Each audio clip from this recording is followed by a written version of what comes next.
Good morning. Is it possible to see the room on the Zoom? Thank you. Good morning, everyone. Morning, Amy. Good morning, Adana. It's already time, I guess, Yes. 30, but I guess we're still waiting for a little more time to have more audience in the room. We have quite a few for now. Okay. Do you know if oh, yes, we can see the room now. Good morning. Oh, it's lovely to see you. We're waiting for a few more speakers, but we have our first speakers with us. Great. We give it a few more minutes. Yeah, thank you.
Good morning again.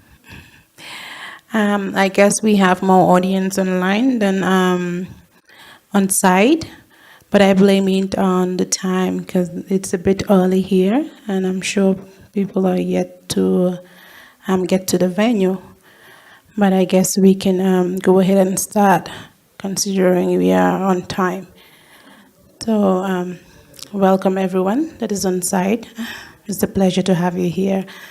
So I'll hand over the mic to Amy, who will be doing the online moderation to take the lead in presenting the presenters, who most of them are online, and head start on the session today. Amy, over to you. Thank you so much, Adama, and good morning to participants who are joining us online and in the room. It's a pleasure to welcome you to this IGF and to the 2022 annual meeting of the Dynamic Coalition on Children's Rights in the Digital Environment. Thank you to IGF as the host and the host government for hosting this event and making it possible to join in person and online. As my colleague Adama mentioned, it is early, certainly early here in Europe, but also early for you who are in Addis. So thank you for joining, and we hope that others will be able to join a little later. My name is Amy Crocker. I'm the head of Child Protection and Technology at ECPAT International, which is an international NGO, a civil society movement dedicated to ending the sexual exploitation of children. And among the many contexts we address this problem in is the online context.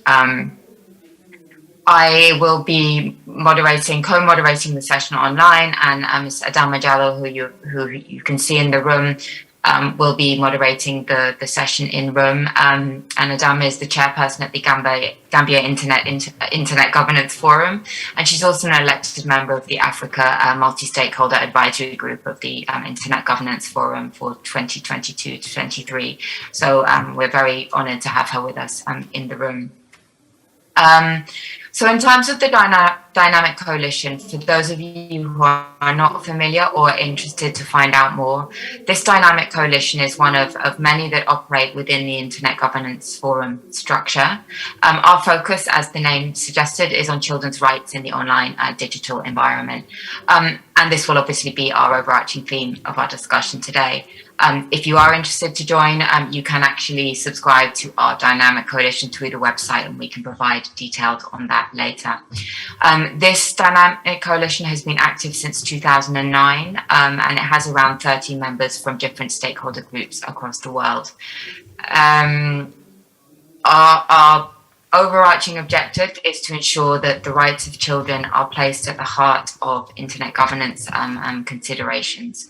And we will be hearing many speakers talk about some of the ways that we can ensure that, and some of the ways we can gather data in order to advocate for this.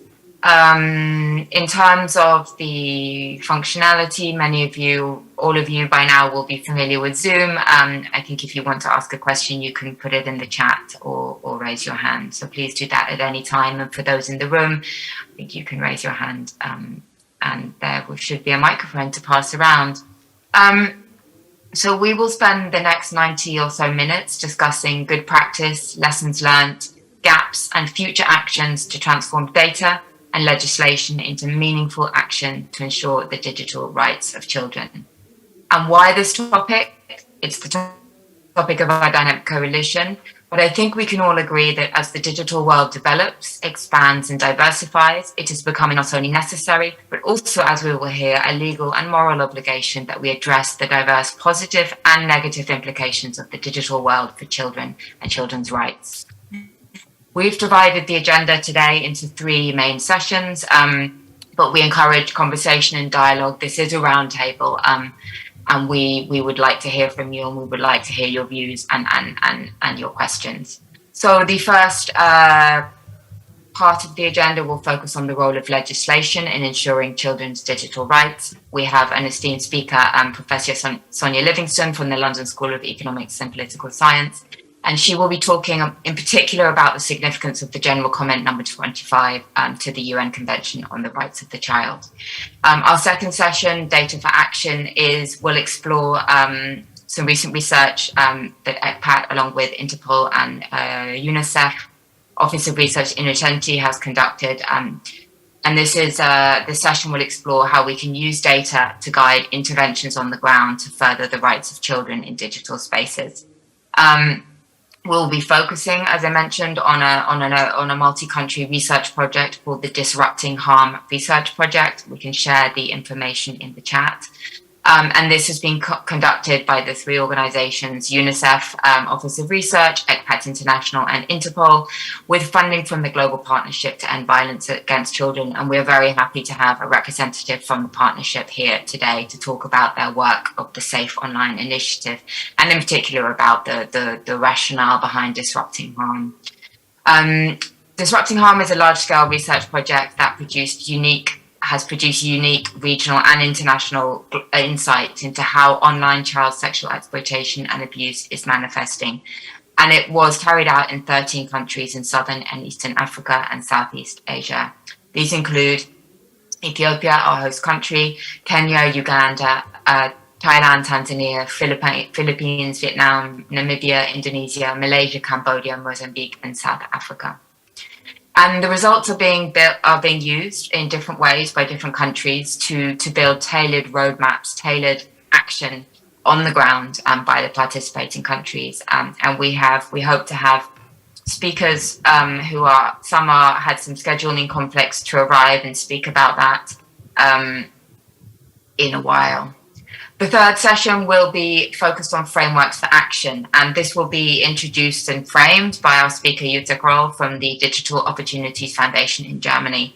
And Jutta will present a framework for risk assessment produced by her organization, and then guide us in a discussion or answer questions about existing frameworks.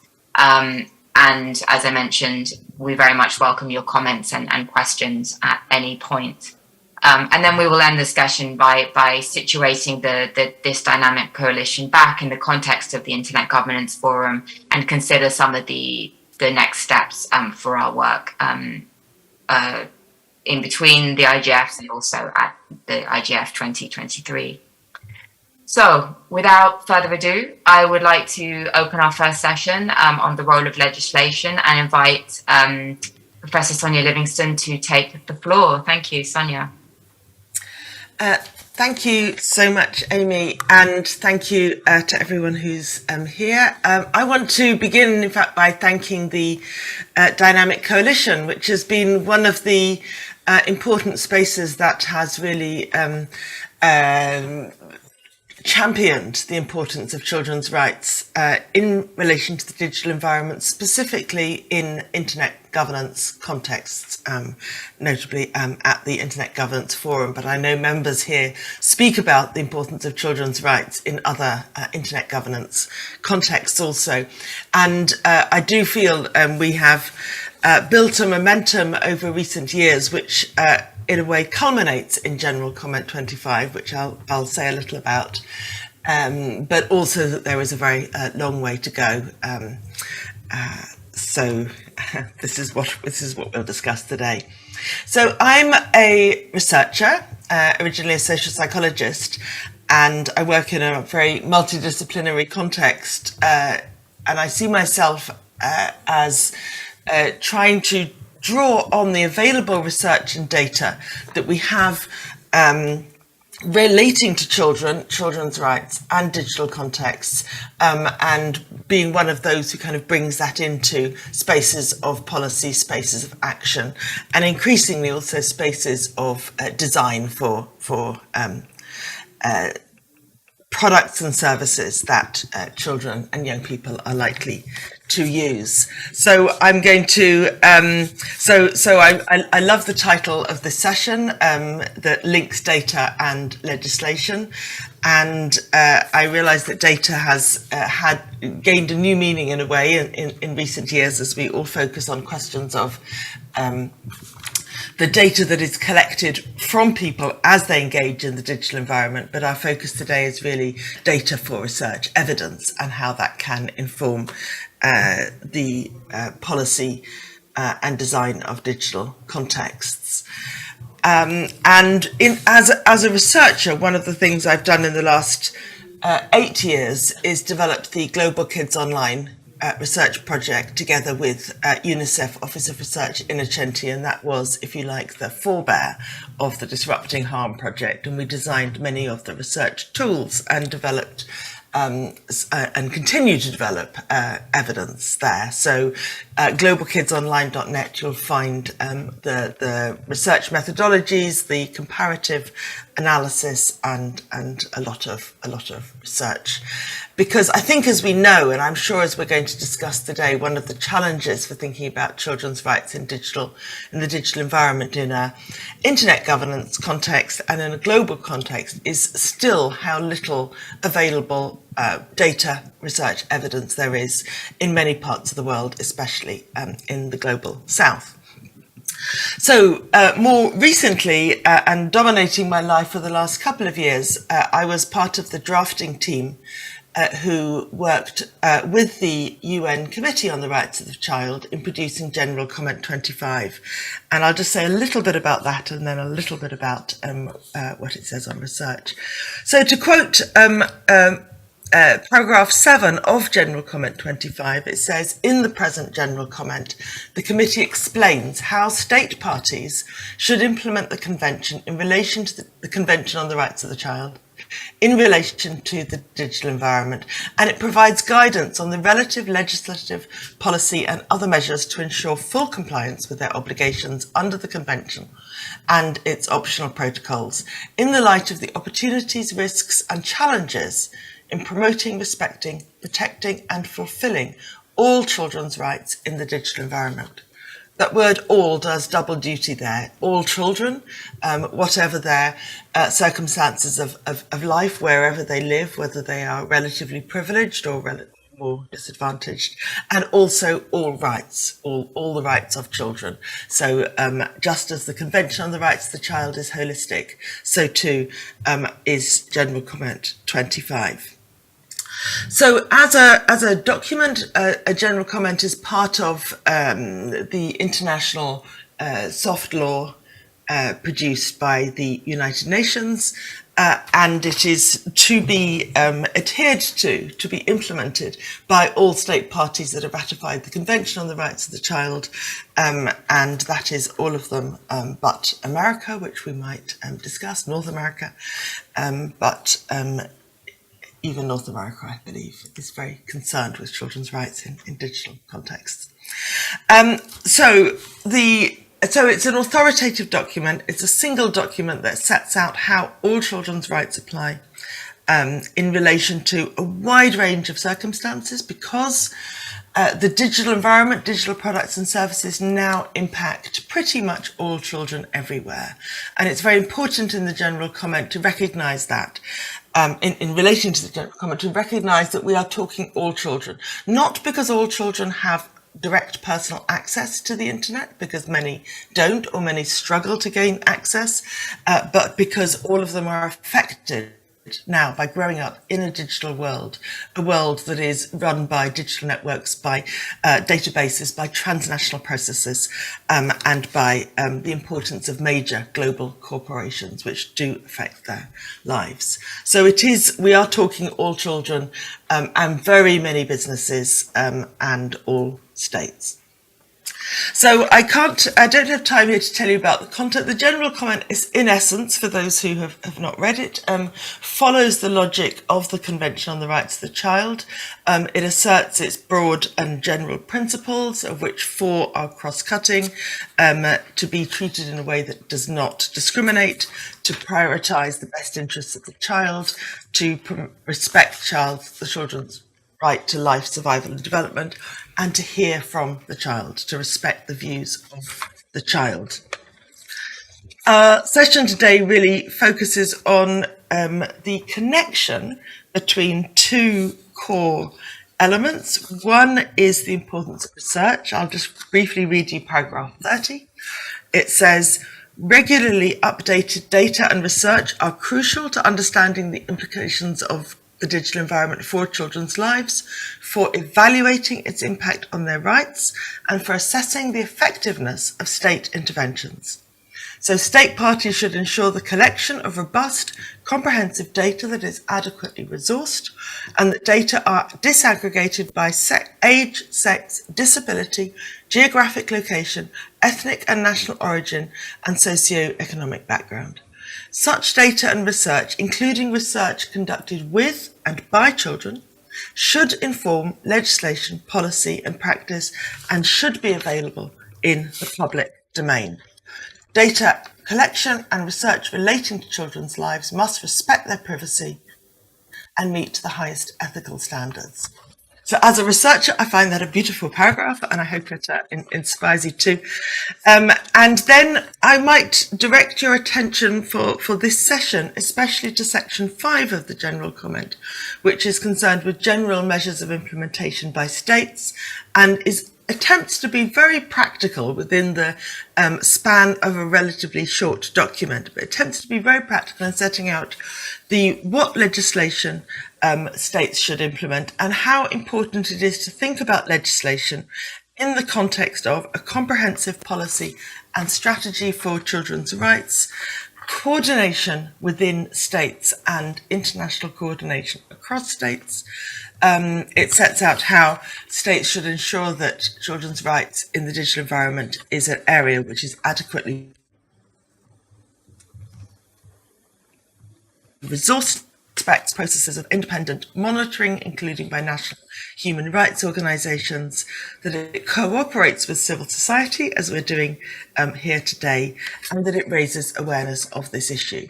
So the legislative requirements, if you like, are threaded through the document in relation to all children's rights, many of which concern protection, but not only protection. Children's civil rights and freedoms are deliberately foregrounded by the committee, who see the right to participation as entwined with the right to protection, so that each supports each other, and that protection alone is not sufficient, nor is participation without protection.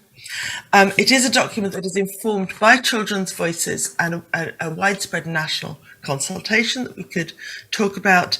And it is also a document, my last point, which the Committee on the Rights of the Child is itself committed to following up on. So as it conducts its periodic visits to member states to discover how well they are implementing the Convention on the Rights of the Child, and it formally considers state reports, and it issues its concluding observations on them. So in its last session, which was in the May-June of this year, it formally considered state reports from 12 countries, and in half of those it specifically mentioned the digital environment and held states to account for how they are developing and improving their legislative and other frameworks to support and promote children's rights in relation to the digital environment. So there's more to say, but I'll stop here and look forward to the rest of the session. Thank you. Thank you, Sonia. And are there any questions or in the room, Adama, or comments? Thank you, Sonia, for a very informative presentation. So I'll just give it out on the floor if anyone has a question to ask.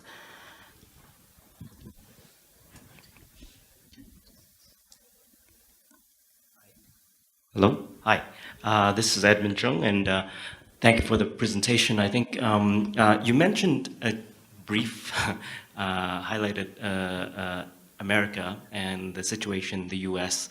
Obviously, this is a long-standing situation, but I did observe that there is a Kids Online Safety Act that was put in place through the U.S. Congress last year, and it's supposed to be put in force this year or next year, this coming year. How does that relate to the work, and whether it does relate to the work at all? Thank you for the question, and I think it's interesting. It illustrates a wider observation I might make, that very often states do put in place supportive legislation and policy which does respect, protect and help to fulfil the rights of the child in relation to the digital environment, but they don't always do it under the heading of child rights. I think I can't speak for the committee, but my sense is that any legislation which promotes children's rights in relation to the digital environment is a positive, and in a way it matters less what it's called. So often in the US it is under the banner of well-being. We need to promote children's well-being, or that of prevention of harm.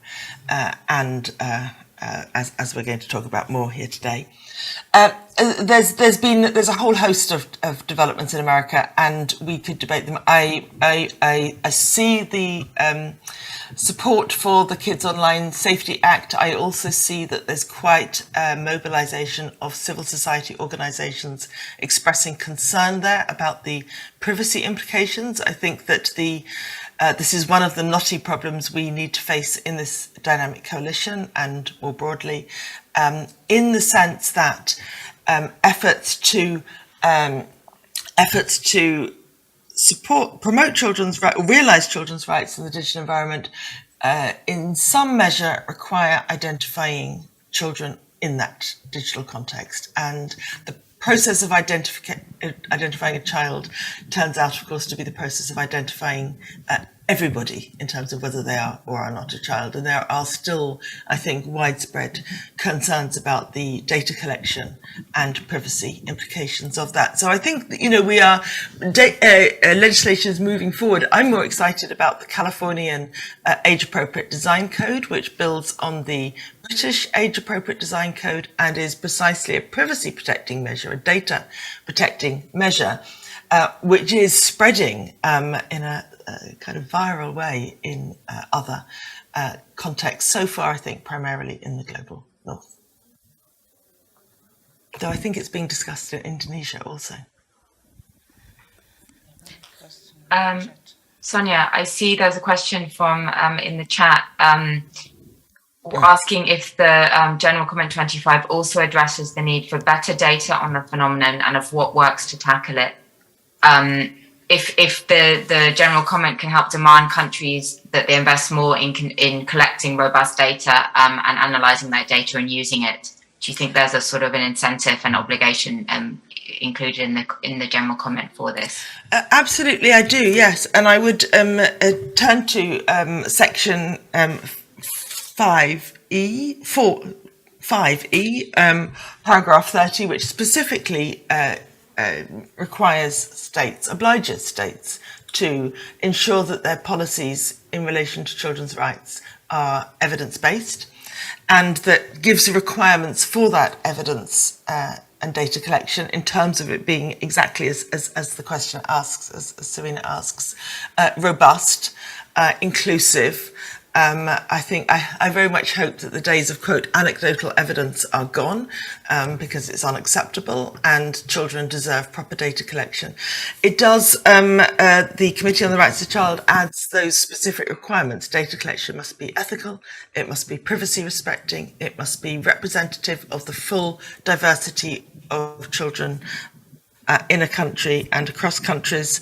It must be independently validated, and it must be in the public domain so that all the different stakeholders can see how the data is being used and indeed use it as part of a wider public deliberation over both the formation of policy and its evaluation.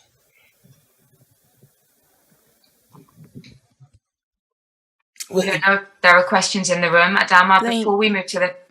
Thank you. Do we have more questions from the room? Oh, okay. We have one. So we'll hand over the mic. Please introduce yourself. I'm Rodrigo Lopes. I'm from the youth program of Brazil's Internet Committee. And I would like to ask Professor Livingston if in any part of the General Comment 25, it addresses advertising to children, because in Brazil, such practice, such activity has been considered abusive for years, but regardless of that, it still happens, and it's very present in platforms such as Facebook, Twitter, Instagram, TikTok, and so and sometimes I feel that in Brazil, this discussion doesn't fully acknowledge advertising to children as a risk, as a problem impacting children's lives. So my question is about that, if that the general comment addresses that topic, and how does it address it? Thank you. Thank you very much for the question, and the answer is yes, yes, and yes.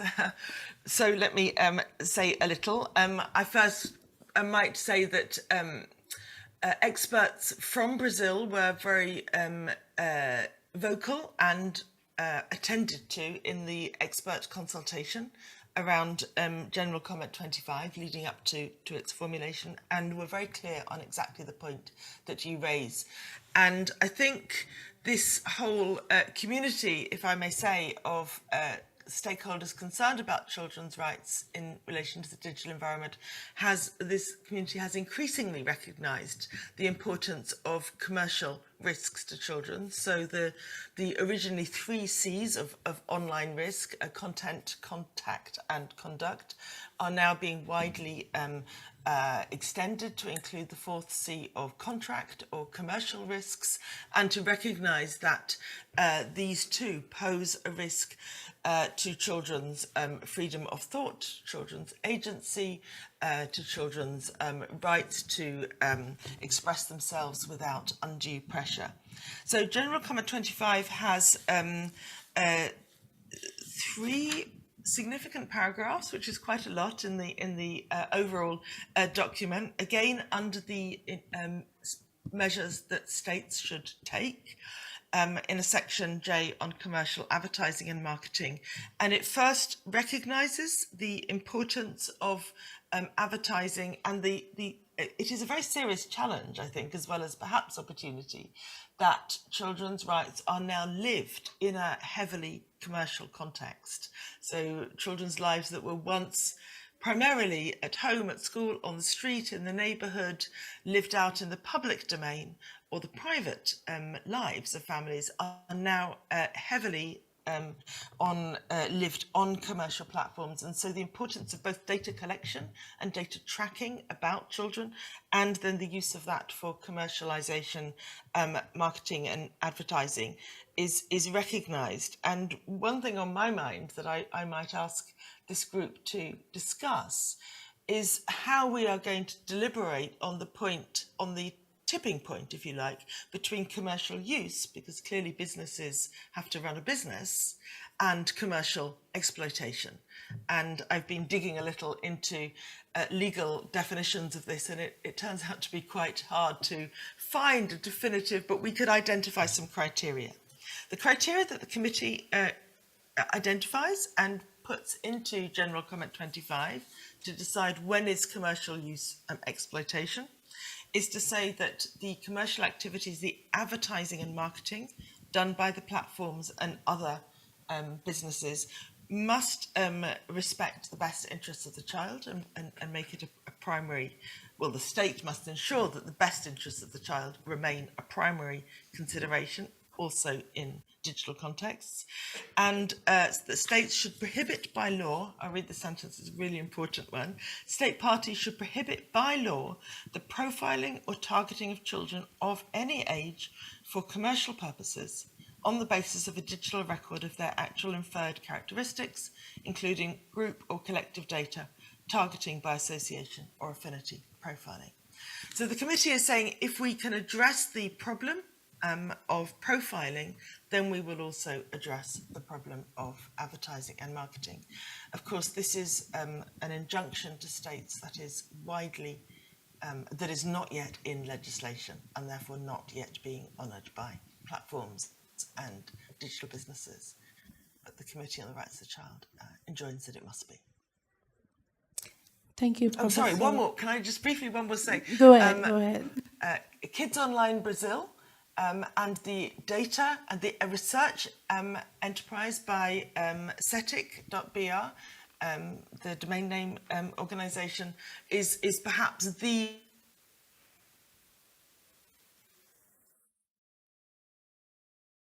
evidence, and they do at CETIC they do a fantastic job at gaining evidence on Brazilian children and their online risks and opportunities, and they do it every year as part of a kind of a very excellent example of robust data collection. Thank you, Professor you. Sonia. We have one more question from the room. Then maybe Amy, if you could check if you have any other questions from the chat. But I'll hand We it have over none to. online. I would like to move on to the next session. So absolutely, let's take the question and then we will move on. But of course, all of the different parts of this session are related. So I think it's really important to be having this conversation. Go ahead, Adama. All right, we'll take the question from the floor. Go ahead. Good morning, Jonathan Andrew with Danish Institute for Human Rights. I was also working briefly with ACPAT with Doreen on disrupting harm earlier this year on the reports for the Philippines. I'd just actually a brief comment around targeting advertising, because it was mentioned that the general comment is addressing freedom of thought and profiling. I just think it's important also take into consideration going forward with research at ECPAD and other organizations that I'm seeing, and I'm doing specifically very sort of technical work looking at what marketing companies are developing in North America and Europe around the Digital Marketing Act. And companies are actually finding ways around the notion of targeting individual children to actually, build profiles based on a number of different anonymous data points. So per se, it's not targeting an individual child, and we need to take into consideration that children are, forming their opinions, values, ideas, interests, and we need to look quite closely at how measures such Digital Markets Act are actually going to be enforced, and that the spirit of the regulation is adhered to. And we've seen this time and time with the evolution of technology that people find ways to develop business models that can circumvent the regulation. So I just thought it's important we'll keep an eye on that aspect. Thank you. Thank you. I guess we'll take note of that. Amy, over to you. Yes, thank you very much for that comment. And absolutely, it's something that I think the problem is it's evolving very quickly, and our response to it needs to be very agile. And hence, as Sonia mentioned, the need for these kind of groups where we can really discuss challenges and try and think about ways we can look at them and as we move forward. So now we will move to our second section on the use of data and data for action, more importantly on the ground. And as I mentioned, we will be talking about the Disrupting Harm project in particular, but we will be interested to hear from those of you in the room who also are working on conducting any national level research on this topic. We have three speakers who will be able to join us for this session, I believe. One will actually be a recording that I will attempt to stream. So what I would like to do to follow on from the last session is actually introduce Serena Tomasino from the Safe Online initiative of the Global Partnership to End Violence Against Children. And her organization has been the funding and the sort of the inspirational partner behind the Disrupting Harm project. And I know Serena has also been recently involved in convening a discussion about just how we do use data and how we could be using research data better to advocate for change. So I would invite Serena to share her thoughts about this topic in general and about the Disrupting Harm project in particular, and to talk perhaps about some of the lessons that are being learned from Disrupting Harm, what we know about some of the gaps and the opportunities, and really why the Global Partnership sees data collection as so important for the work that it is doing to end the sexual exploitation of children online. Serena, over to you. Thank you very much, Amy. Can you hear me okay? That's great. It's great. Thank you very much for inviting me today. It's a great pleasure and an honor to be with you. And it's a shame I can't be there in Addis in person, but glad to be part of this important conversation. As Amy was saying, I am the advocacy and knowledge specialist at the Safe Online initiative, which is part of the Global Partnership to End Violence Against Children. Just for those that don't know, as part of our work, one of our main function is to invest funds to tackle online child sexual abuse and exploitation. We have invested so far around 70 million with impact across 75 countries. So as you can imagine, we are in a quite interesting position to be able to see how these investments evolve and to also direct resources where are needed.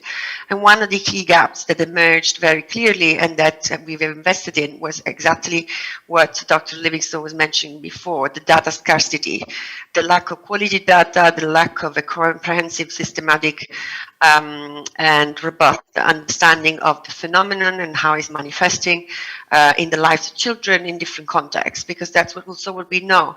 It does manifest differently in different contexts, but also it may affect certain groups of children more or others less.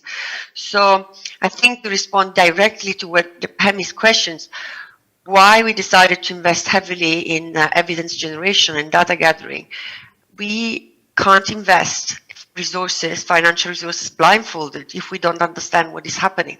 That's the key point. You know, we can't prevent the issue. We can't tackle the issue at national, global level unless we understand how it evolves and we also understand what works to tackle it. And this is why out of our portfolio, we decided to invest already 15 million towards data generation. And this is not just a project that was mentioned earlier called Disrupting Harm, but also we have partnered with the Technology Coalition, which is a group of the main technology companies that have funded a research fund that is specifically funding research is looking at the role of industry. Because as we know, you know, we need also actionable recommendations for these type of organizations to be able to contribute meaningfully to preventing and tackling the problem.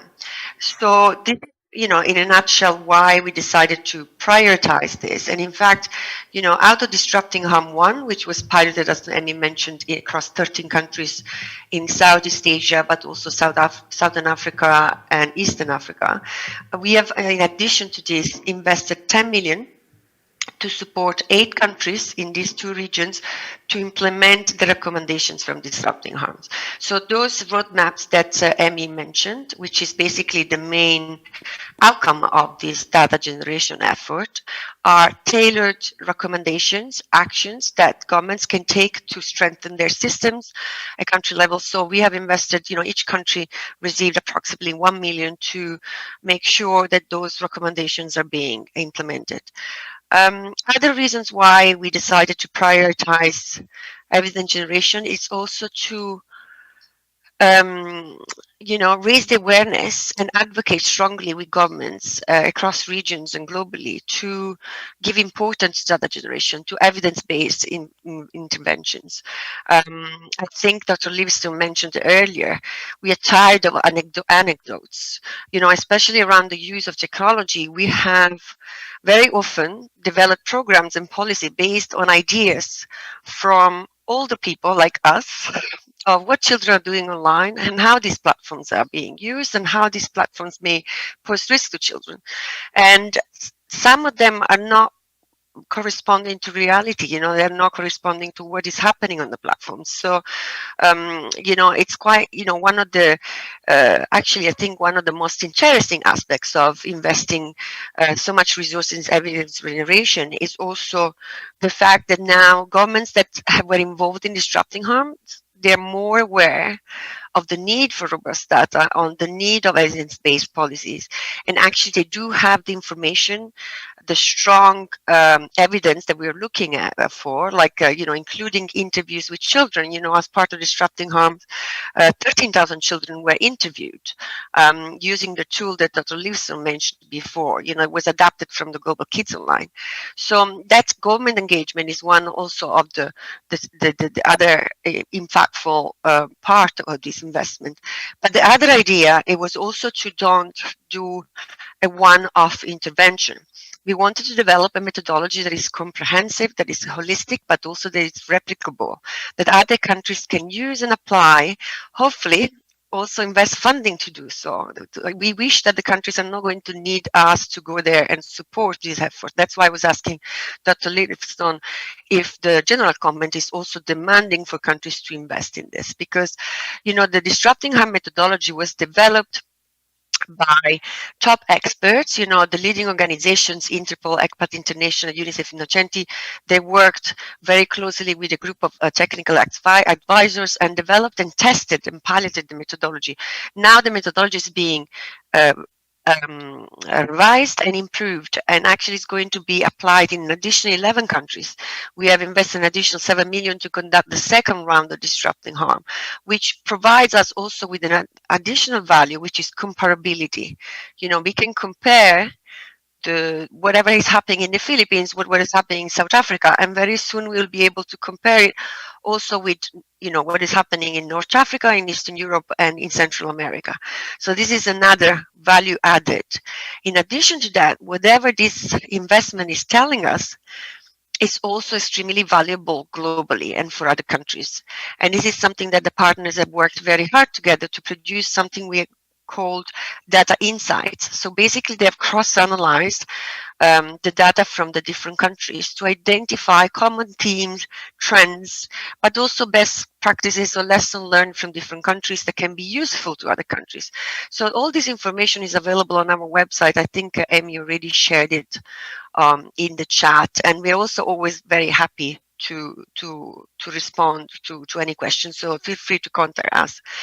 I'm not sure how I'm doing with time, but before I, you know, give you back, Emmy, I don't want to be told off for talking too much, but I wanted to just give a little bit more information about what you mentioned, this latest initiative that we launched.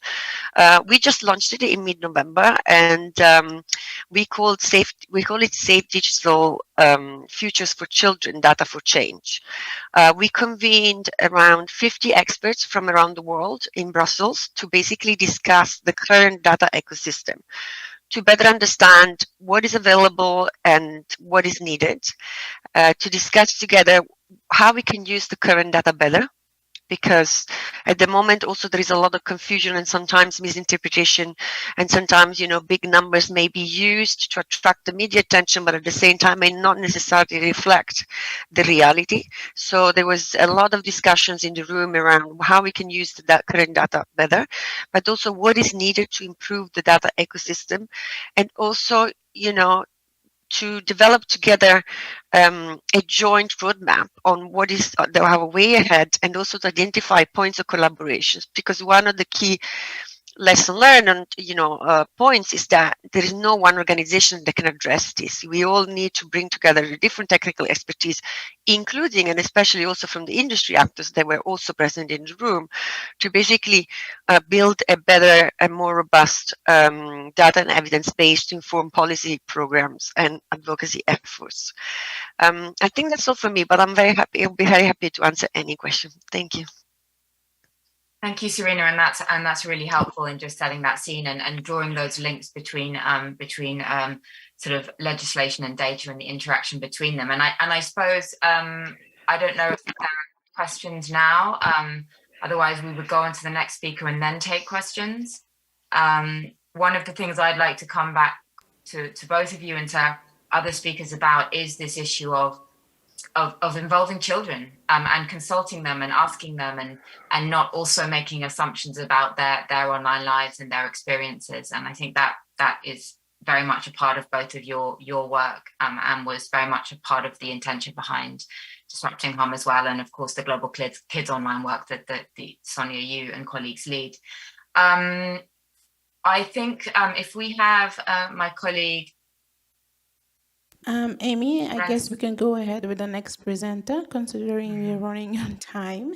Started late. Exactly. Yeah, we'll have the we will go questions ahead, after the second presenter, if there are any. Thank you.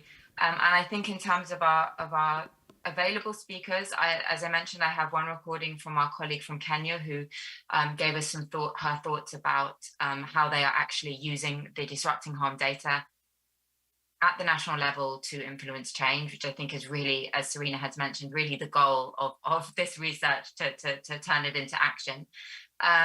Before I do that, I wonder if my colleague Rangsima is available on the line. I believe she is.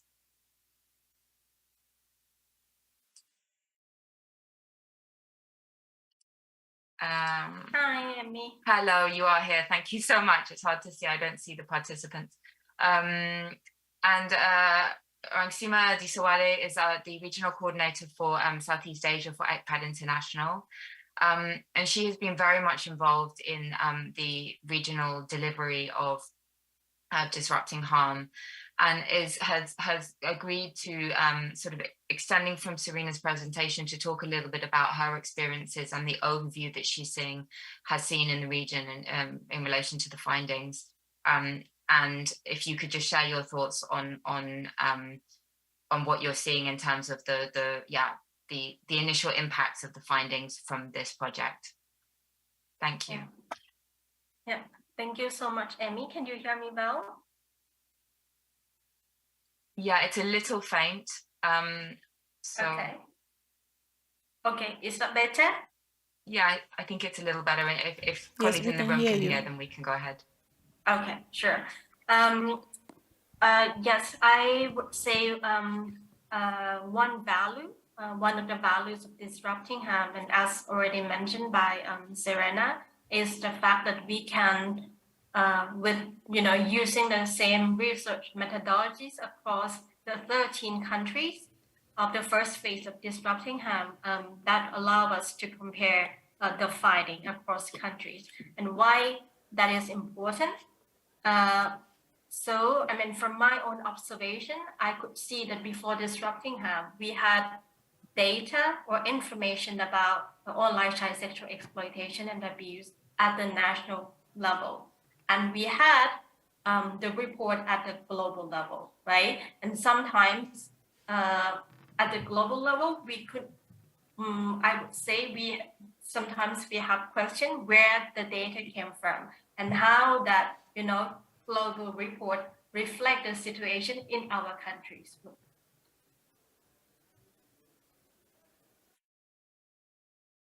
We also wanted to try to avoid generalize the situations, right? Because, for example, we don't know if the global report or it's only, reflecting one particular region.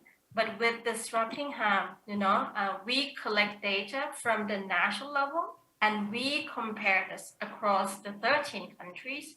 That means it gives us both, the national perspective as well as the global perspective. And I think that is also very important because first, I think we cross one doubt, which is basically that we are not generalized situation. We're working on evidence. The second one, I would say, in some countries, some of the disrupting harm countries, the findings that we receive, some of them we know that already. I think we know that the government might know that already, but there are some information or some findings which are new and even for ECPAD International, for example. And I will raise one example of what we find, it's something new that we learn is in terms of gender of children, child victims.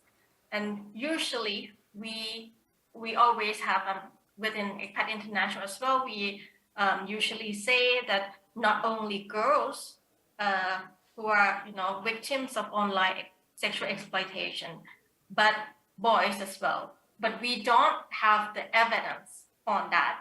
And I think some research that we conducted before, for example, I think the research that you invoked earlier, Emmy, that we try to depict this when we, analyze the data from the ICSE database. But with disrupting harm, there's some clear, analysis in terms of gender.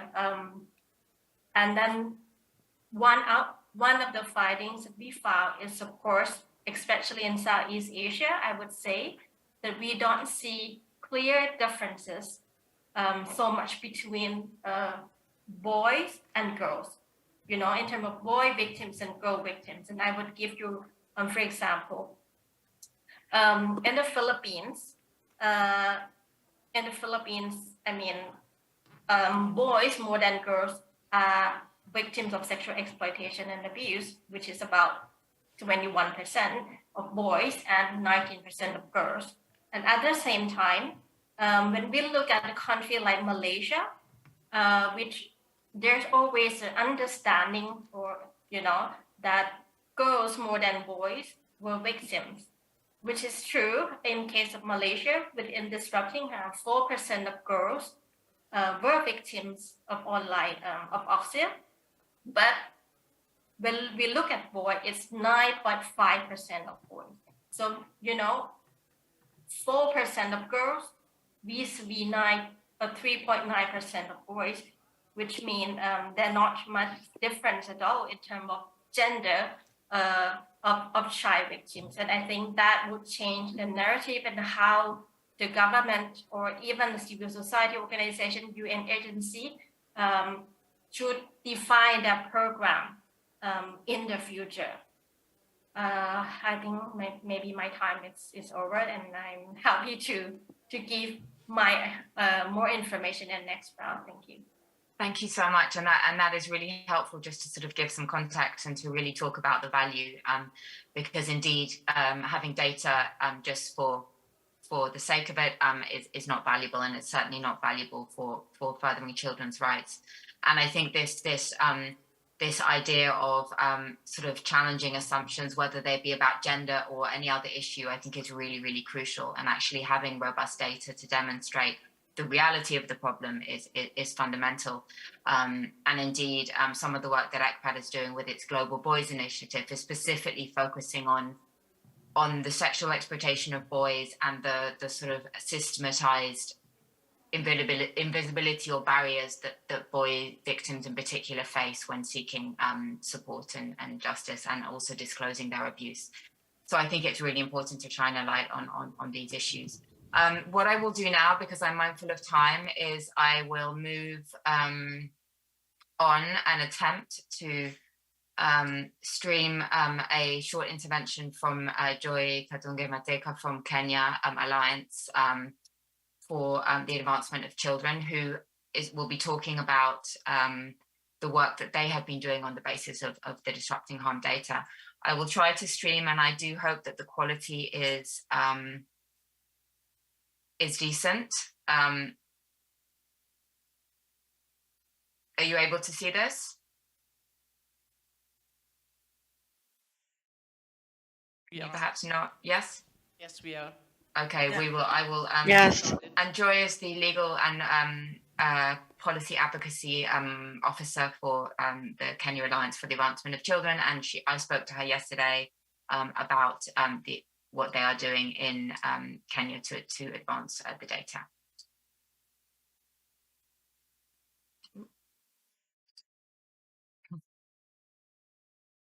Excuse me.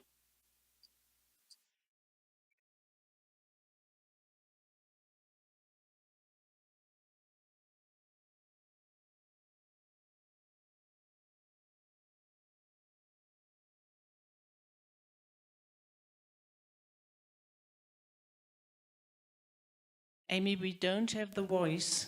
We can't hear Joy. It's only the video, but no. You can't hear the audio. No. Okay, that's a shame. Okay, then we will not be able to. Perhaps if I open and stream, we'll try this. Apologies, colleagues in the room and online.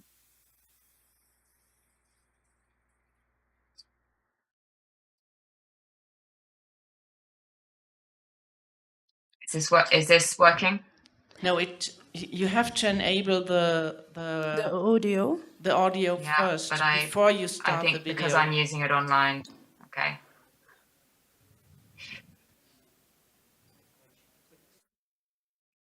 So let's go back to we can maybe come back to this because I'm mindful of time. I will try and enable the audio for this. Unfortunately, Joy was not able to join us in the session. Do we have any questions based on the last two speakers about the Disrupting Harm project, about the value of data? I would certainly like to pose the question I mentioned about the participation, the consulting of children, both in terms of their experiences of harm, of violence, but also in general being consulted on issues on their digital lives. I don't know if either any of the speakers so far would like to sort of make a quick comment on that, and if there are questions in the room. Amy, shall I just say something briefly about the children's consultation for general comment 25, because I think it was a model example of how to undertake this work. So this work was led by Amanda Third at Western Sydney University and involved very many NGOs and research organisations in different countries, some of whom might be, I think some of whom are here today. So I think over the years we have kind of honed a methodology, and there's a lively child participation and child research community internationally that has worked to think very carefully about the circumstances, so to make sure that children feel prioritised, heard, that they are not put under pressure to give particular kinds of answers, that they are free also to direct the nature of the research and the questions that are addressed. And also there's growing insight and competence, I would say, among the child rights community in also involving children in how the research and the data are analysed and used. So I think increasingly the expectation is not just that children are asked. We're not here talking about UX research or kind of company research that remains internal. We're talking about research that is genuinely and publicly consultative and that involves children as co-designers of research all the way through. I won't say that all research always lives up to that aspiration, but we are getting much better at seeing how to do it. And the insights, I think, are really profound. So the ways in which children can reframe questions, propose alternative methods, put on the agenda the issues that are very important for them, and often directly contrast with the assumptions and even the terminology that adults use about their experience. So I think great steps are being made. I might point to the COVID Under-19 project, in which Laura Lundy in Belfast led a really fabulous enterprise to activity that involved children right through to analysing the statistical findings and designing the report. So it really can be done, but it takes a little investment on our part for greater benefit. Thank you, Professor Sonia. We do have one question from the floor. We'll give it to him to ask the questions and we move ahead. Go ahead, introduce yourself, please. My name is Dave Miles. I'm Head of Safety for Europe, Middle East and Africa for Meta. So just really delighted to be here today, and so many familiar faces, and great to see such an evidence-based discussion. So thank you. We participated in the very early questionnaires around the Disrupting Harms report, and I just want to acknowledge what a really useful exercise we found it, particularly in East Africa and the Africa region in general, but more broadly too. We find it a really insightful report. It helps inform our thinking. We are also through TDC Labs, which is our multi-stakeholder subsidiary, doing focus group work with parents and children on the ground as well. So we can marry up those insights with initiatives like Disrupting Harms. So I just think I would make that comment that it's really interesting and informs the way industry works. The other thing I would say too is that General Comment number 25, the Age Appropriate Design Code, the Data Protection Authority's Children's Fundamentals are really influencing the way we design and develop products. And so if you look at our recent parental supervision tools, which are rolled out globally, not just on Instagram, but within the metaverse on Quest, they're framed around those principles and they underpin the way that those products are designed. So for the first time, both in app-based environments and in virtual reality, we're starting to see that coming through in terms of product design, and that's grounded in evidence and the thoughts of young people, the interaction between parents and children and caregivers. So I just thought I would make that observation and just to acknowledge what a great piece of work we think Disrupting Harms is, and we look forward to cooperating with those involved going forward. Thank you very much. We'll take one question from the floor. Thank you. Thank you. My name is Getachew from Ethiopia. Maybe thank Sonia if she's around. Nice to meet you or see you on Tuesday and today also. I read a lot of your research articles on the Global Kids Online, that is child online protection, balancing risk and opportunities, well-being and harm. It's a very interesting articles. My question is this the tool that the global toolkit would help to study or research in my country, Ethiopia, on disrupting harm? The tool, can I adapt it, or it's very useful tool that I can make it for my research? Thank you, Sonia. Yes, absolutely. The tool is public. I'll post the link in a moment, and it also is we at Global Kids Online. We positively encourage its wide use and welcome new countries also joining the network. So what I would say is that there's been a journey in terms of developing tools. Global Kids Online takes a broadly child rights approach, so it has measures on the full range of children's rights. Disrupting Harm, which has begun there but also developed further, has more detail and more development specifically in relation to harms to children, as you would expect from the title. So on the protection side, it has now some and it requires some methodological and ethical care in its use, because this is to ask children some very direct and difficult questions about forms of abuse that they may have suffered. So I would say Global Kids Online broader across the full range of rights, Disrupting Harm, very detailed and focused on the forms of harm and abuse that children have encountered online. And I believe that's also open for others to use, but I in fact realise I don't know. Amy may know, or Serena, I'm not sure. Thank you, Professor. Over to you, Amy. We don't have any more questions on the floor. Yeah, I'd like to also make time for our last speaker before we close the session, because time does go very fast. But indeed, I mean that's an interesting kind of segue or transition into our final session regarding different frameworks and methodologies that can be used and shared, because indeed I think increasingly there's a desire to identify what works and to scale that and to use that in other countries and to share learning. And there will be possibly different, as Sonia has mentioned, different toolkits and frameworks that will be relevant to different purposes and different applications, but I think the richness of what is now being seen, I think, is really helpful. And as our colleague Dave Miles from Meta mentioned, you know, those are now being seen by industry and increasingly being taken up. And I had, before I be passed to our last speaker, I do have a question for you, Dave, about the way or the importance of kind of sharing the importance of design changes across the sector, and sort of scaling it across all companies that really should be taking action to protect children's rights in all the ways that they are obliged to do. So how do you see the sort of sector-wide approach to this?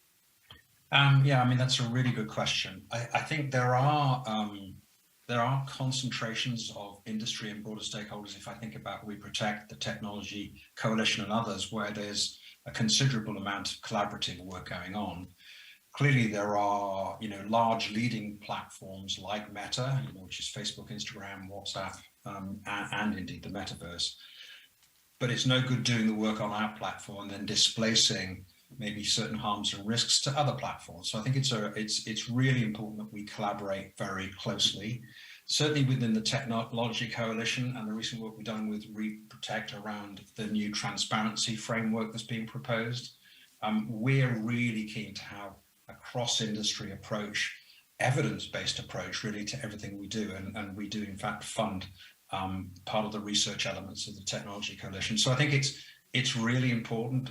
We have to have an industry response to this situation to be really effective. Otherwise, we just displace some of these issues to other areas.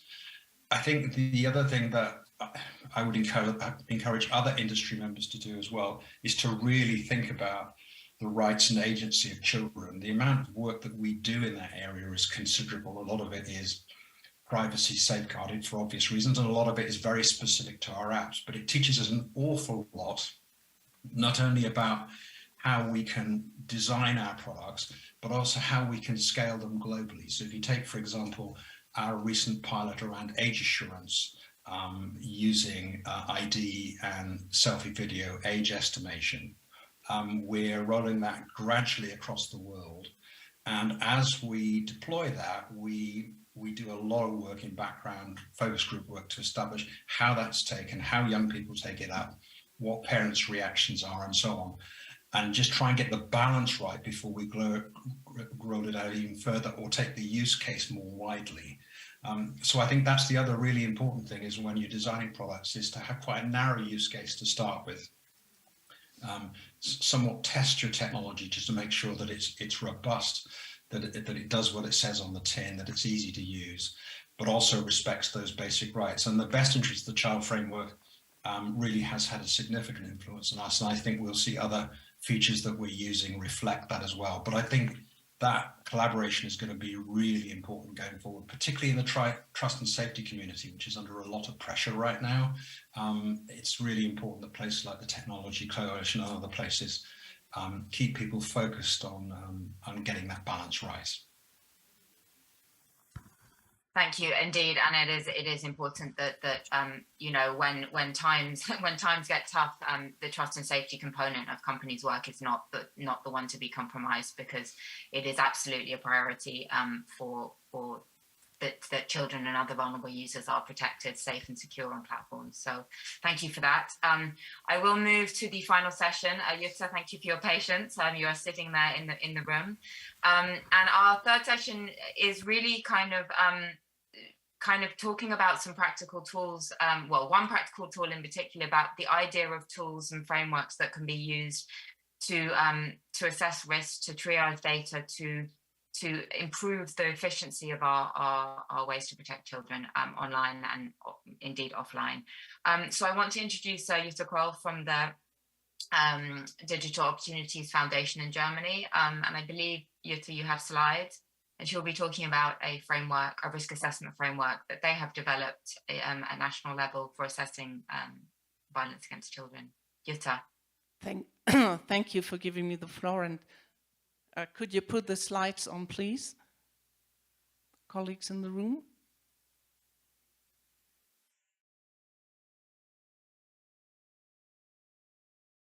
So here we are. Thank you so much. So as Amy said, my name is Jutta Kroll. I'm from the German Digital Opportunities Foundation. And what David Miles said before is a perfect segue to what I'm going to introduce to you. Could you, next slide, please? Yes. So we have analyzed the General Comment number 25 on the different risk phenomena that were mentioned in General Comment number 25. And also we had an additional instrument, which was the Hazard Atlas, kind of a mapping of risks and hazards to children, which was done in Germany. And these both built the basis for the risk phenomena that we have taken into account. And we try to do a risk assessment, because this is also part of the new regulation that is just in the parliamentarian process on the European level addressing child sexual abuse material. And the whole process will start with a risk assessment on the platforms. Next slide, please. So what I'm going to show you in the graphics is the potential path where sexualized violence is starting. Usually we only look on seeing child sexual abuse material. So when the exploitation and the sexual abuse have already happened, and we are looking for this, asking the platform to monitor for that content, to remove it. But what we learned from the analysis of the general comment and also the hazard atlas was that the risks start much earlier. We have made a differentiation between phenomena that are criminally relevant, so that are already addressed by legislation, and then we have looked at the so-called enablers, which is nothing that has to do with criminal activity, but it is enabling the violence, the sexualized violence against children. And the purpose of this is to give, on the one hand, the platform providers a starting point, not only to start with when the abuse and exploitation has happened, but to start pretty much earlier. And on the other hand, also parents and all people who take care of children need to understand this escalation of sexualized violence. The earlier they understand where it happens, the better they can address the issue. So please go to the next slide. So far we have identified 33 of these escalation paths. I would say this is not the final picture of the whole thing, and there will come more and more. But just to exemplify, if you look at the first path, it starts on portals for classified ads. So this could be, for example, even children advertising that they are looking for a pocket money job, for example, dog walking or babysitting, but they advertise there. They are to be able to be contacted by strangers, and these strangers probably then go into direct non-consensual cybersex activities. For example, just like sending indecent images to these children who have not had any intention to get in contact with a stranger with a sexual intent.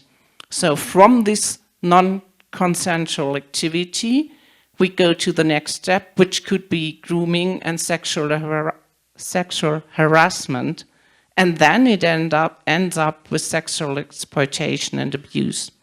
Or when you look at the next paths, which start on contact and dating apps. Of course, many of you will be aware that contact apps and dating apps are used by children, although they are not made for them, and there they will get in contact with strangers as well as on the classified ads portals. But it's more obvious that there is risk of harm when they go to the contact dating apps. Then you see in path 7, 8, 9, and 10 that it starts with live video streaming. And this is what children and young people are doing, and most of them don't have the intention to have a sexual contact. But when they do this live video streaming, they produce it themselves. It opens, again, to contact from strangers, or it could be that they have an excessive self-portrayal, which is mentioned in path 10, for example. Then again, contact from strangers, ending in grooming and sexual harassment, in sextortion, and in sexual exploitation. Next slide, please. Yes. So then you can see in path 11 to 14, it starts with a public profile on social media. So the more public the profile is, the more easier it's for perpetrators to contact children. There is also the phenomenon of catfishing, for example. Then it leads to, like we call it, a lover-boy relationship, where young guys tell the girls they address so that they are in love with them, but it's not true, and then coercing them in having a sexual relationship, and it ends up with grooming and sexual harassment. So you can go through all these escalation paths. The main message is that most of them start with a non-criminal act, but it ends up with a criminal act. And please move forward to the next slide. Yes, so we have here some again, for example, exaggerated gender roles, which then also could lead to dissemination and reproduction of gender-specific discriminatory stereotypes, then going to cyber mobbing, cyber aggression, hate speech, gender-based violence, and sexual exploitation. And we have a look at the final slide, just to show you that we also have identified some of these escalation paths starting with criminal activities. Next slide, please. Yes. So, and this is based on German legislation, and it might be probably different in other countries. In Germany, cyber stalking is a criminal act. It leads also to contact to strangers, probably to sexting without consent and under pressure, so it's coercion then going on. Then also we have in Part 30 criticism, hostility, threats, punishment, and so on, which all is under German legislation a criminal offense. Providing access to pornography is a criminal offense, but that also could lead to children being coerced in contact and interaction and communication about sexual activities which they did not intend to have. We are not talking here about consensual exchange and communication between teenagers. We are talking about coercive communication. And that leads probably to producing child sexual abuse material by the children themselves or by the people that are taking photos during the conversation and communication they have online. So all these paths, as I said before, it's not a complete picture. It's taken from the situation we had in autumn this year. We would like to continue that, and especially we are going to publish this to give it at the hand of people who care for children to better understand it's not only in the end where the problems occur. We need to start at the beginning of the path. Thank you so much for your attention. I'm ready to take your questions. Thank you very much, Jutta, for a very informative and meaningful discussion and presentation that you just had there. I wouldn't want to take more time. I would like to give it to the floor, see if there are any questions. Okay, we have one question. Go ahead, Jennifer. Thank you, Adama. Thank you, Jutta, for a very interesting presentation. My name is Jennifer Chung. I guess I'm speaking this time with the hat of the Secretary General of the .Kids Foundation. I'm really interested in the mapping that we were just presented, because when we're looking at the enabling activities, like you stressed and mentioned, it doesn't start with a very clear criminal activity. So what I wanted to understand is, how can we start addressing it, and what stages and who should be responsible? At the very beginning, I'm assuming it would be the people and the caregivers and the parents and the educators that are closest to the children. But what more can other stakeholders do, such as, I guess, industry or technical community? Where can we step in? Where should the law enforcement step in? And so on. I take that back to the first path that I showed with the classified ads portals. And I do think when we all consider what platforms should do, we think of Meta, Instagram, TikTok, and so on, because we think the abusive behavior will happen there. We don't think of the other services that are used by children, but they provide for opportunities to contact them. So what we advocate for is that any service have to have in mind that they probably provide for the option to contact the young people that are using their service. and therefore they have to have countermeasures, precautionary measures right at the beginning. For example, David mentioned that Meta is working with age verification. If we have a proper age verification, we could solve lots of these problems, because then on the advertising portals, just children under a certain age would not be allowed to advertise themselves for some innocent service. It's really for innocent service, but it can be misused. Thank you, Jutta, for your response. Thank you very much for an excellent presentation. I just had a question regarding your experience. The title of this session is around translating data and law. In terms of translating the data and research into law, in terms of informing law, what has been your experience in terms of response from lawmakers, from legislators? Do you find there's broad interest? Are they engaged? Are they how are they reacting? Because I think sometimes this, as you've shown, there are misconceptions, and we should be using this really wonderful research that you're doing, and ECPAD and others, to guide that process and get better laws into effect. Thank you.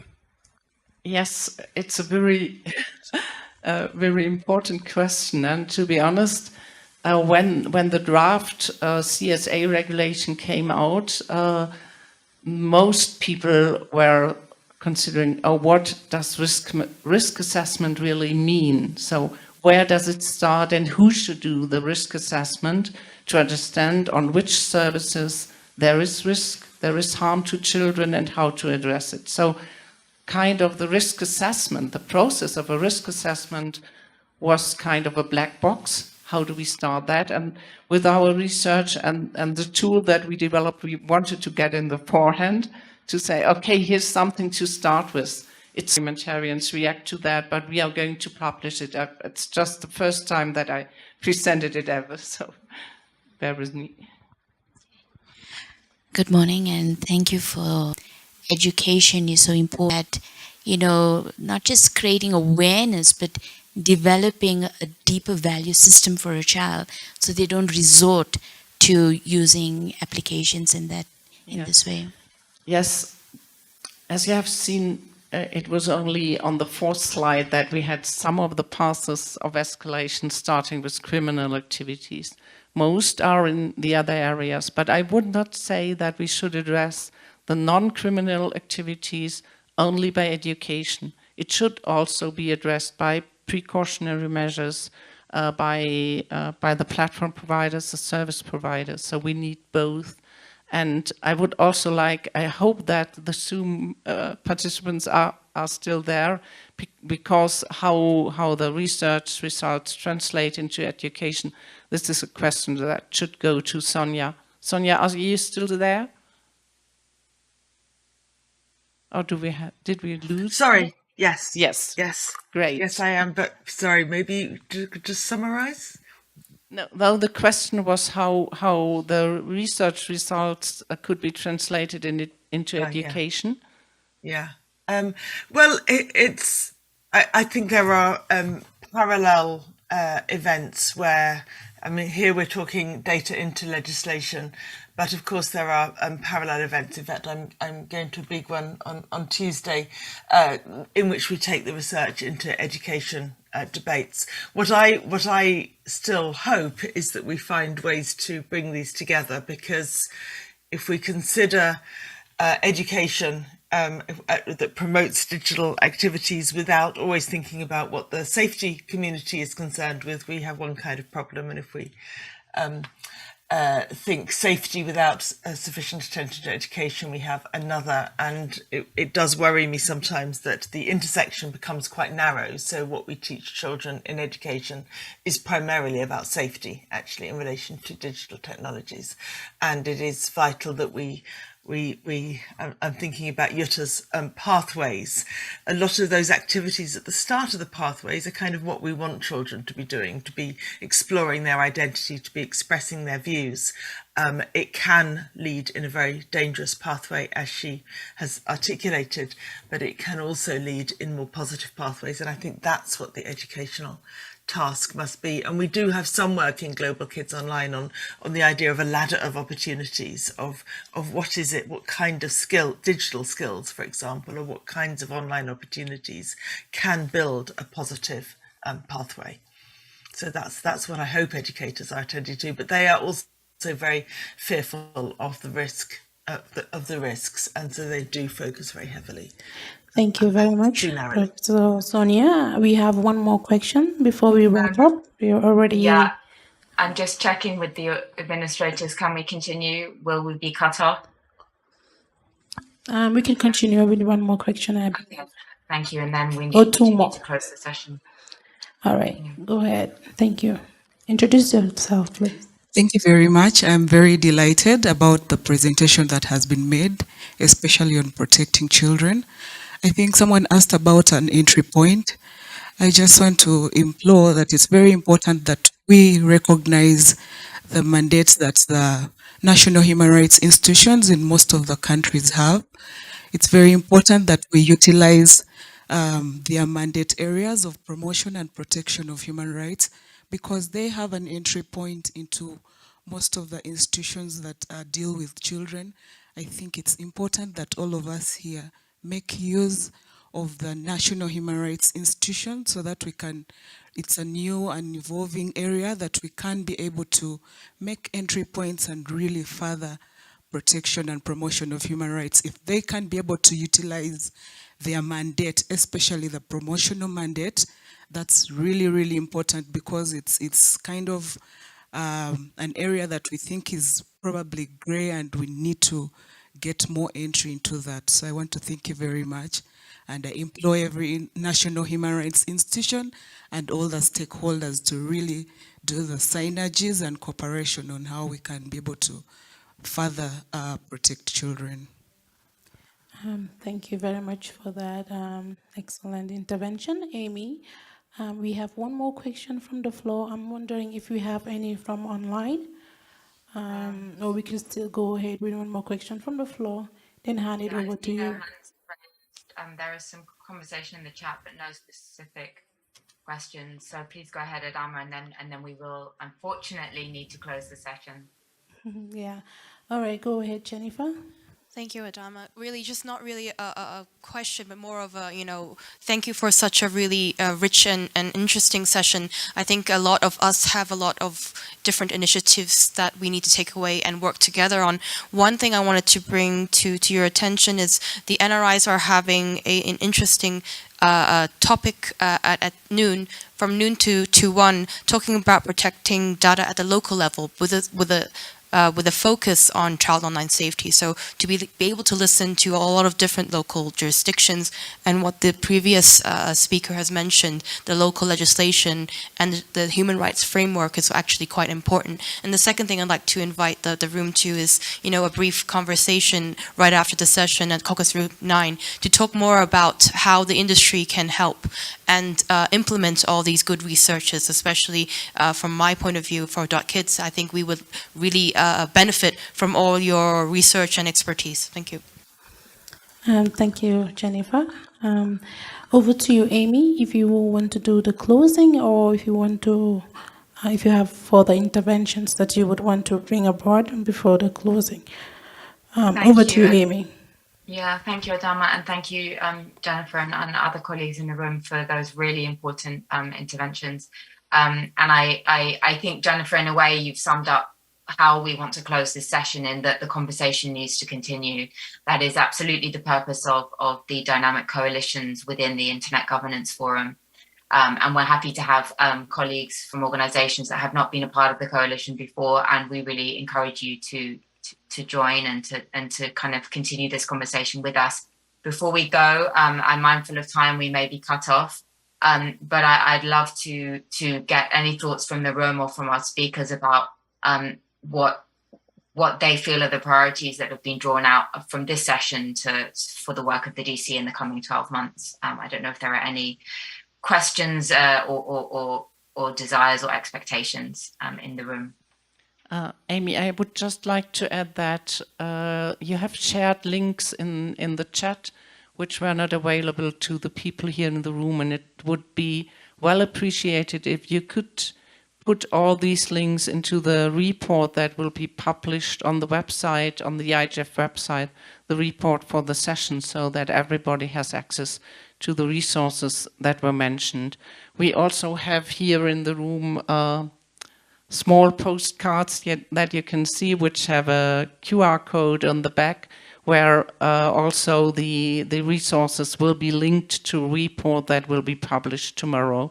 So just go to the website and children's-rights.digital, where you will find all the resources, and they will be in the report on the IGF website. Thank you. Thank you, Jutta, and absolutely, we will put the links in the report, including how to join the Dynamic Coalition, and we hope to continue this conversation with many of you as the IGF continues. I wish you a very happy IGF. Apologies for any technical difficulties, but I think this was a really rich and valuable conversation, and yeah, I wish you a wonderful day wherever you are in the world. Thank you very much. Thank you very much, Amy. Thank you, everyone, and for participating and being part of the contributions with very informative interventions. Hoping to see you again on future engagements through the IGF. Thank you. Thank you to our moderator, Adama. Great job. Thank you. Bye-bye.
Can you hear me?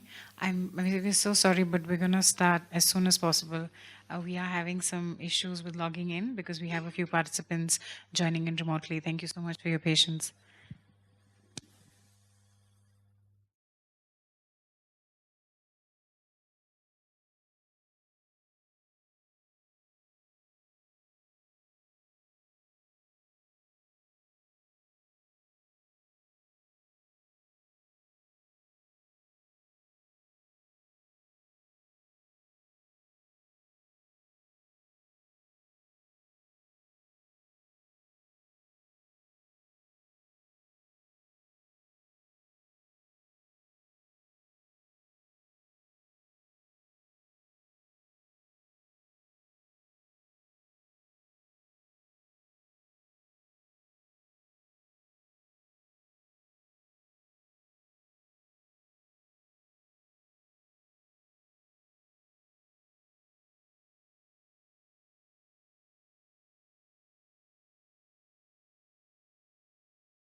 Good morning, everyone. Thank you all for joining us. My name is Rashi Saxena. I'm one of the co-chairs of the IRPC, and welcome to this session on the IRPC access and participation as enablers of digital human rights. I'm going to give the mic to the people who are joining in, who will personally introduce themselves, and then we will move on with my co-chair, Minda, who's joining us remotely, and then we will have a 50-minute Q&A session with our panelists today. Morning. My name is Rosner Nodoyo. I am a senior program officer at the Mozilla Foundation. More specifically, I engage with our fellowships and awards, as well as our Africa Innovation RADI program. Good morning, everyone. My name is Nima Lugangira. I'm a member of parliament from Tanzania, but I'm also the chairperson of the African Parliamentary Network on Internet Governance, which at the moment has about 36 members of parliament from 25 African countries, and I'm happy to be here. Thank you. Good morning. I'm June Paris, a member of the committee of the IRPC. It's very nice to see you here, and welcome. Good morning. My name is Victor Ndede. I work with Amnesty International, where I lead the digital rights programs in Kenya, largely looking at data governance and another program on digital rights for children and young people. Thank you. Thanks, Victor. And now I'll pass it on to Minda. Minda, can you hear us? Online? Yes, hello, I'm here, and here on online we have also Catherine. So maybe Catherine would like to say a few words about herself. She will be part of the panel too. Thank you. Thank you very much. Hello, I'm joining remotely. My name is Catherine Moya. I work as the Program Officer for Digital Rights and Policy at Article 19 Eastern Africa. I lead our Eastern African work around digital rights and, of course, policy. Thank you. Thank you, Catherine. And we are still missing Ioannis. He's trying to join, but having some difficulties. So while he's trying to join, I will just quickly introduce the RPC that many of you probably already know, but for the ones who are coming for the first time, I would like to welcome you all to this session. So the RPC was formed in 2008, and it is a dynamic coalition based here at the Internet Governance Forum. We are an open network of individuals and organizations committed to making human rights work for the Internet. Anyone can join us. The only thing you need to do is to join our mailing list. I will be sharing the link in the chat later, or you can go to our website, which is internetrightsandprinciplescoalition.org. Our outreach work draws on a chart of human rights and principles for the Internet. That's the booklet here, the English version. And the charter articulates existing international human rights law and norms and translates them to the online context. So the charter was first published in 2011 and is now translated into 12 languages. And the charter also includes 10 principles, which are available in 27 languages. So through the charter, the RPC has supported rights-inspired initiatives, and we have partnered with other dynamic coalitions here, the IGF, and all stakeholder groups to raise awareness on the need to implement rights-based frameworks for the online environment. And since 2014, the RPC is also an observer to the CDMSI, which is the Steering Committee on Media Information Society at the Council of Europe. So another very important aspect of our work are the translations of the Charter. And we are extremely grateful for all the volunteers and all the translation teams that over the years made the Charter accessible to so many people around the world. Our latest project is the Nepali translation that we've just launched, and it was made in partnership with Digital Rights Nepal team and coordinated by our RPC member, Santosh Sitel. We are always open to new translations of the Charter, and you really would love to have some translations into the main African languages that are at the moment missing in our group of translations. So if anyone would like to volunteer, just get in touch with us. And so through the Charter, we also have discussed and highlighted many human rights issues online, from the protection of the rights of minorities, including migrants and refugees, privacy and data protection, online abuse, to the relationship of artificial intelligence and human rights, or issues at the intersection of digital technologies, human rights, and environmental sustainability. This year, the RPC Steering Committee has been focusing on Article 1 of the Charter, that is the right to access the Internet. Then Article 5, which is freedom of expression and information on the Internet, and Article 18, right to legal remedy and fair trial for actions involving the Internet. And these articles will be highlighted here today through the discussion, access and participation as enablers of digital human rights, which is the theme of today's panel discussion. And that is all for me now. Please leave any questions on the chat, and I will pass it over to you, Rashi. Thank you.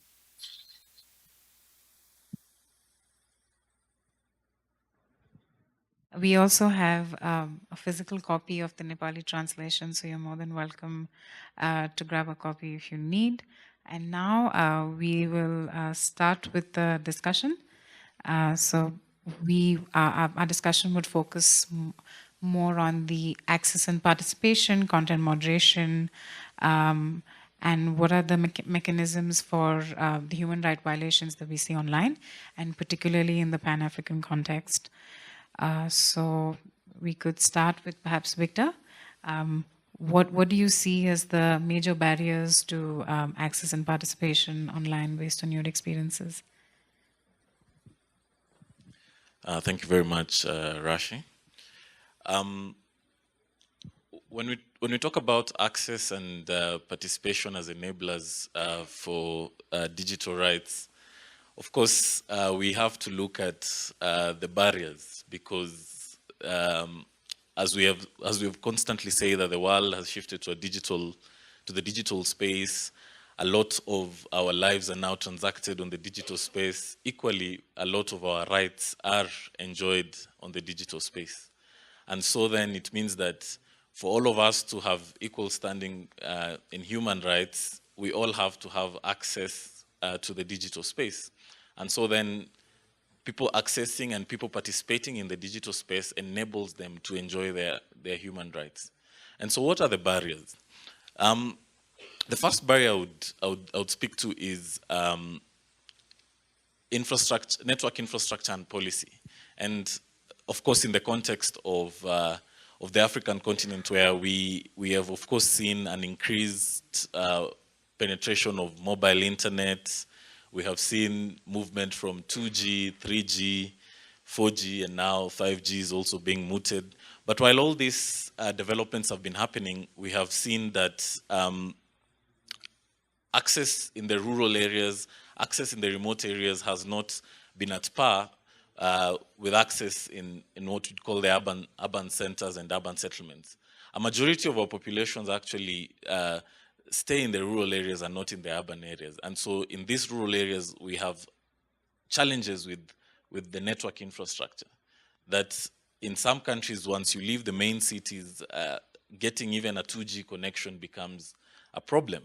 And so this then creates a challenge in people accessing the digital space and participating effectively in the digital space. And so if these rights are being enjoyed on the digital space, or people are actually exercising their rights on the digital space, and there's a network problem, you cannot access the internet, then that then is a barrier. And the network infrastructure policy, network infrastructure and the policies really need to be looked at if we are to ensure that everyone is, we don't leave anyone behind in this digital transformation. And so in as much as we talk about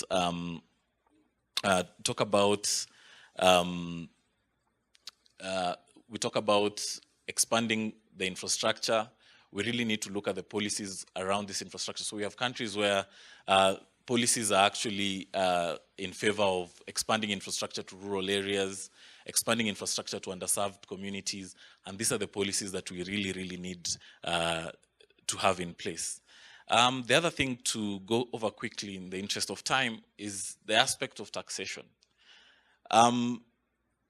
Combined with our low incomes within the continent, the cost of devices, the user fees in terms of purchase of the data plans, this creates an affordability challenge for majority of our users.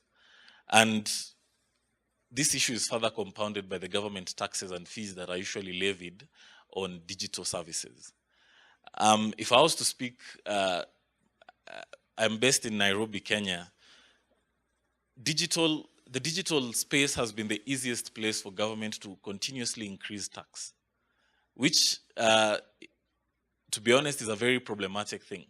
If you look at even the taxation that is in terms of the type of taxation that the digital sector has in Kenya, it's taxed under the excise duty. For those who may know a bit about excise and a bit of this tax administration conversation, excise duty is actually more or less a sin tax. It's taxed on things that, of course, the government wants to persuade people not to use, like, say, tobacco, alcohol, and things that basically attract that sin tax. And so if you find in Kenya where mobile data payment plans devices are now attracting excise duty, then it's actually an active action by, it's an action by the government to sort of dissuade people from getting onto the digital space.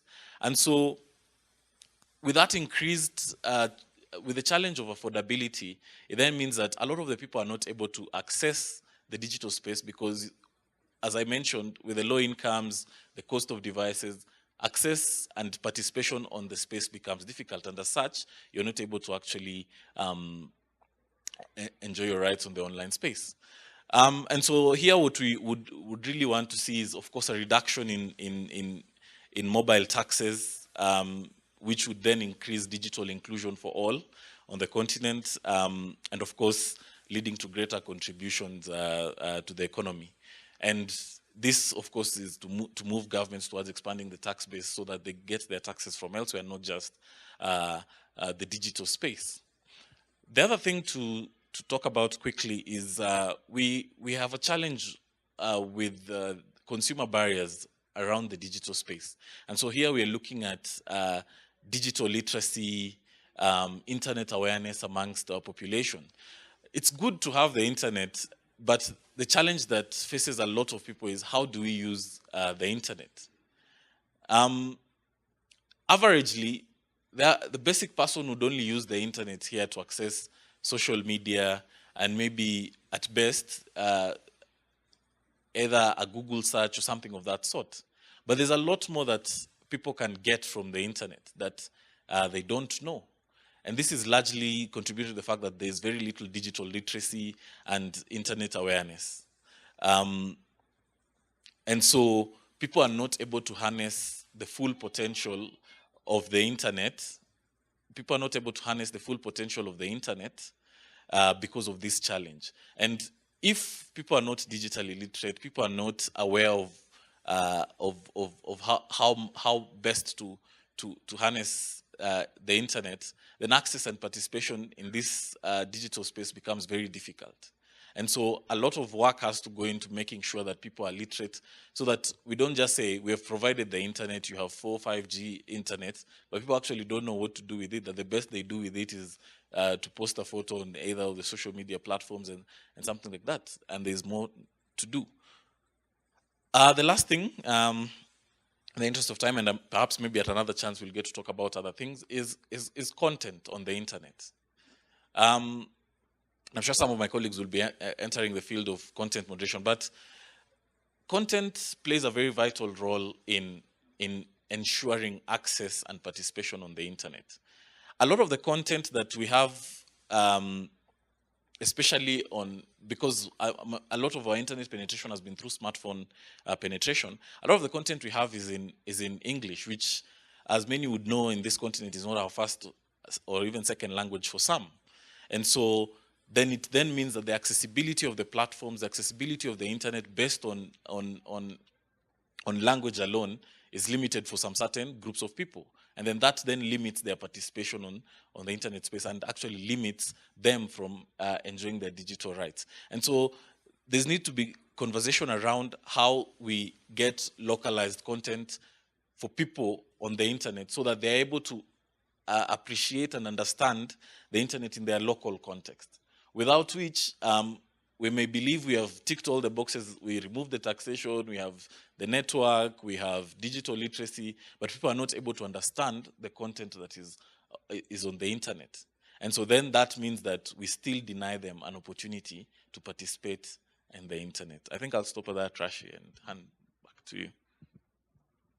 Thanks, Victor. And I'll also pass it on to Rosalind, who lives in Nairobi herself and would talk a little bit about the digital rights landscape there and the work that they do with the Mozilla Foundation. Thanks. And maybe building on to what Victor mentioned in the context of challenges to access, I think given the challenges that, even for the challenges that Victor mentioned, it tends to be that for the most marginalized communities, they're the most, they're disproportionately affected, even in the context of, let's say, the rural urban divide in the context of access, in the context of language as a barrier to access, in the context of who is it that these innovations and these spaces are created for. And in the rare, well, maybe not rare, in the instances in which folks from marginalized communities do attempt to exercise their right to access, you tend to find that a lot of the legal and policy environment in a lot of the countries, at least particularly on the continent, tend to be quite hostile in the context of there's a turnaround in the utility of that access. So you're out here as an African sex worker trying to access the digital space to enhance your economic disposition. However, or an LGBTIQ person or a refugee person. And that access is then utilized against you to surveil you and curtail your rights. And so I think that when we think through like challenges to, and the context of challenges in the framework of the interventions that tend to happen in a siloed way. So you'll have the folks working on the digital rights, working in the context of digital rights, and then you'll have folks that are working with the marginalized communities, working in the context of human rights. But then what that ends up happening is that what's created is a silo, and so it's perceived as digital rights is over there, human rights is over here, whilst neglecting the reality that a lot of the challenges to access and a lot of the abuses that tend to happen in real life also manifest online and vice versa. And so even when thinking through how these are addressed, and this is why even in the context of tech and digital rights, it's important to include civil society and the broad spectrum of what civil society looks like in partnership and collaboration, so that then all the investments work towards the overall objective of inclusivity.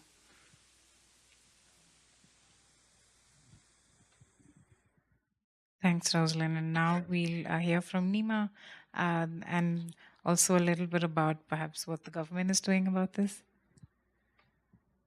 Thank you. First of all, I'll start on the last point.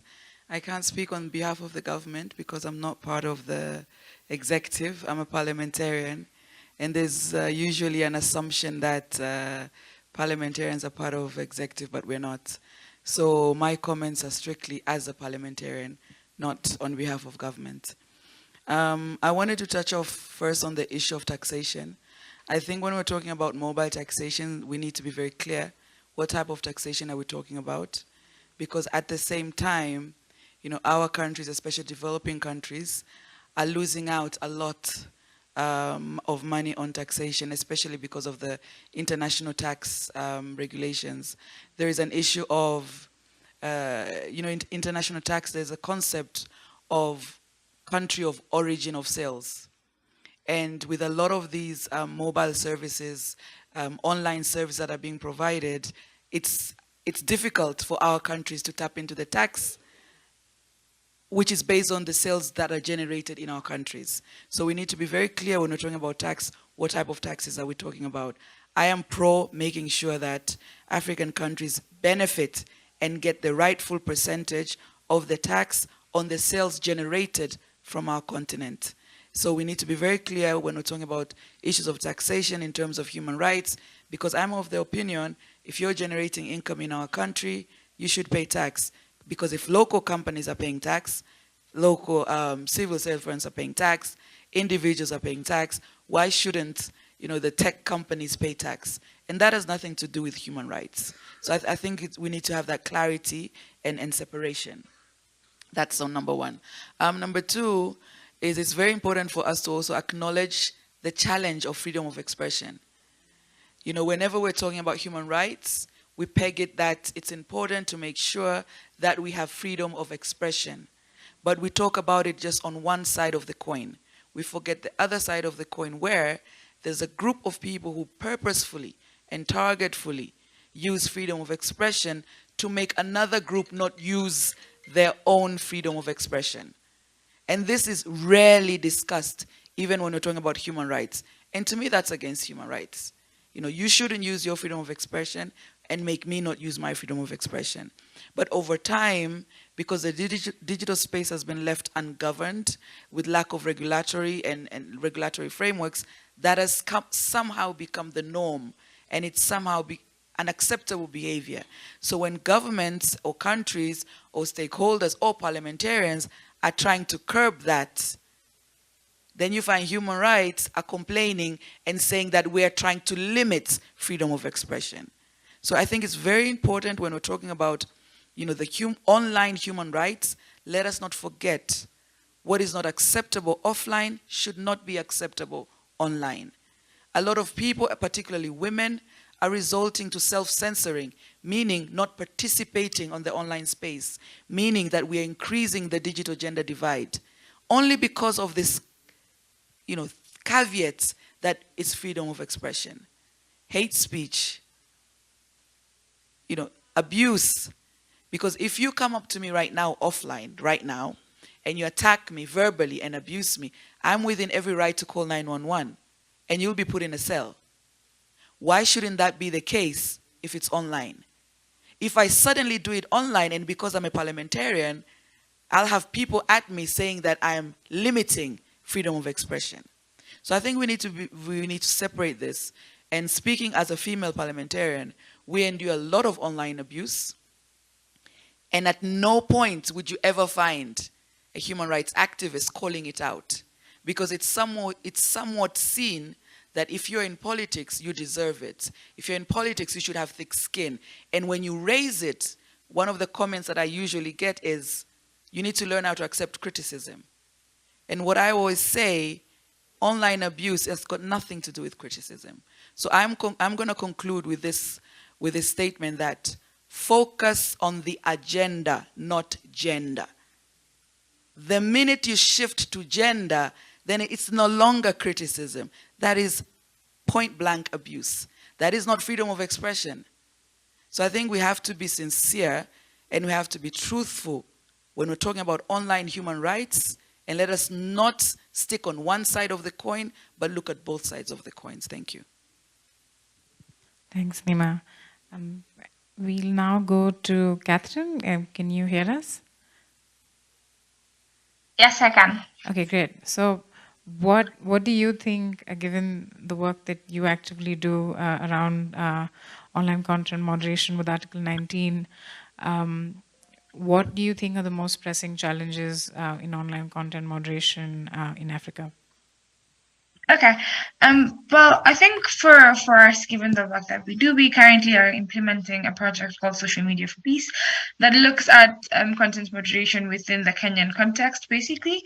And we've identified a couple of challenges. And I think one of those challenges just being the fact that content moderation is really not transparent in that sense. And we don't really know how it's done and who does it. And so over the last period, we've discovered a few things and a few elements that actually have challenged freedom of expression in this sense. Because, for example, I'll give you an example. In Kenya, we have human rights activists whose accounts are continuously disabled because of Twitter's manipulation and spam policy. I think this has now been made worse with all the changes that have happened in the company. But the idea was that the human rights defenders are like just generally people who would go online to campaign, but their campaigns would not really be differentiated from like manipulation and spam. And so eventually what results is that the human rights defenders then have their accounts suspended. And my concern was really that there was no effective remedies for this. Their platforms didn't really provide any remedy. And the fact that the remedies are completely automated, and it was just like arbitrary suspensions without warnings, without any other due process, which for me is against human rights and really even against their business and human rights responsibilities.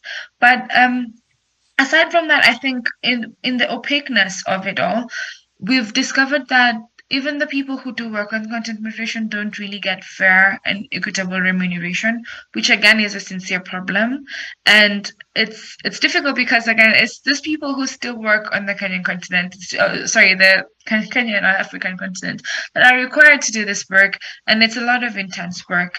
But I think now we need to look at what are the effective strategies that actually make it work. And for me, I think it's also the fact that you'll hear a lot about the lack of like local context and local knowledge, which is something that we found in our research, but it affects content moderation in the sense that the people who are making these decisions are not really fully aware.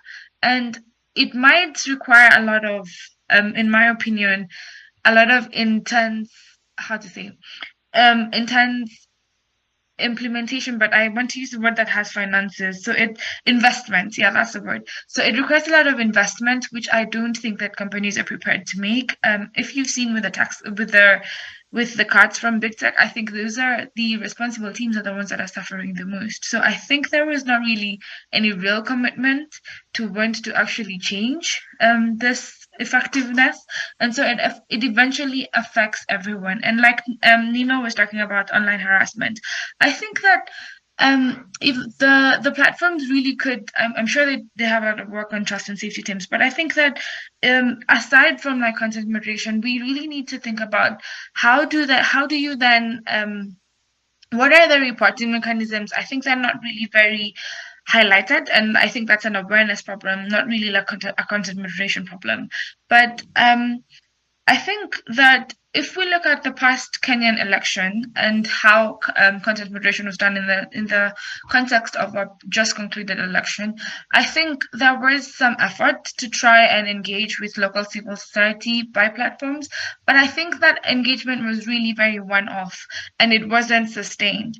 And so beyond the election, I've not so in the time that the period of the election has ended, I've not really seen the same constant engagement, the same constant type of dealing with problematic content on the platform, which then makes it a very one-off problem, and that is gonna like really just catch your attention the next time we have an election, so that you can see that you've been doing work around it. So I think that we really need to think about sustained efforts in making content moderation very sustainable in that sense, because as it is now, I don't really foresee like systematic change. So for example, during our elections on Twitter, you could see labeling of content that was misleading, or actually the platform going out of its way to provide like reliable facts or reliable things that were actually labeled as misinformation. But I haven't seen that going on now. It doesn't mean that just because we don't have elections, those things stopped. It just means that your engagement wasn't really consistent, and so the same problems are set to reoccur. So I think the way it's designed really is sort of to just have the same problems reoccurring, but not really getting long-term solutions to those problems.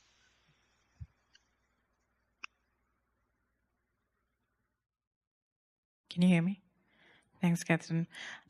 Yeah, it also begs with the question of content moderation being localized. There are so many different nuances that perhaps the big tech teams don't understand, and also the heinous content of looking at triggering stuff for 12 to 14 hours. We're not sure if that's a viable career option for content moderators. And I've also seen that indigenous, there is not a lot of budget by big tech for hiring indigenous researchers who can sort of bridge this gap. So as we move on to our next discussion, how do you all think that we can effectively localize content moderation on global platforms? Perhaps, Rosalind, do you want to go first? Itching too. I think the conversation on content moderation, as Catherine pointed out, is that the challenge tends to be where it fails. So from an idealistic place, it's supposed to be the utility it's supposed to offer is supposed to be in remedy of things like hate speech, where online violence, for example. However, oftentimes what tends to happen, and this is because also a lot of the big tech companies are responding to economic or financial related gain, and that's in the context of the ways in which they'll interact with, let's say, governments, for example, and the permission to exist or operate within a country. So much so that, and this was detailed, for example, in the work of the two fellows under the Tech and Society Fellowship at Mozilla, Odanga Madung and Brian Obilo, who wrote some really extensive work around the ways in which disinformation and misinformation leading up to the Kenyan election were happening. And that was happening in the context of the existence of several false and fake profiles that existed spreading this. And it wasn't until an intervention or like this report that they did that, let's say, Twitter, for example, decided to engage and say, okay, we're going to disable these platforms. Now, the place of where it's supposed to offer utility is in the creation of an environment within that is made possible. And that includes with the partnership from like government, for example. But who's benefiting from laws that are created that are supposed to protect communities? And in what ways are the gaps that exist within these laws and policies that are supposed to protect these communities being exploited? And by whom? And what is it that can be done to remedy this beyond putting the onus on individual activists or communities to then call for accountability? I think that tends to be kind of finding the balance. And then also, of course, again, I like to circle back to the role that civil society plays, which is that bridging that gap between those who should be accountable and held responsible and those who experience great harm as a result of these gaps being exploited. Thanks, Rosalind. And now that we're on the topic of hate speech, we also have Johannes, who's joined online. Johannes, can you hear us? Yes, I'm hearing you. Okay, perfect. Perhaps you can introduce yourself to the group and also talk a little bit about how hate speech can, kind of upheld or kind of help with is one of the most pressing challenges in causing offline violence, and how is that related? Like, how is the interplay between online hate speech and violence, which leads to mass atrocities in your region? Hello, everyone. My name is Johannes. I'm currently a PhD candidate at Monash University in Australia. My research is on internet freedom in Africa. So to answer the question asked, the impact of hate speech is profound in context of the war in northern Ethiopia. Even as highlighted in the recent report of the UN finding, the role of hate speech was great. So especially platforms were unable to moderate content that is, propagated by the supporters of both belligerents. So hate speech in context of the war in northern Ethiopia, basically that covers 3 regions, was, profound. In addition to that, when we report to platforms like Facebook, the response was very slow, even at times when calls for immediate violence was reported. Their immediate, they don't even reply to our reporters. Sometimes we were forced to write same email on Sunday as well. So I think platforms should double down, their content moderation effort when it comes to hate speech as well as, viral disinformation. I will add it later. Thank you. And now we'll move on to Santosh, who's one of our steering committee members, and will also talk a little bit about the work that they do from the Asian perspective. And he's an important member of Digital Rights Nepal. Santosh, perhaps give it to you. Okay. Thank you, Rashi. This is Santosh Sigdal from Digital Rights Nepal. I'm a member of the IRPC steering committee as well. So first of all, I'll briefly talk about the translation that audio shared with you all, the Nepali version of the IRPC Charter. So while working on the translation in Nepal, we felt that this is not only the technical work, the translation, but it is a process of knowledge building, capacity building, and working with the different stakeholder. Because in the process of translation, we collaborated with the different stakeholders, including the Nepal officials of the Nepal government, different civil society organization, technical community, and it was a collaborative process. So it was not a technical translation. So the concept of the rights, principle, and the values, we discussed about that. And many of the words, as a technical part, many of the words that were not available in Nepali. For example, governance, there was not a single meaning. So we explored it. So I suggest the other translation also, because it will not only be the translation, it will be the process of bringing the discussion about the internet values and digital rights into the country. So I suggest that. That is one important part. And another part is talking about the accessibility and access is a right in the country. From the perspective of Nepal and South Asia, we have different kind of, we have to, I think, categorize the different aspects. One is infrastructure, another is capacity, another is the laws and policies that enable or kind of control the access to the process. And in between, we have to also think about the nuances of which community we are talking about. Just like Africa, South Asia, or Nepal, we have more than 120 languages and the ethnic groups. So we have to talk about that. The gender issues are there. Already, as Nima, I think Nima said earlier, or from Mozilla, those people who are already vulnerable in the offline will be vulnerable in the online. And I believe that online is just the replication of our offline world. All the violences that we see in the offline world is replicated in the online world. So only working in the online or the making digital rights will not go, but we have to make it, we have to embed it with the online area, offline world also. So that is my kind of reflection. Thank you, Rashi. Thanks so much, Santosh. And now I wanted to move on to the right to the access of the internet, and based on the panelists' experiences, what do you think can be done or avoided to promote digital inclusion? We start perhaps with Victor. Okay, thank you.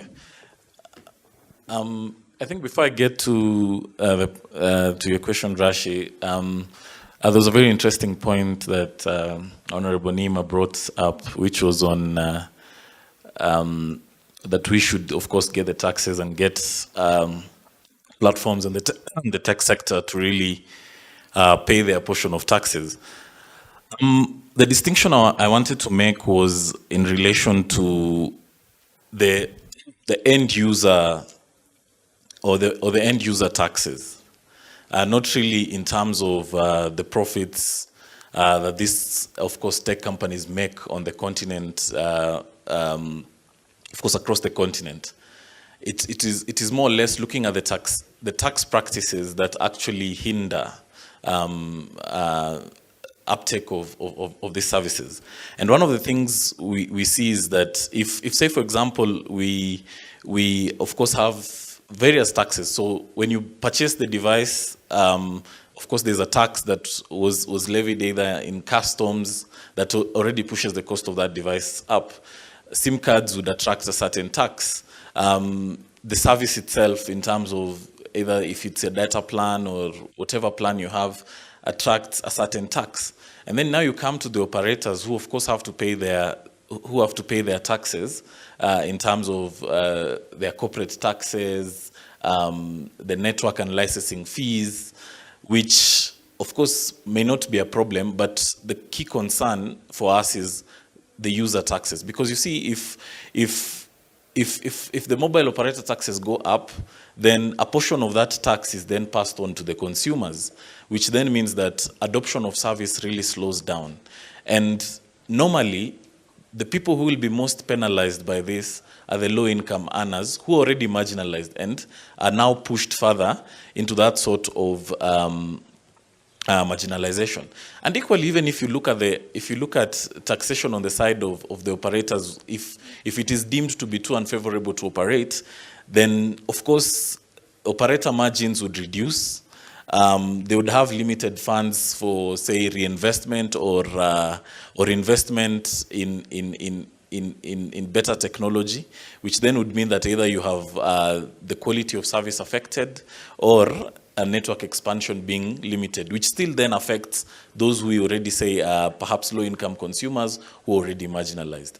So it's more or less how do we strike a balance in terms of course, everyone paying their fair share of for taxation, as of course the continent needs a lot of to expand the tax base to, of course, lift ourselves and increase our GDPs. But how do we do that in a way that affords everyone an opportunity to get included on the digital platforms?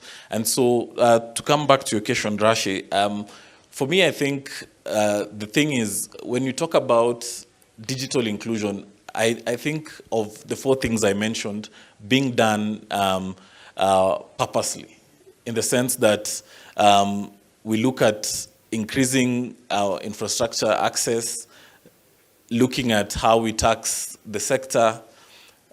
The third thing, we look at the aspect of consumer barriers, which are digital literacy, and people just being aware of what the internet is. Because a lot of work has not really gone into people really appreciating how much they can get from the internet. So that the average smartphone user would probably be on social media platforms and betting sites, and that's it. And yet there's more to achieve, or there's more to do on the internet over and above those 2 primary things. And lastly, of course, the content. We really need to bring our content or localize our content to the level where a majority of the users within the continent would be able to understand what really is happening on the internet. If we are talking about access and participation as enablers of digital rights, when you look at some of the rights that we now and for the context of the continent, and maybe speak more for even Kenya, where I come from, a majority of the rights that people actually now exercise more online start with access to information, freedom of expression, which still means them getting information and using that information to express themselves. We now see more of our protests happening online. We now see a lot of our people exercise their freedom of association online. And if the content that is there for them to understand, if, say, for example, conversations around a certain protest, a certain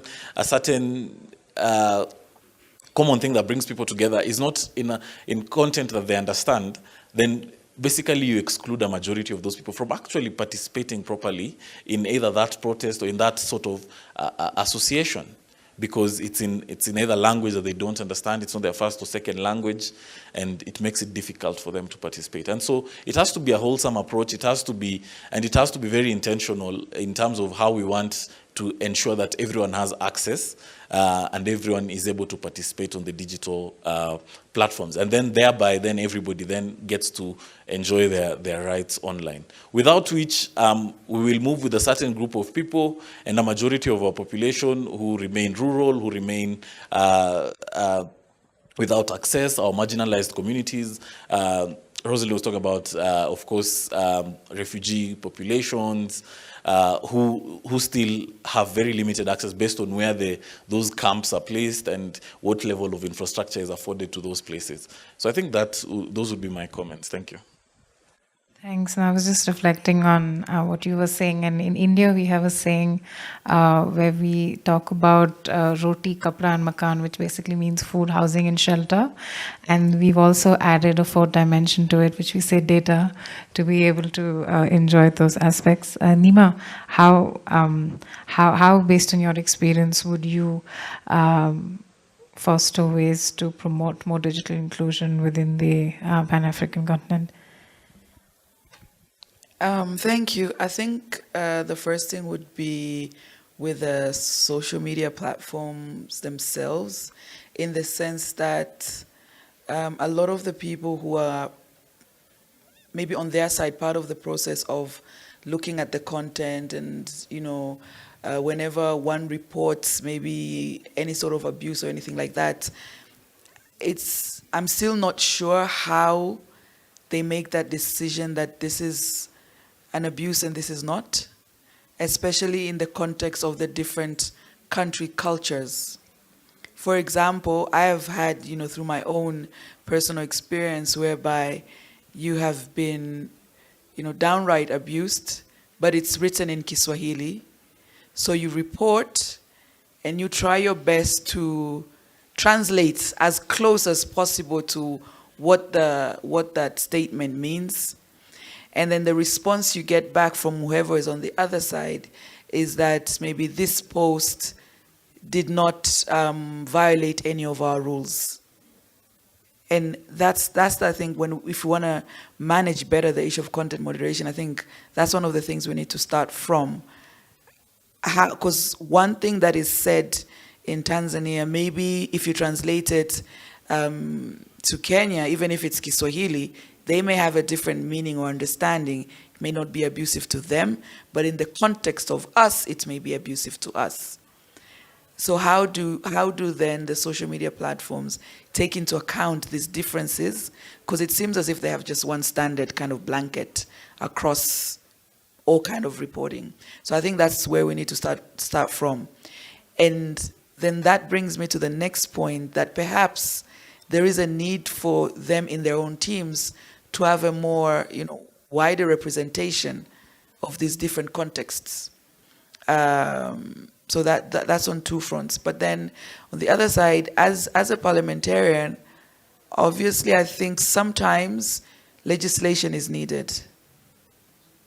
Much as, I'm in a room where people might not like to hear issues of legislation, but sometimes legislation is needed, kind of, so that to put that baseline of what, because at the moment, online abuse, hate speech, online harassment, it's not clear, it's left in a gray area.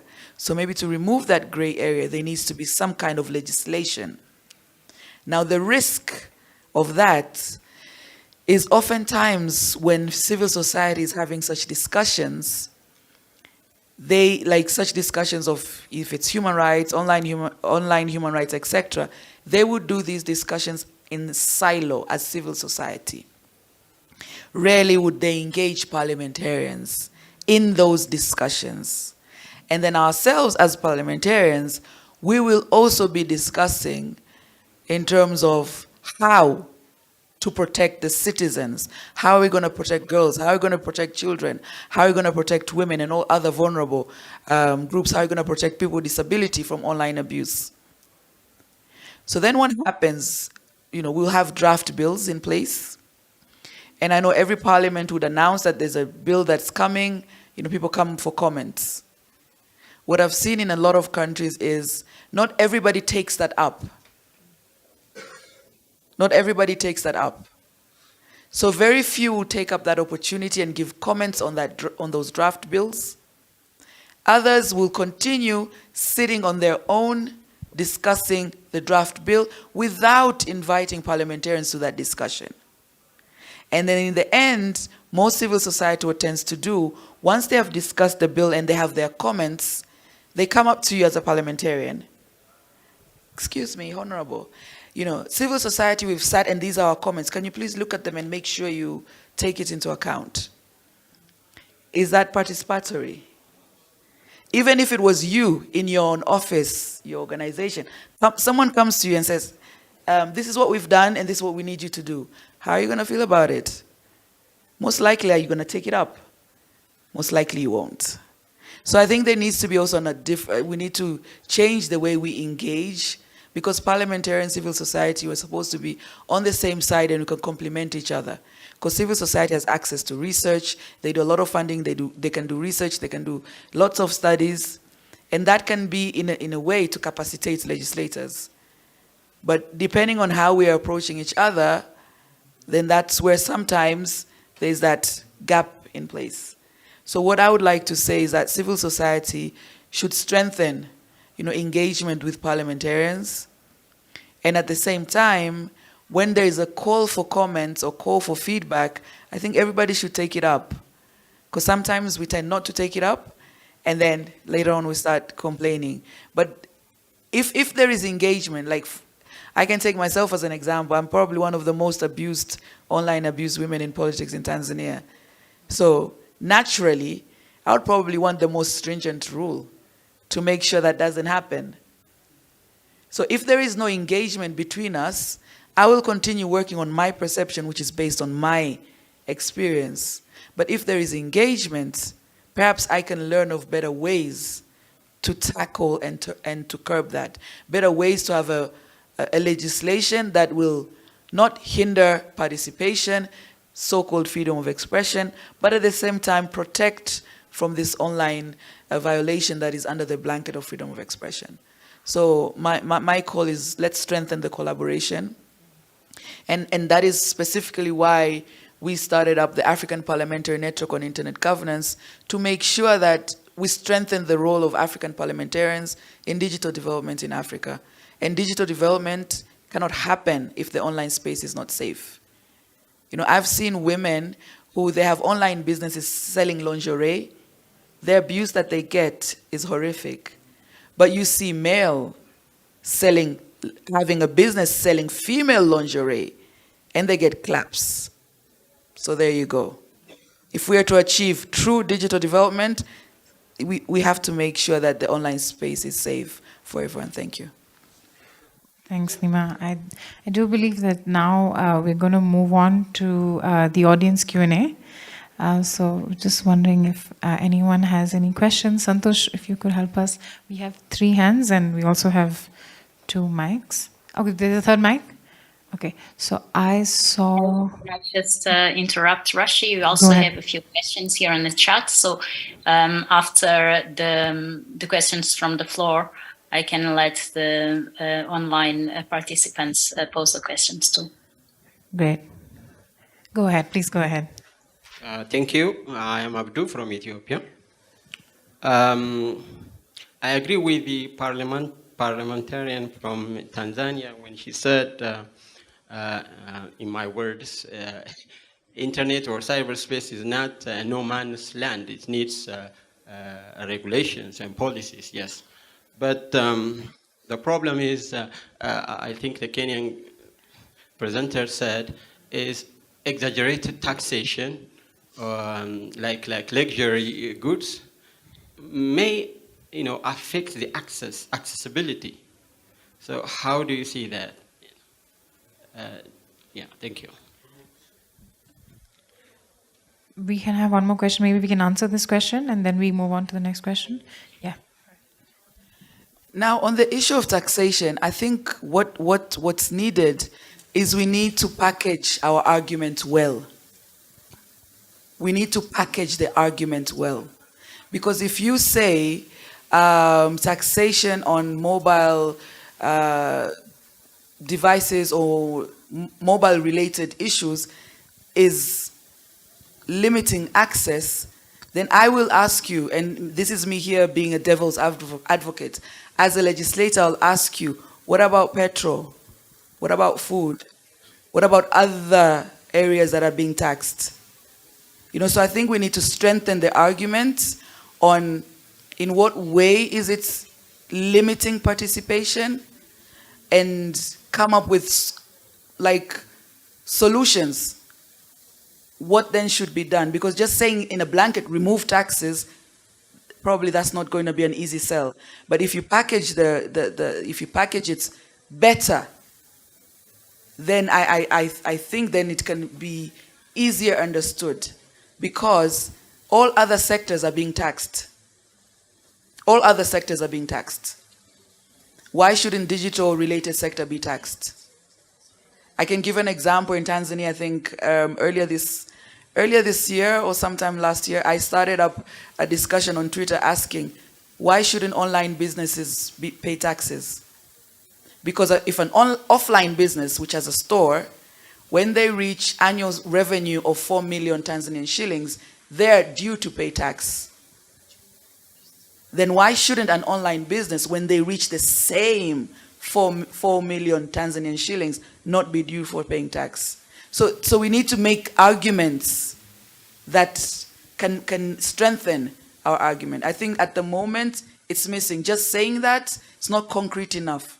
So let's find ways to concretize this. I agree with you. I come from a peripheral region and I understand it, but I myself am not an expert. So if we can get those facts, concrete arguments, then as legislators, we can be able to advocate for the same. So this is upon you guys to help us get those concrete facts. Thank you. Hello, my name is Irene Barikirika. I'm from Kenya. I've really enjoyed this conversation. It's very diverse. So I want to bring in we're talking about accessibility and inclusion. So I want us to also look at it from a different perspective, because 15% of the African population lives with some form of disability. So when we talk about accessibility, for us it means how is the design and development of all the content that's online? If I'm blind, am I able to understand the image that you've posted online? If you're doing a human rights campaign, all the content that's online, can someone who's blind or someone with a reading disabilities, can they be able to access that information? Because then we can be talking about real inclusion. Otherwise, we're leaving 15% of the population out. The best part about this is that the World Wide Web has a set of digital accessibility guidelines that content developers, regular designers, everyone can use. So let's design and develop content with people with disabilities in mind. Thank you. Thank you for your comment.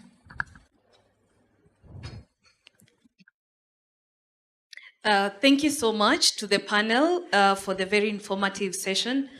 My name is Maureen Mwadime, and I work for Kenya National Commission on Human Rights. It's a constitutional commission set in the Constitution. From my end, very interesting discussion, and picking up from the taxes and everything else being said about affordability.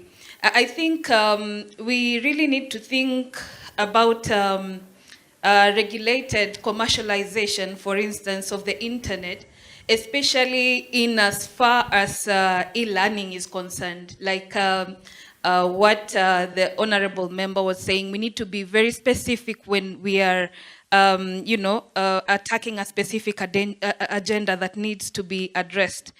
So what we need is finding that delicate balance between business and human rights, and also establish what government incentives can be given, perhaps, to be able to incentivize the businessmen to be able to lay the networks all the way to the rural areas. The other input that I have on the barriers that were being discussed earlier on digital literacy and access in terms of internet connectivity infrastructure. And I want to mention the bit about electricity. We always have this last mile aspiration, and we tend to forget that, well, not all of us is connected to the grid. So it's a conversation that we need to broaden so that we can make the aspirations really practical. The other thing is on sustained public conversation, especially with those impacted most with digital technologies. Most conversations happen in urban areas, closed spaces, parliaments, boardrooms, and not necessarily in those far-flung areas where the vulnerable and marginalized groups really are impacted the most by the digital technologies once they are rolled out. On the online violence and harassment, I totally agree. We've had several cases that have led to self-censorship, especially in our just concluded election. And the other thing that I didn't hear mentioned is the lack of coordination on tech governance actors and the lack of capacity from oversight mechanisms to effectively discharge their functions in digital spaces. We are a national human rights institution. There are sisters here and brothers who are also NHRIs, just like we are formed. Unfortunately, we are always left out of the conversation and come in at the very last stage when the violations have occurred and need to be remedied. Then overlaps and lack of clarity on the functions of institutions set up, for instance, to monitor hate speech. In Kenya, we have the Communication Authority of Kenya and the National Cohesion and Implementation Commission. there is need for lack of clarity on who's doing what and what is the threshold when it comes to hate speech, so that again the self-censorship does not apply. Then lastly is the lack of trust across the stakeholders. We really need to understand the players in the ICT ecosystem to understand and appreciate the kind of leverage that each player has. Each player has very different strengths, and I think we can all leverage on that to be able to make this space very enabling in terms of realizing the rights of each and every person within Kenya and of course beyond. Thank you. Thank you so much for your comments. We have a hand up there. Okay, thank you very much. So I'm Providence Baraka from the Democratic Republic of Congo. I would like just to add something about the taxation. You know, many countries in our African continent are really ready to create imaginary taxes because, yes, they really want to increase their GDP, but they are not ready to agree with alternative financing model based on models adopted in their regions. So I'm trying to ask myself why and what are the intentions behind. Yes, we don't only need legal frameworks because in some of our countries there are policies that are really stating that public authorities have to provide the population with electronic communication services at an affordable price regardless of their geographical location in the national territory. And in my country, we call it the principle of universal service. But recently, the civil society in my country has been fighting so that a imaginary tax that has been created may be removed. The tax was called RAM. It was a tax on mobile devices. Okay, it was a tax on mobile devices. But when we try to analyze the contexts behind the creation of that tax, the tax was not really illegal. It was just an imaginary tax. And finally, we have been able to get the removal of the tax. So, and if you try to analyze well, some studies that have been carried out have been able to prove that the taxation is really a hindrance to digital inclusion in African countries. And yes, in conclusion, I would like to say that I strongly agree with the idea from the UN Secretary General saying that when our countries are prioritizing taxation and when they really want to make profits to the expense of people, yes, we are really letting ourselves with an incomplete picture of the true cost of economic growth. And let me tell you, the true cost is simply the digital exclusion. Thank you very much. Thank you so much. I'm going to move to an online question, and I also want to keep account of how many hands we have. We also have only 5 minutes, so we suggest you keep your comments and questions short. So there's one question, and then I'm going to hand it over to Nima, who has to leave. So she'll wind up as she has some comments on the points that was just made. What impact this is a question coming in from Kunkar Hassan, who's the Advocate Supreme Court of Bangladesh. He says, what impact can access and participation have as an enabler of digital human rights in a developing state like Bangladesh? Santosh, perhaps you want to take that? Yes, sir.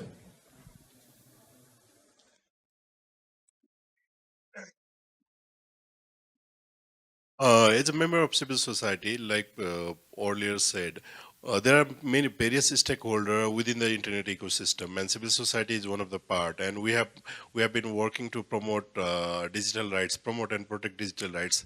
And we have been working with the legislator, member of parliamentary committee, a Nepal Telecom Authority, that is the regulator, and with the end user also.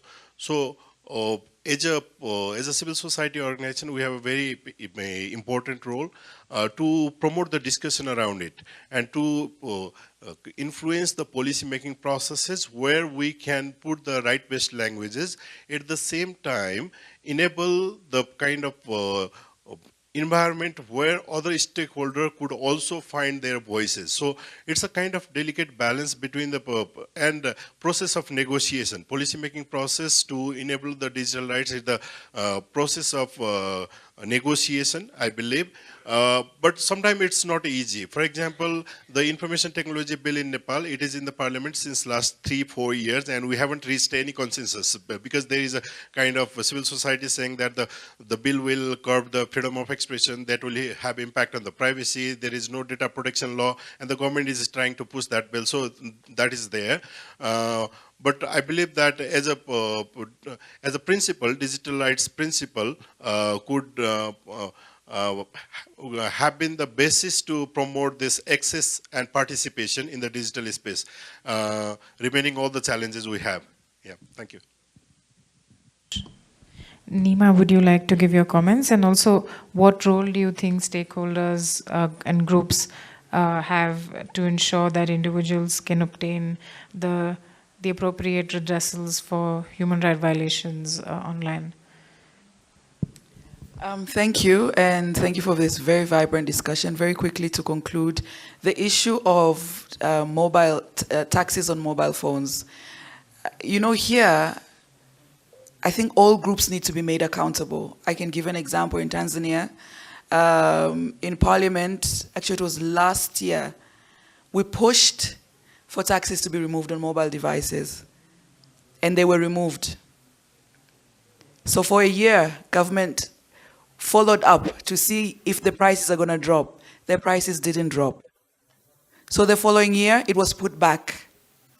So now, what argument do I have as a legislator to raise the issue again? If civil society legislators pushed for something, it happened, private sector did not.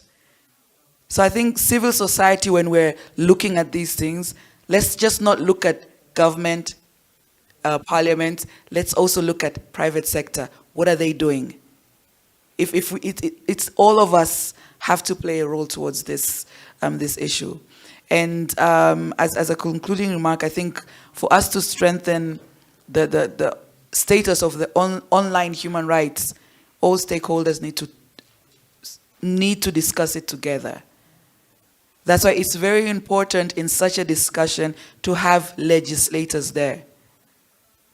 Excluding legislators creates a risk of legislation being drafted and passed, which perhaps may not be aligned to the ecosystem.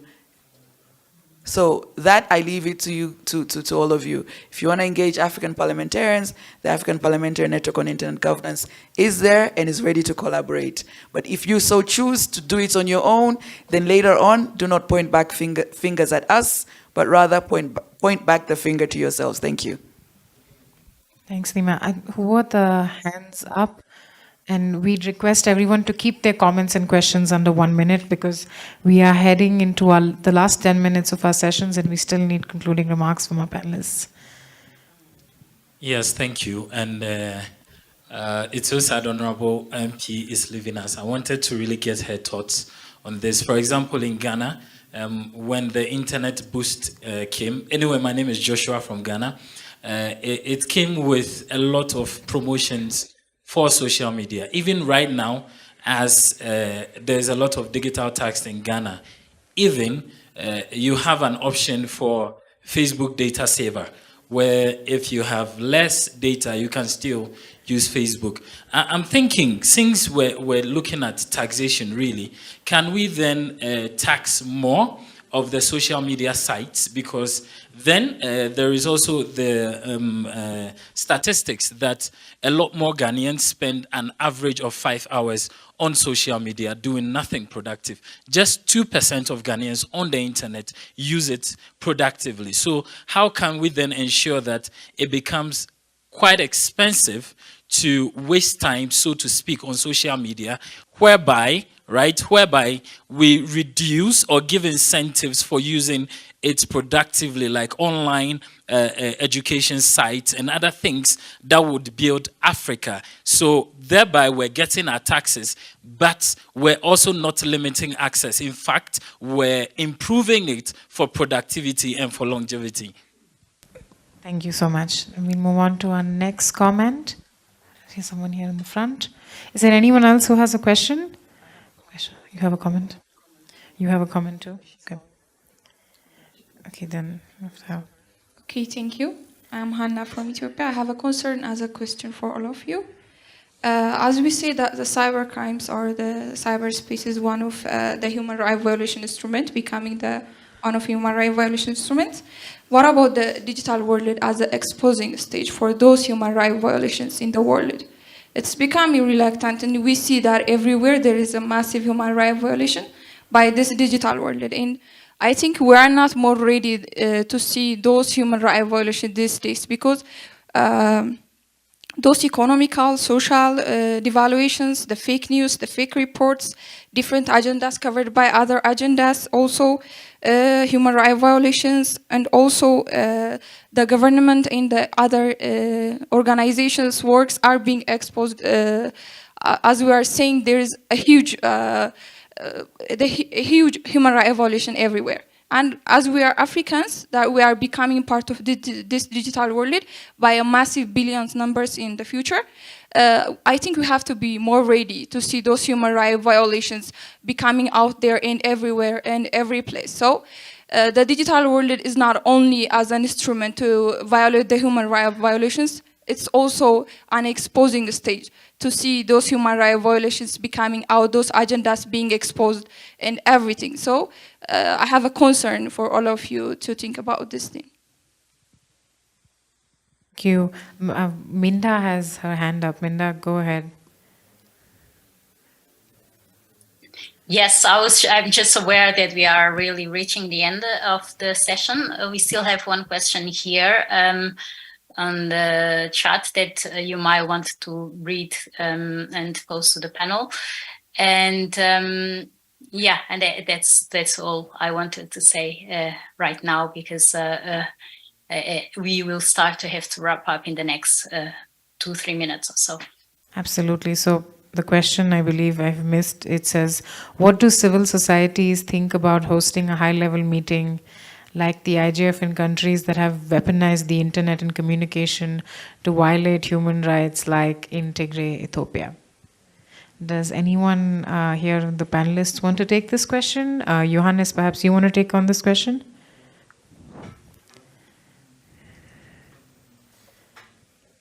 Sure, of course. I think when we think of internet shutdown in Tigray, I think we need also to look beyond Tigray. Like, the conflict was not only in Tigray, but also in Afar and Amhara. So according to Access Now and other civil societies reports, at least 10 million people were affected by the internet shutdown.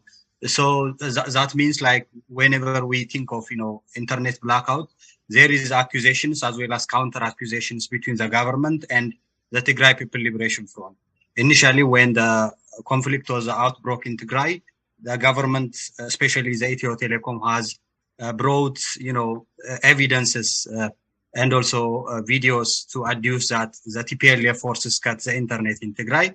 Later, international organizations accuse and counter-accuse the federal government for, depriving the people of Tigray accessing internet. But for me, as the problem lingers in 3 regions, so we need to problematize beyond Tigray as well. So the Ethiopian government in the future, as well as in policy and laws, especially in the digital policy, as well as in the 10 years plan, needs to work hard, especially to end the practice of internet shutdown.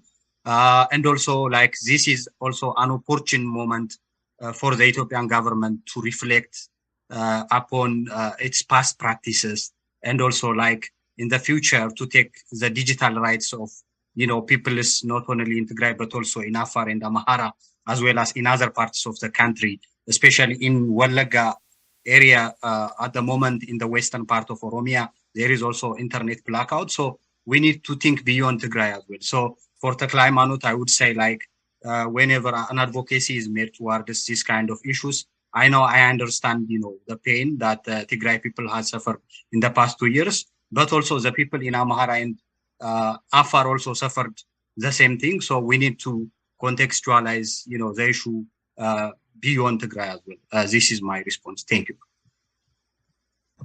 Thanks, Johannes. I do believe that now we will need a 1-minute takeaway from all our speakers. We are running out of time, and then I'll also have to hand it over to Minda and finish my concluding remarks. So we perhaps could go online. We go with Catherine. What would your key actions and recommendations be to all stakeholders to ensure that we have a free, open, diverse, and human rights based environment online? Thank you. So I think I'll start the first with the legal and regulatory framework that Nima was talking about. I think there are a lot of lessons that we can learn from Africa as a whole. I once gave a talk at Namibia IGF last year, and I was telling them about our universal access regulations and our infrastructure sharing policies that deepen connectivity and network infrastructure that is really key to promoting accessibility. So I think that learning across from each other, just really learning about our different regulatory frameworks is really key. The issues around taxation were that I know for a fact that in Kenya, we haven't agreed to the ongoing taxation framework that's been promoted by or rather has been settled on by the OECD, mostly because Kenya has its own taxation framework. But I think it's something that requires constant conversation, and it's something that also requires looking at, and as she was saying, looking at different stakeholders and how they're implementing different things. But when it comes to regulation, we have a lot of cyber regulations and cybercrime laws in Eastern Africa around cyber harassment. But I think the biggest issue comes with the implementation of the legislation. So the legislator will make this law, but the implementation will not actually be used to make it very effective to deal with online violence or online harassment. The implementation would be that it would probably be used to harass media practitioners and bloggers and other things. And yet the people who face harassment really don't have a clear way of addressing or accessing remedies, as I had alluded to before. So we need to design regulation also in a way that's effective.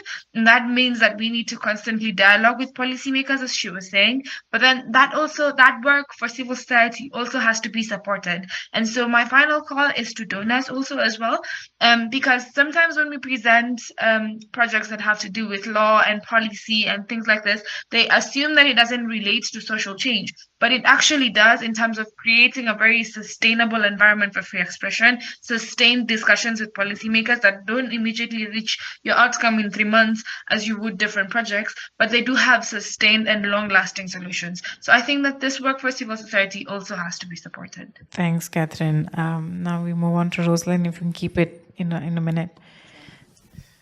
I like what the Honorable Nima said when she talked about a multi-stakeholder approach, because the truth is that any sustainable change tends to happen where there's collaboration, but more importantly, because we are talking about human rights-centered approaches, this collaboration needs to be human-centered in the sense of, I think somebody had mentioned earlier when talking about taxation, when governments put profit over people. And so how is it that civil society, for example, can engage in a way that's intersectional and keep government accountable? How is it that government can engage in a way, because every power-wielding entity is susceptible to abuse or abuse of power, right? So how is it that government can then also learn and engage in spaces and in collaboration with civil society to find out what is harmful and ways in which, because we've been talking about taxation, but there's also negative taxes, like the social media tax imposed on, let's say, Ugandan citizens, for example. So how is it that we can find the balance? How is it that we can work with big tech and telecommunications companies as regards the infrastructure as a pathway to access for people in places for which infrastructure is an obstacle? And so I believe that if we're able to work from a place of intersectionality, from a human-centered place and driven by people over profit, then access is achievable.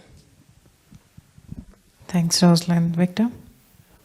I think in the interest of time, I'll just underscore the importance of a multi-stakeholder approach that has all the actors in the space collaborating to ensure that there is access from the private sector to the government, both the executive and legislators, and even civil society, as all the key barriers to access actually affect, the key barriers to access actually involve all the key stakeholders. Thank you.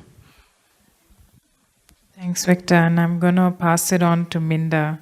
And unless Johannes has a few lines to say, but I did.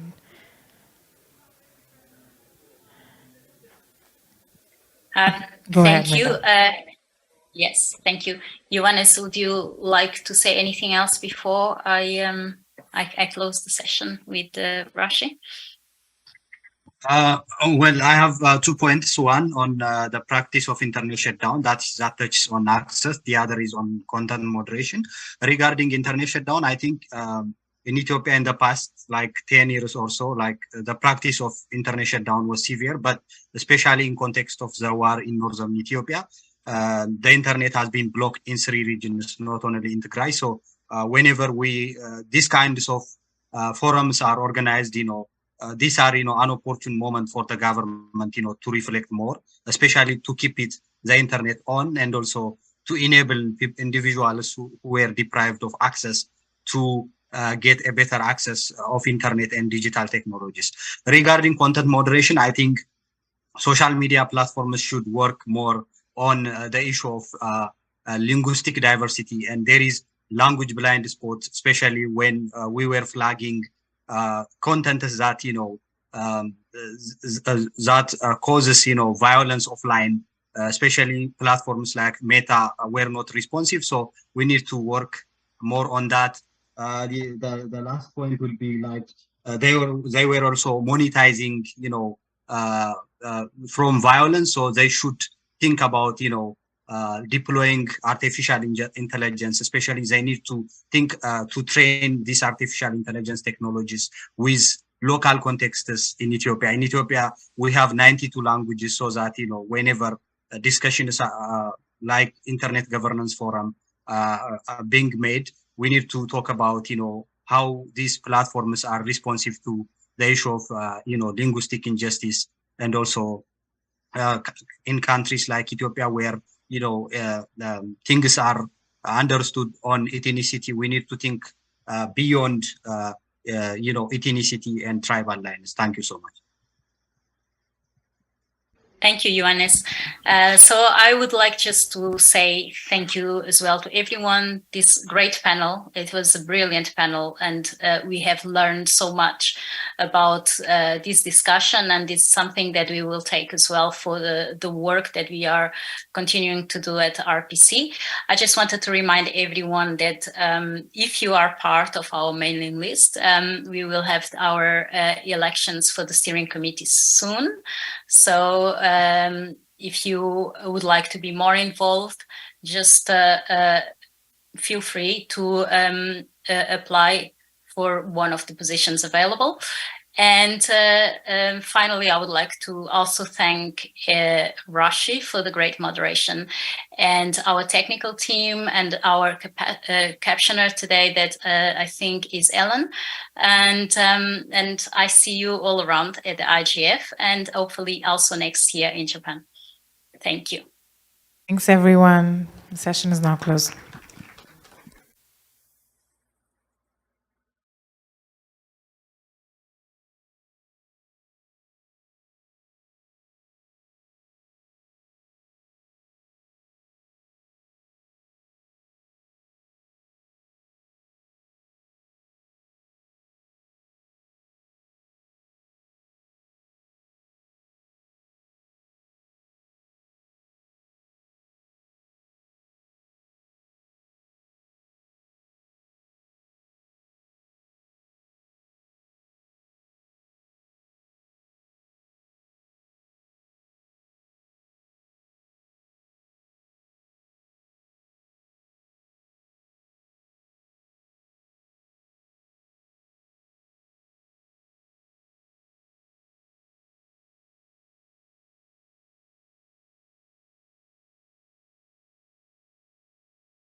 thought out and detailed is from the government think tank called Niti Aayog, which came out with a discussion paper on AI in 2018, putting out the tag of AI for all. And that was followed pursuant to discussions in 2020 with a set of principles that they recommended on responsible AI. And that was accompanied with something, it was again at the stage of a discussion document, so it's not binding, but they recommended an enforcement framework of a sort, which basically the emphasis was around thinking about this at this stage in the Indian market from a self-regulatory perspective and not from any kind of binding regulation which would impede innovation. So that's been the flavor of the way the Indian government has been thinking. But they did talk about the need for risk-based regulation, which would be kind of proportionate to the kind of issues being posed. So they talk about the general principles, which the UNESCO, as well as several principles, other principles talk about things like privacy, security, fairness, avoiding bias, etc. But to operationalize all of this, they kind of put the main obligation on the industry or the operators themselves. And they suggested a kind of an enforcement framework, but which would be multi-stakeholder co-regulatory, but it doesn't have teeth in the recommendation in terms of it's not a legal framework. It is more in the advisory, advocacy, reframing the principles, looking at compliance, putting out standards. So it is more a soft touch approach which has been recommended. And that's where we are at. So, as I said, we are still far away from thinking about binding regulations, not only on AI, but we still don't have a binding law on data protection, which many see as the first step towards AI. But just to add on the data governance part, there is a conversation going on around how do you make more data available for AI research, and there again. That's something we don't have binding legislation on, but there are proposals from the government to kind of open up non-personal data to begin with, both which is held by the government as well as which is held by the private sector, so that this becomes available for AI research. So I'll stop with that. Thank you, Smriti. Wayne, please.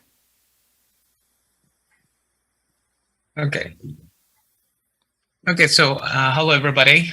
My name is Wayne. You can call me Wayne. And I would like to express thanks to Sylvia and Alessandra for the invitation. And today I'm going to share with you a very big picture about the so-called AI governance framework in China. Basically, we have to admit that we have the governance model for AI and data globally. For example, if I'm correct, I think Oxford held a conference titled "The Race to Regulate AI" in the middle of 2022. They proposed that there are at least 3 approaches to regulating artificial intelligence. For example, like in European Union and Brazil here, we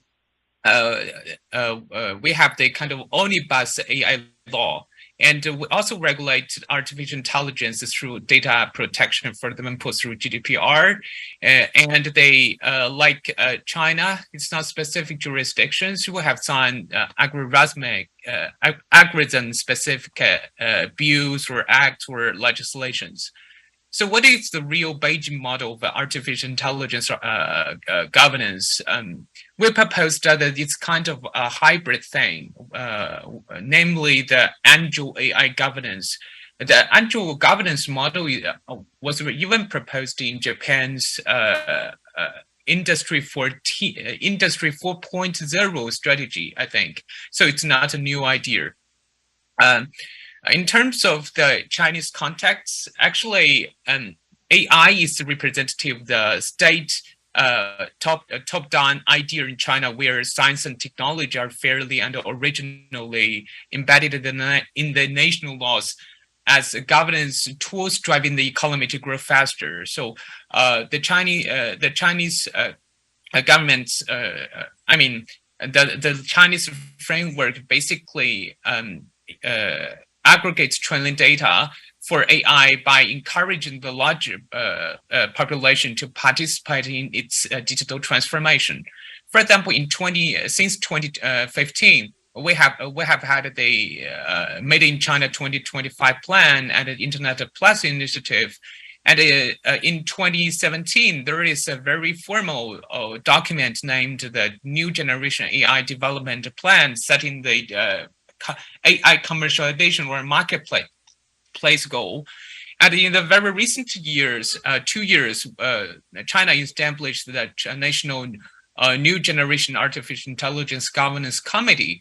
It's a kind of centralized but multi-stakeholder oriented body.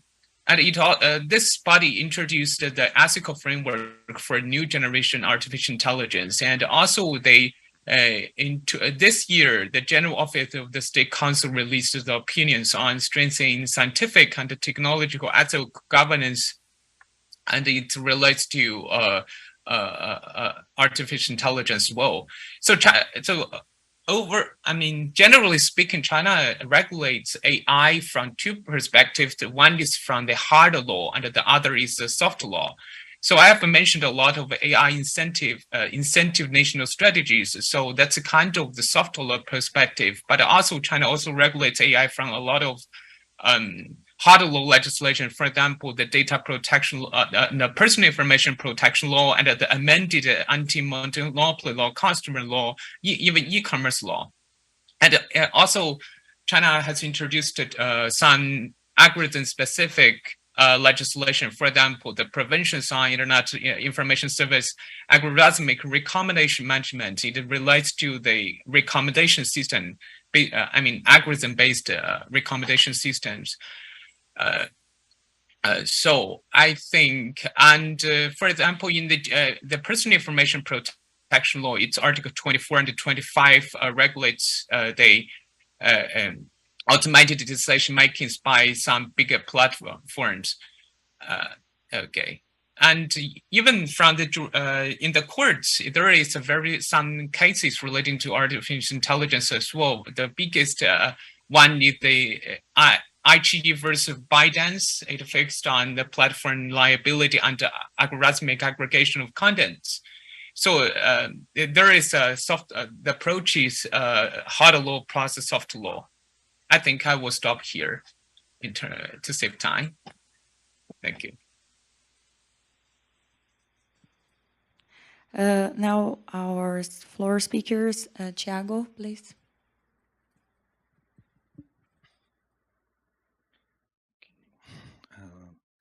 Thank you, everyone. I want to see if I can share my screen for a very short presentation. Let me just test that. Okay, is it sharing the screen? I don't know. Yeah? Yes. Okay, so I will just bring, first of all, I'd like to thank for the opportunity to be here as a representative of the Brazilian Data Protection Authority. But my role today will be to show a bit more of the general overview of how this is being discussed in Brazil.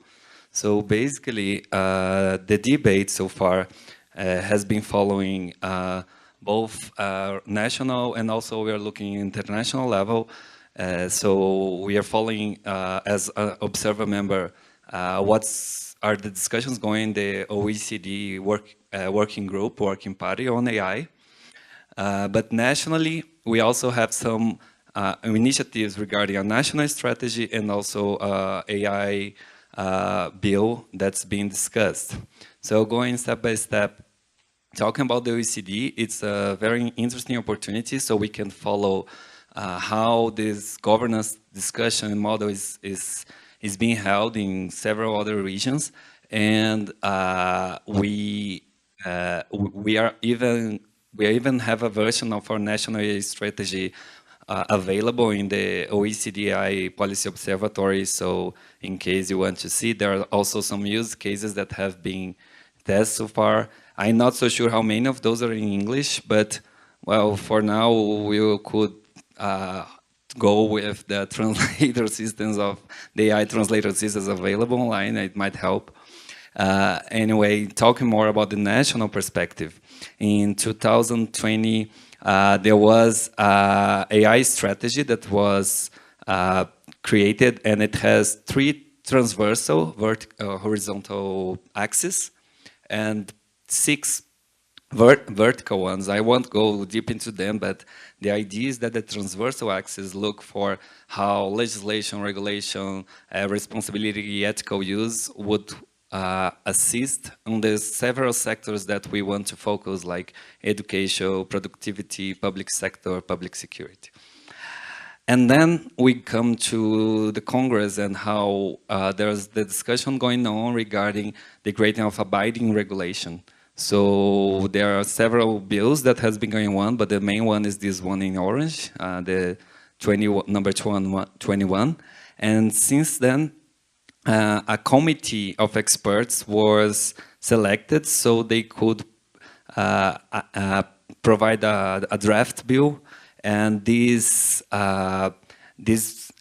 since it was organized, they organized some public hearings, so it could have some multi-stakeholder approach, and they also were somehow concerned with a bit of race and gender diversity to see some issues that might be particular to, well, the reality of Brazil, the socio-economic reality of Brazil. So several axes were considered. And as part of the public hearing, there were some discussions of what would be the governance model in terms of oversight. So who will regulate or how it will be regulated, how it will be enforced, this legislation. There were several proposals, some that even came just with sectorial approach or auto-regulation by companies.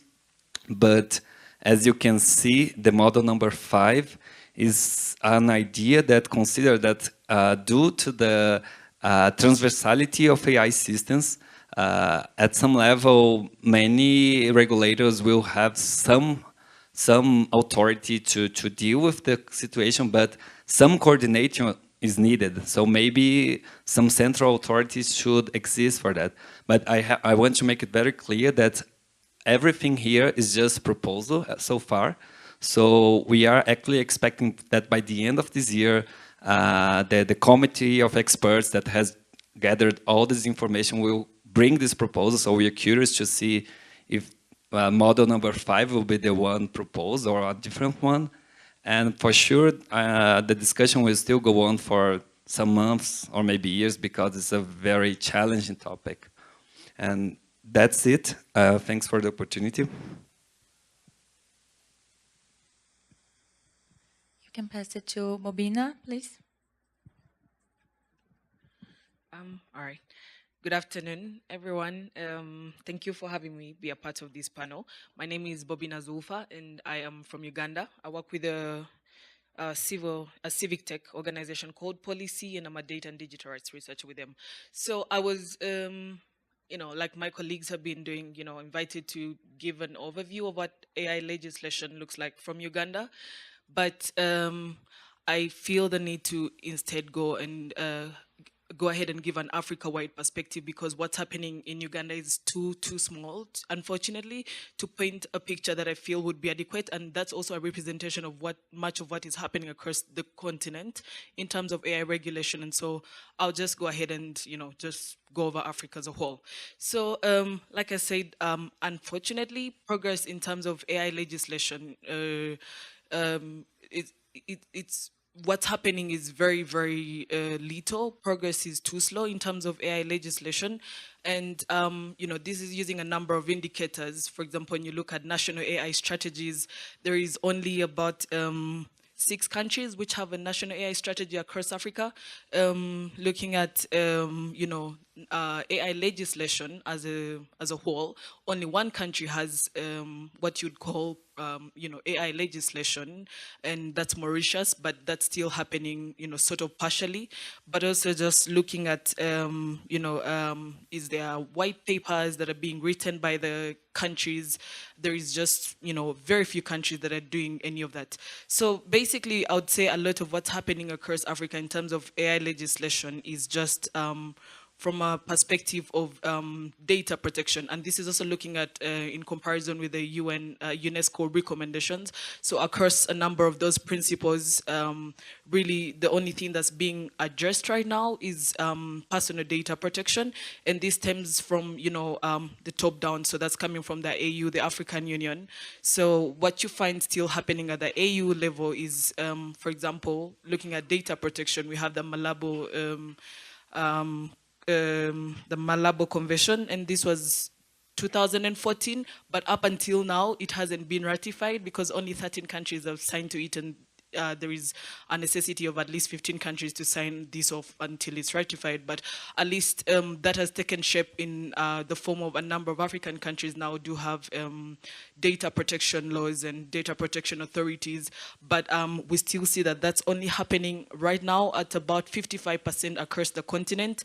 But besides that, you know, I would say the other thing happening is the African Commission for Human and People's Rights, ACHPR, has a resolution 473 that was passed last year that looks to, you know, start a study on artificial intelligence and robotics in terms of, you know, the benefits and harms that it could pose across the continent. And so much of what you see is, you know, a lot of what's happening in legislation across the continent looking at AI is in its very initial stages, and progress is very, very slow. So there is need for other actors beyond government, like, you know, civil society, who are stepping in to come up with a number of frameworks. So for example, yesterday I was talking about a framework that we are working on as policy with a number of partners.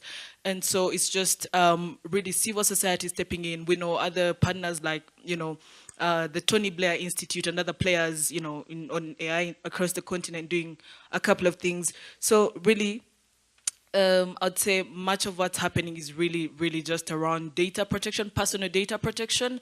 And so everything else in terms of just the other principles, looking at gender, risk impact assessments, even just the, you know, environmental and just other principles are barely being addressed right now. And so it's just, I guess, interesting to hear what's happening across other regions of the world. And, you know, hopefully conversations like this can, you know, reach the people that they're supposed to reach, especially on the African continent. And I would say just another issue is just a lot of what has been happening also, there is just like opacity to it. We barely know what's happening outside these working groups in the AU and even at government level where we have national AI strategies. It's hard to access the data to be able to, you know the progress they're making and the steps they're taking. And so even with the recommendations we're coming up with, you know, looking at steps of implementation, you know, that's one of the barriers. How do we break through these working groups and be able to get to the top, because it's a top-down model. So for us as civil society coming from the bottom up, I would say that's pretty much what you know, AI legislation right now looks like across the continent. Thank you.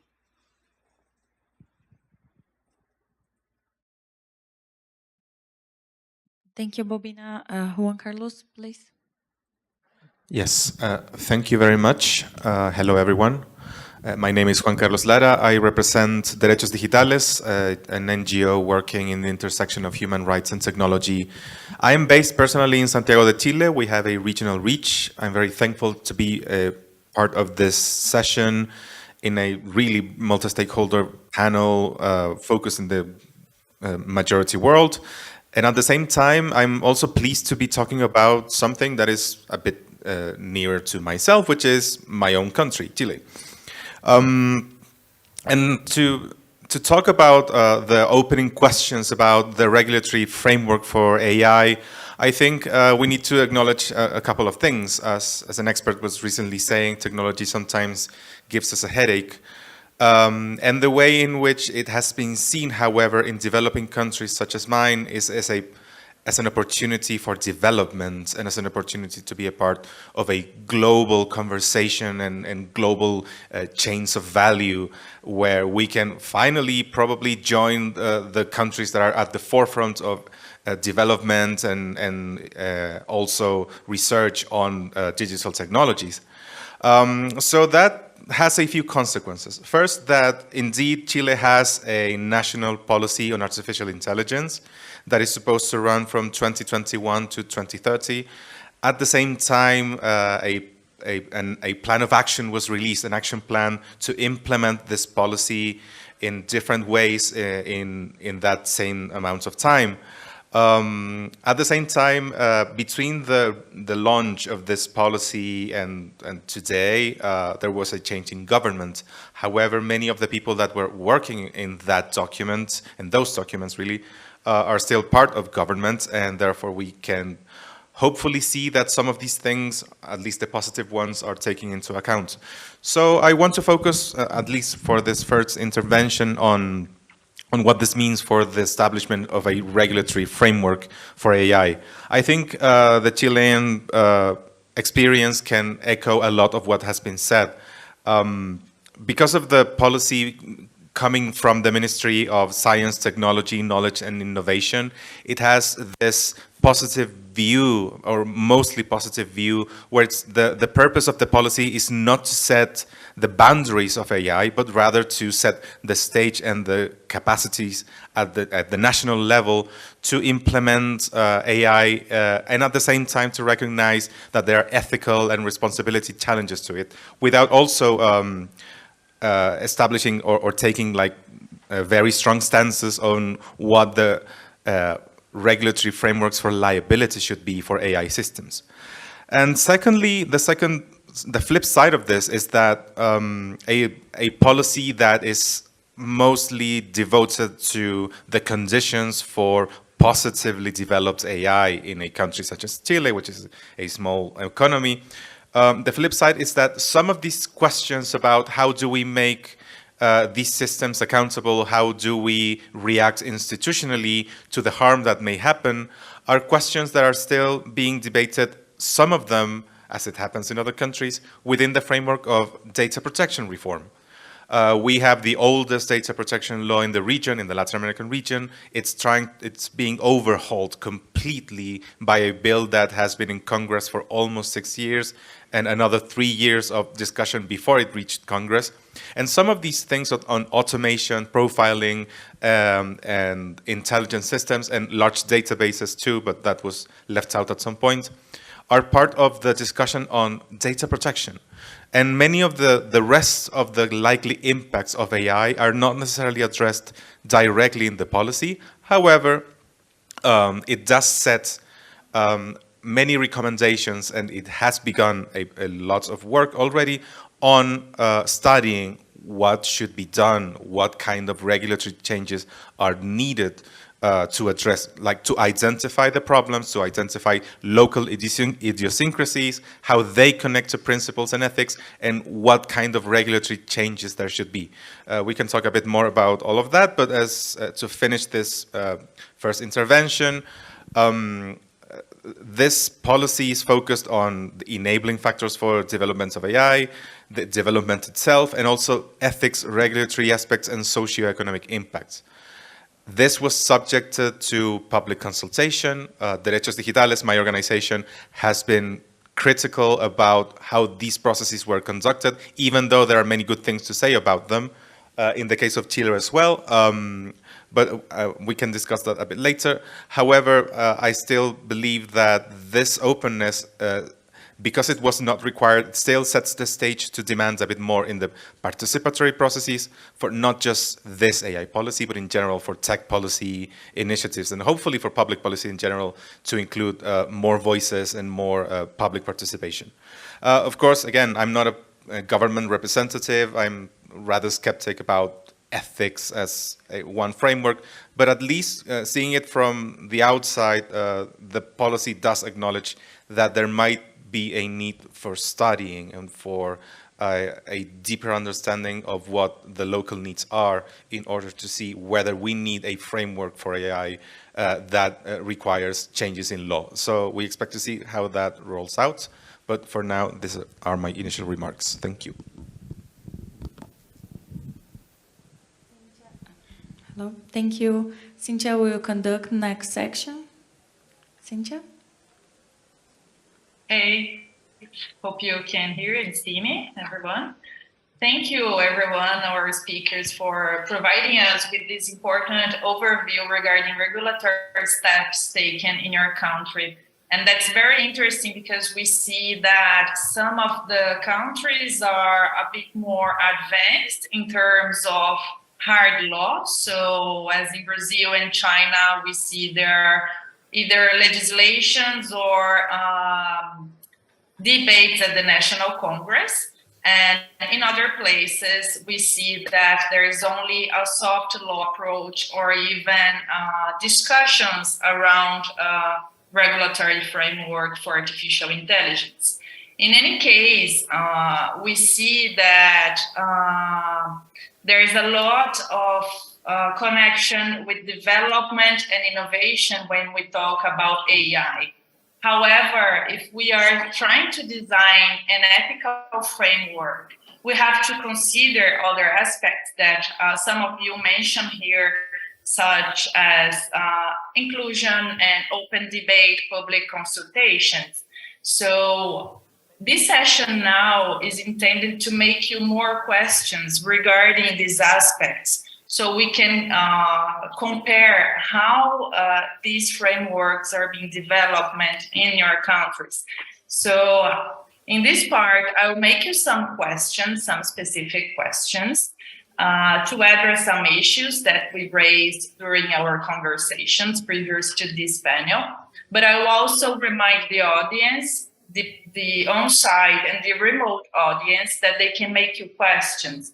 So I will start by making the first question.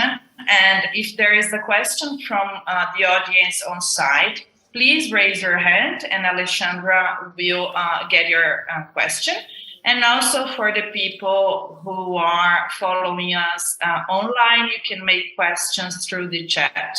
So don't hesitate to make your question for our incredible speakers. So to start this part, we'll ask Dmitry, and then Tiago can join. The first question is regarding stakeholderism and diversity. You mentioned that people are being included in the debates. However, we would like to understand how exactly, because in Brazil, for example, we have this issue that vulnerable communities and underrepresented groups are not actually included in high-level debates. So I'd like to ask you both if and how diversity and multi-stakeholderism are taken into account in these regulatory debates. If you can give us example, or if this is not going on, it's important for us to understand that. So you both have around 5 to 6 minutes to answer this question, and then I will proceed with the other questions. So Dmitry, the floor is yours. Thank you, Cynthia. I think that's a critical question in this conversation around AI governance, and I'd just like to break up this, the question of diversity and multi-stakeholderism in this context. That this can be looked at multiple levels, right? So the first level is who has a seat on the table when the conversation is happening, when regulation or governance is talked about.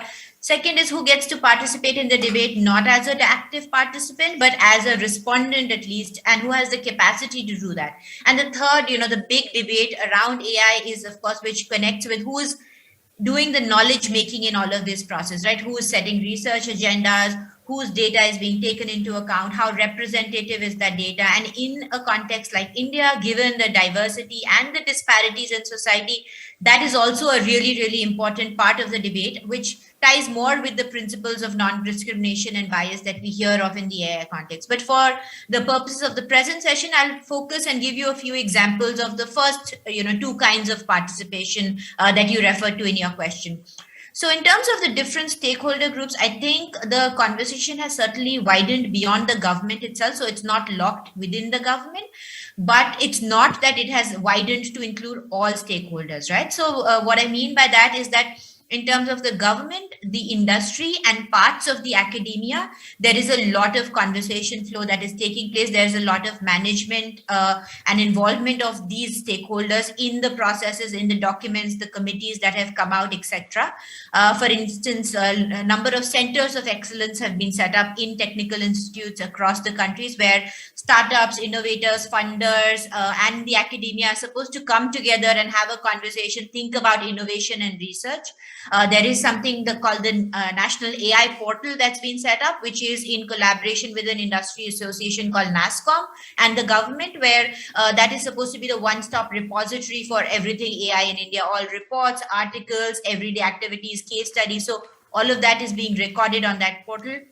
But then coming to questions around, who's on the table. So I want to give an example of the 4 committees. I said the Ministry of Electronics and ID had set up 4 different committees. And as I looked at the composition of those committees, all of them were either people working inside the government, or they were people from the industry, or people from academia.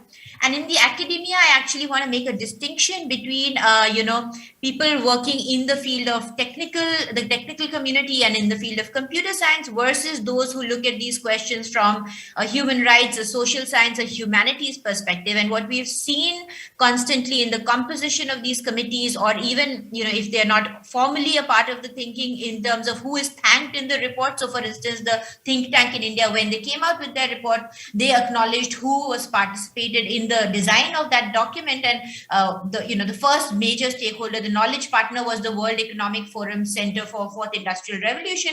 But within India, the people who participated were academics from, again, the engineering colleges, the computer scientists, as well as people working in both Indian and foreign companies, but all in a technical capacity. And there I want to point to this gap between the technical community or the research and academic community, where there is this prioritization of expertise coming from the technical side, which of course brings certain expertise to the table, but also brings with it certain background and baggage. And therefore, because the conversation is not open to everyone who represents different viewpoints from within the academic community, I think that puts a limitation to the health and the quality of the academic engagement, although it is happening. The other group, which is, noticeably missing, is the civil societies. So particularly those who are critical of unchecked and widespread adoption. So these groups are left to, question and talk at the periphery. So they're not part of the formal processes. We do get an opportunity to participate when these documents are put out for consultation, and these are put out for discussion. But there is often not enough transparency, and I'm talking more broadly in the technology policy space. So beyond the AI debates, there is often a tendency that you invite comments, but you don't make those comments public. You also don't respond categorically and in detail to how those comments were addressed in subsequent versions of the draft. So for the people who are responding and a part of this process, we don't really understand, there is an input, but how is that shaping the output in any way? So there is a clear gap in that. And again, even when the civil society participates, I think the conversation is more focused on the technology policy community within the civil society. So it's not that women's rights group or farmers' rights groups who are traditionally doing, non-technical things as their mainstream work are thinking about AI impact. And it's because, understanding AI and then translating it into the impact for your industry or your sector is certainly hard.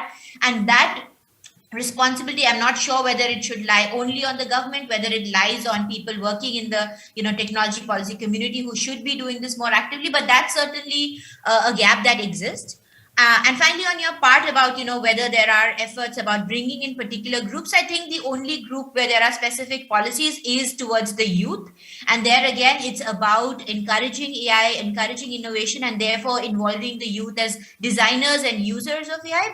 But I think that has a long-term impact, because if you have people from grade 8 to 12 who are thinking about and understanding AI at that age, there will be a subset of them who will also think about these issues more critically. Not all of them will be, just doing hands-on development. Some of them will think about the big picture of the impact on society. So I think that's certainly a positive move. But in terms of other vulnerable groups in the Indian context, certainly from a gender perspective, protected groups like scheduled caste, scheduled tribes, there is no known effort or, to bring them on board. So it is public consultations might happen. Anybody and everybody who has the will and capacity will be able to participate. But there aren't targeted initiatives to bring some of these voices onto the table. So I'll stop with that. Thank you, Ismitri. That's very important to know. And I think this is that might be a common gap among our countries, because it's very hard to include these groups in the debates, because as you said, we have seen that our government and the private sector are actually dominating the debate. And I think the thing here with this discussion is to raise this issue, right? Because the most affected groups which are vulnerable groups, exploited groups, are not included. And we have to give voice to them. So it's very important to raise this issue, to make the word no, and especially because, as Juan said before, we are the majority of the world. So we have to have our voice heard and put these people on the table to debate. And I am curious to know what Tiago is going to say about Brazil, because we face some of these issues here. So I'll pass the floor to Tiago to give us his thoughts on this. Thank you, Cynthia. And yeah, you brought to the table several topics that should be discussed. And I could say that I partially agree with you. So I'll try to make my point so you understand my perspective. And as a government representative, I think it's important to remember that Brazil has some experience, at least in the field of internet governance, with multi-stakeholderism, which means we have a steering committee on internet governance with CGI.br since the 95. And this, I believe, is very important because somehow this brought the idea of multi-stakeholderism and the importance that all stakeholders, all representatives at some level should be considered to many of the legislations, for example, that we discussed in the Congress since our Internet Bill of Rights that we have, also our data protection legislation. And now this somehow, I will explain, happened in the AI bill. That being said, and then that's a point that I can agree with Cynthia, is that it's a very wide effort when you're talking about such a diverse country as Brazil, which means, for example, I've heard some criticism, and I have to agree with that, at least at personal level, that indigenous people, for example, are not being considered. And I mean, they are a very important part of our country, and we don't see their voices being brought to the table of these discussions. I think there's some effort in Brazil in the topic of racial diversity and gender diversity, even though I know there's still room for criticism as well. I've heard criticism regarding that the gender diversity is still binary, and we know that we have to take in consideration also a wider spectrum on the topic, and also talking about racial diversity. Sometimes in Brazil we have a lot of subtleties regarding the mixture of the many nations, people that contributed to our, blood heritage, let's say like that. So this of course bring challenge, and this should be taken in consideration. I will just very briefly talk about the AI bill, because I think that was an interesting experience to follow, because as you might have noticed, the AI bill was proposed in 2020, and during that year, it was the first pandemic year, and at some level, this make the discussion not very broad, because even though, okay, we have the internet, but how many people could have a good access to that, and how the discussions could be leveraged, which meant that the economic sector for sure had a bigger role in that step. But in Brazil, and I believe most democratic countries, we have two houses in the Congress, the lower house and the higher house. So when the first version of the bill was passed to the higher house, then it was when we were already in 2021, and then there was this urge to have a wider discussion on the topic, and that's when the committee of experts was composed, and then they brought to the table more voices. Maybe not as many as it would be important for this such complex discussion, but I have to congratulate the effort in the sense that they try to bring as many as possible. And all of this is recorded in public so people can follow it, which is also very important for matters of transparency. And I finish here this intervention and pass back to Cynthia.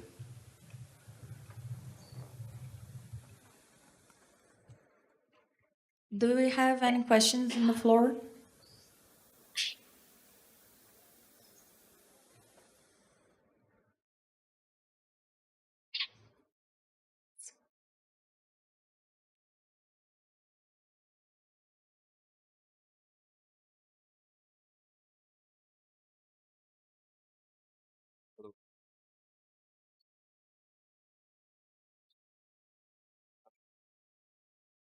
Oh, now it works.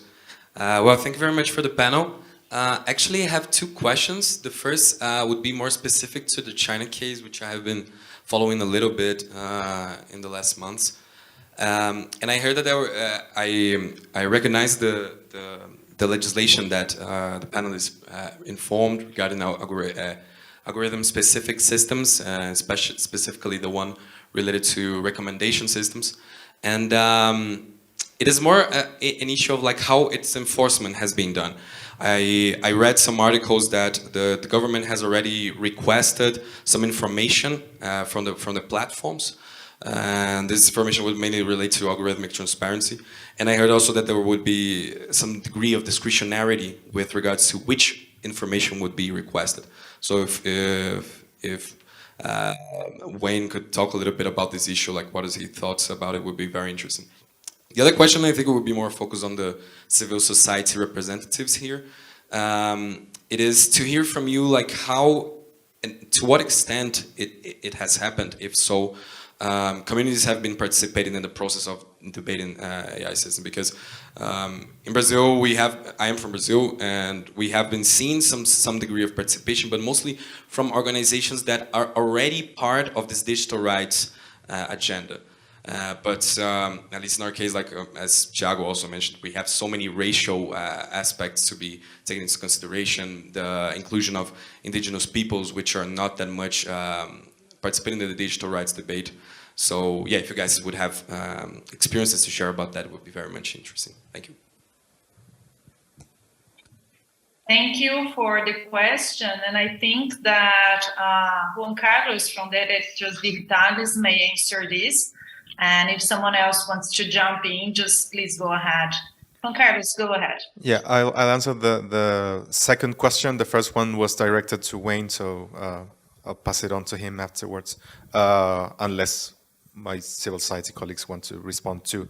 So in the case of Chile, in the case of the National Policy on AI, and we studied this and we published a report at Derechos Digitales, a couple important things happened, and I think it's good to highlight what was good about that process of consultation. Because it was subject to open consultation, the participation was much more open, and it was not just individual responses through a website, but also an invitation to produce, to create self-organized meetings, of which we also hosted one with external experts, so we could give feedback to that consultation process. And as the representative of the Chilean government said a few days ago here at the IGF, some academics felt that this was opening up the conversation to people that did not necessarily have the knowledge to be participants, even though from the civil society standpoint, this is a good thing. If there is any difficulty or gap in knowledge to understand these processes or their subject matters, that's something that we should fill, but not prevent participation because of it. But answering directly about our history with participation, we studied this, and yes, recognizing these good things about that participation, it was still on digital platforms, and the affected communities on a day-to-day affecting technology are not just for people that are connected. It was not directed to people with disabilities. It was not directed in languages other than Spanish, even though we have very important indigenous languages such as Mapuzungun and Aymara, and also from immigrants such as Creole French from the Haitian immigrants, and it was in Spanish in written form online. Also, and to finish my response to this question, in our study, the people who actually responded the online consultation were over 70% men. So targeted, directed efforts to include or to be inclusive in the participation processes were lacking. Again, a huge acknowledgement to the advancements of participation. However, there's still a long way to go.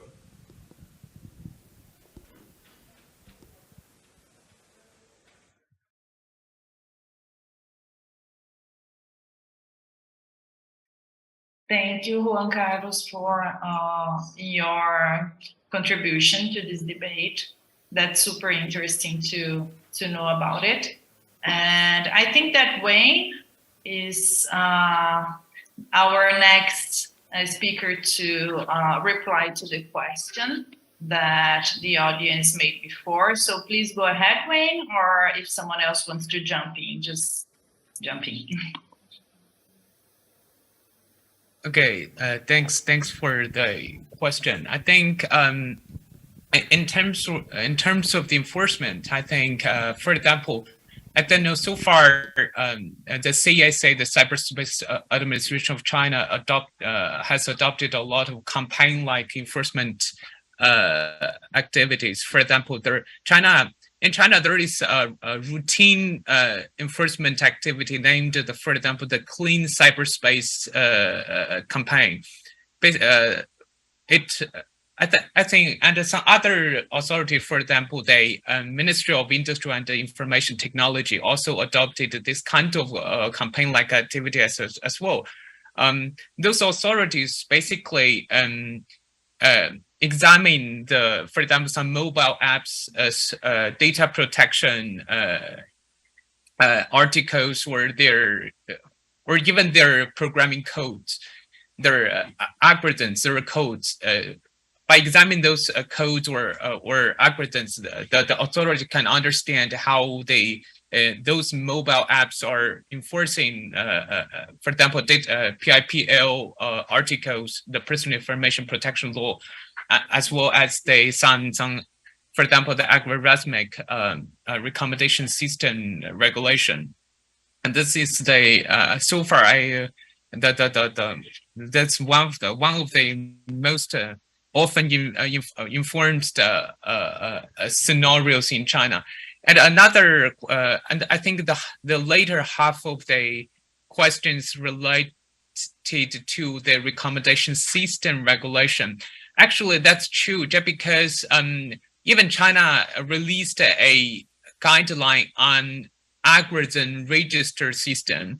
That means I think this is somehow resembles that of that in the European Union AI Act. There are some articles relating to algorithm register system as well. Basically, China has in that guideline or the recommendation system regulation, China adopts a algorithm graded and classified system. And for example, it showed I think there are at least 5 categories of algorithms should be registered. The first, let me check. I have some previous. I had some notes as well. For example, they about the synthetic generating algorithms were user profiling personalization algorithms and ranking or sorting algorithms and the filtering algorithms and some decision making or shadowing algorithms. So China has this kind of algorithm classified and graded system to decide which algorithm should be registered with the authorities. Yes, to save time, I think I will stop here. If you have any question, feel free to reach out to me. Thank you. Thank you, Wayne. I think we have another question from the floor. You have to turn it on.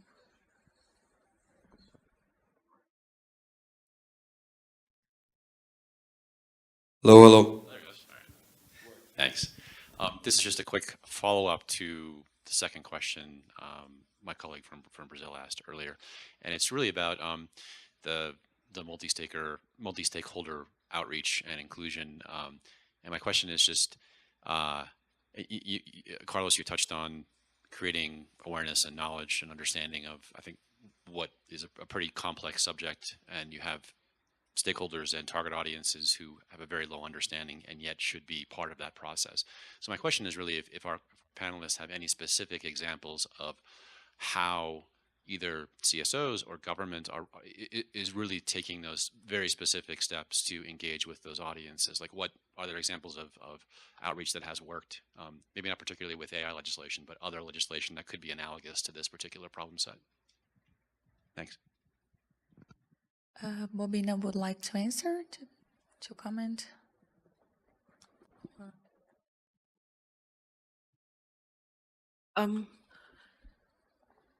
I don't know with AI legislation, particularly in Africa, but I would say, for example, to the example I pointed to earlier, I don't know if you're in the room, about the African Commission for Human and People's Rights, HPR, with a study that they're trying to take on regarding AI across the continent.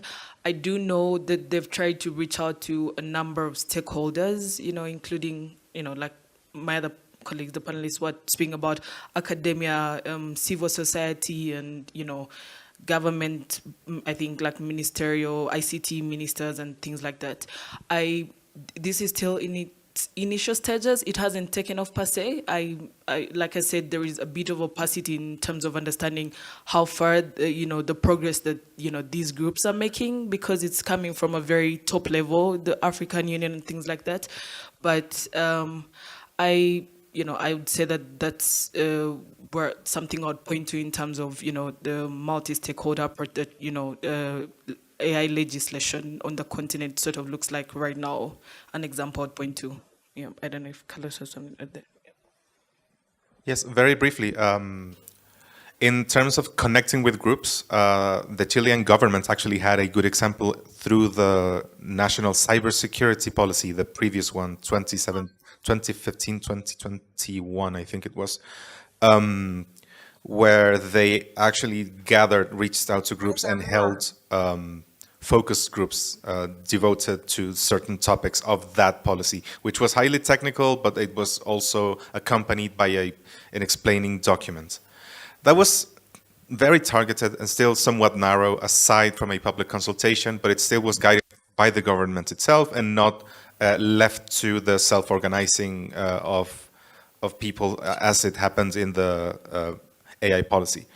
However, this is not something that should only befall or something just for the government to do. In some cases, it can be started by them, but civil society organizations like mine are usually open. We actually promote cyber capacity building in other subjects, and we reach out to do explainers on pieces of legislation or public policy all the time, especially to go against them.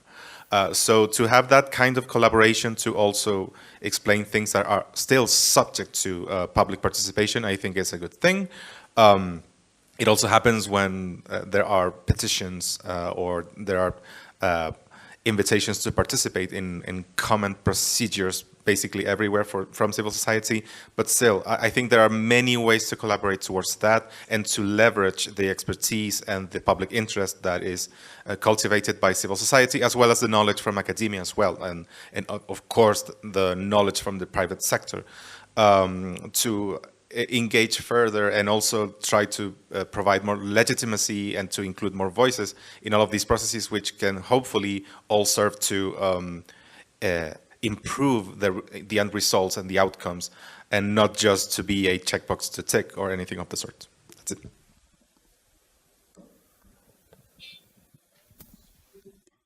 Thank you. And I see that Dmitry here, that is online, has her hand raised. So please go ahead. You can add on that. Thanks. Yeah, I just wanted to add quickly with some experience from India. So I think one example of this and outside the AI space has been the net neutrality campaign that happened in India a few years back. And that was really an example of something which, was technical in nature, but turned into a mass movement because of the way the civil society organized itself and groups voluntarily came together. And again, I wouldn't call it like truly democratic in the way, the AI debate needs to be, because you're again talking about a community which is already online and is aware of the impact, of non-net neutral activities. But it was really a public campaign, which did then end up having a visible policy impact.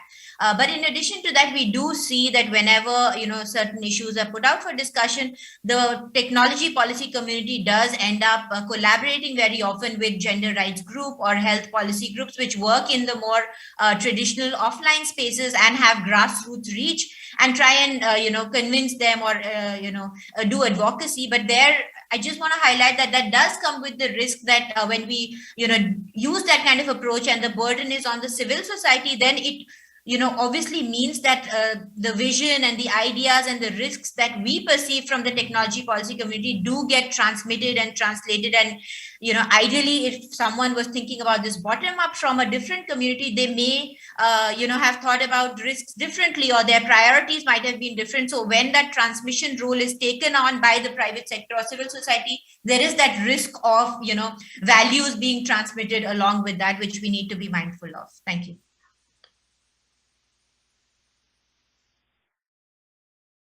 Thank you. Do we have any questions from the floor? Sorry, Alexandra, I see that someone here from the remote audience has her hands raised. Would like to make a question, or was it by mistake? I think was a mistake. No, it's a quick question. All right, open your mic. Sure, thank you. It's a quick question, and the question is to Thiago from the Brazilian government side.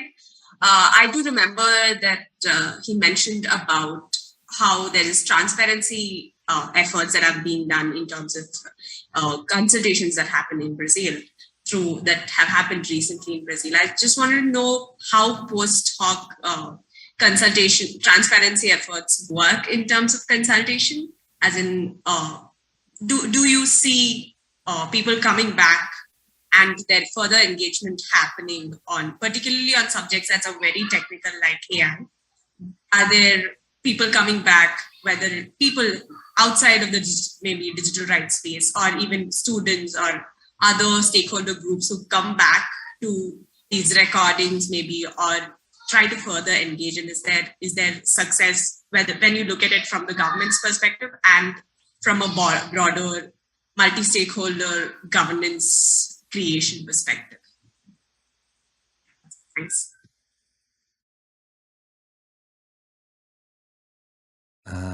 Thanks, Sapni, for your question. And well, what I can say is that in Brazil there is, yes, some effort, and I cannot compare, but I think it of course has its issues, but it has very good examples of what has worked.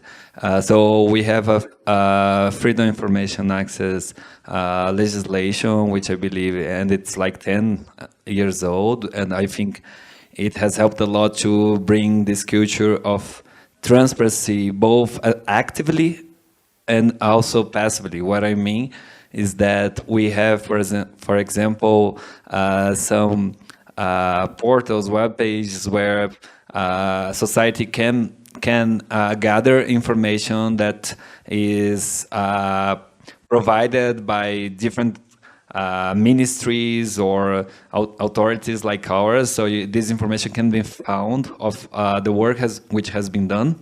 But if that information is not there, there are also ways for you to request that information. Of course, not every single information can be provided. There's classified information. Sometimes there's personal data involved, and these issues have to be taken in consideration. But I believe there is some openness on that.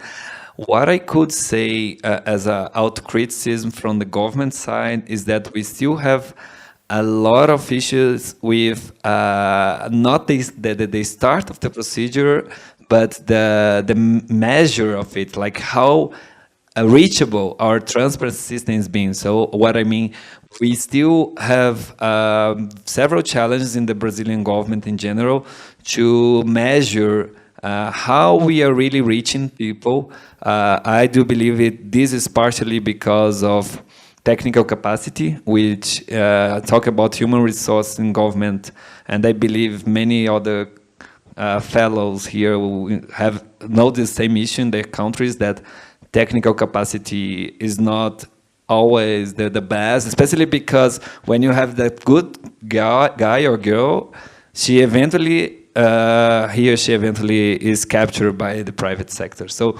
what I mean is, for sure, there's room to improvement, but the experience in Brazil can be an interesting benchmark to know more about this. And even though our authority is not the one that regulation this part of freedom of information, I would be more than happy to intermediate any connections you want to do with the authority that deals with this topic of transparency in Brazil.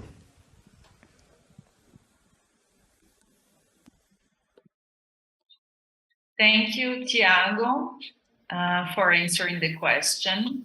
And I wish we could have more time to keep discussing this issue. However, to open opportunity for some other comments and questions from the audience, I would like to know if there's any one else that wish to make a question to our panelists, especially on site.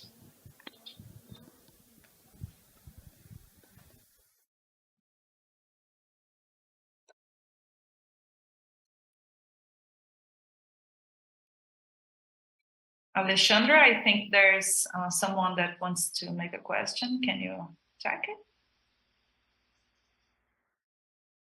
Hi.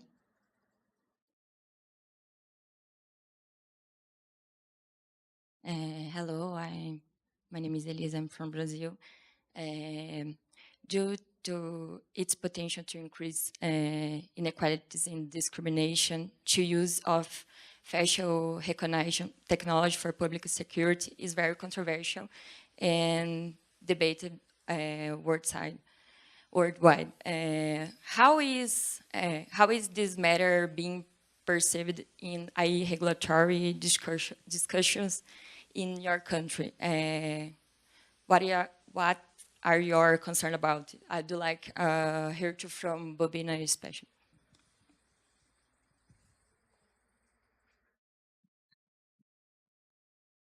Thank you, and I will pass the floor to Bobina to give us some thoughts on the issue of the use of facial recognition technologies in Africa in general. If you can give us your perspective, it would be great. Thank you. All right, thank you.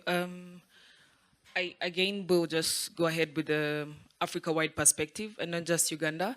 And so, you know, I mentioned from just a number of, we've seen facial recognition technologies deployed across the continent in a number of countries, Zimbabwe, Uganda itself.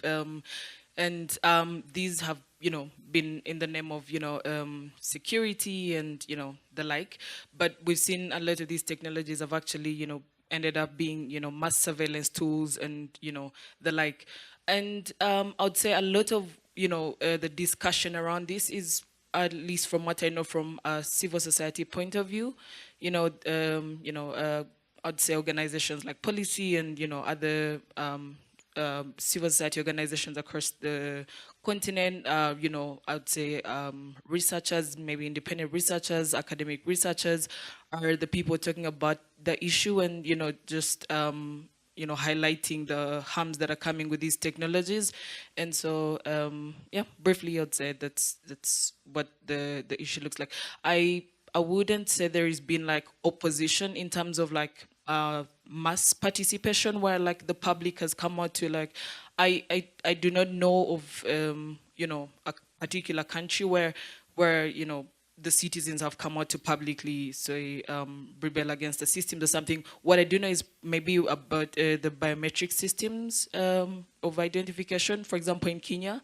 But yeah, that's what I'd say about that. Yeah. If I can respond also from the civil society perspective, in Latin America, we have a project at Derechos Digitales called reconocimientofacial.info, or like facial recognition.info in Spanish. That tries to address this question also from the perspective of several countries. Speaking again as the perspective that I came here to discuss, which is that of my own country, but also speaking about the experience that we have from the rest of Latin America, most of the discussion on facial recognition clashes legitimate public interests in security with the fact that these are systems that are in many ways developed or acquired or implemented without proper legal safeguards, and oftentimes also outside of any kind of legal permission. So what we have seen in the Latin American region is that regardless of any serious regulatory debate, most of the discussion on facial recognition and its inadequacy to safeguard human rights is something that is taken to courts oftentimes. It happened recently in the city of Buenos Aires. It has happened in Sao Paulo, as I'm aware. It happened unsuccessfully at one point for Derechos Digitales as well in Santiago de Chile. But it's something that the law has been unable to respond to properly, and that even frameworks that are related to AI still have the challenge to avoid the carve-outs for public security that could allow for this kind of usage, not just of the automation technology, but also the exchange of databases that make facial recognition possible as something that requires a careful regulation, if not outright moratoriums in any case. Thank you, Bobina. Thank you, Juan Carlos. Sorry, Alexandre, were you going to say something? Yes, we have one last question from the audience. All right.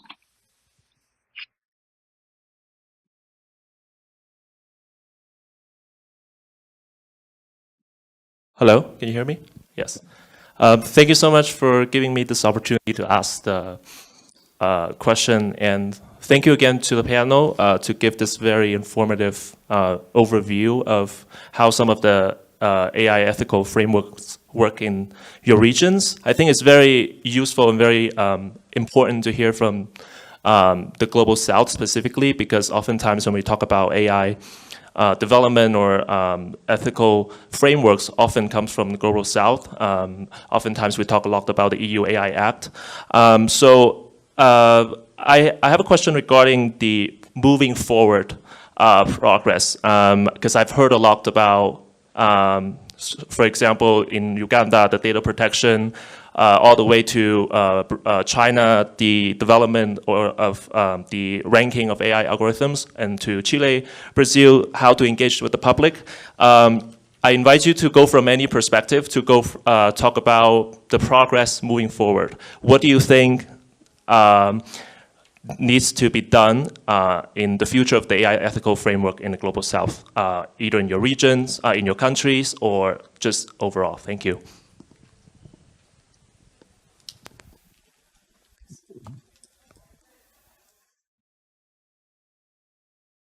Who would like to answer this?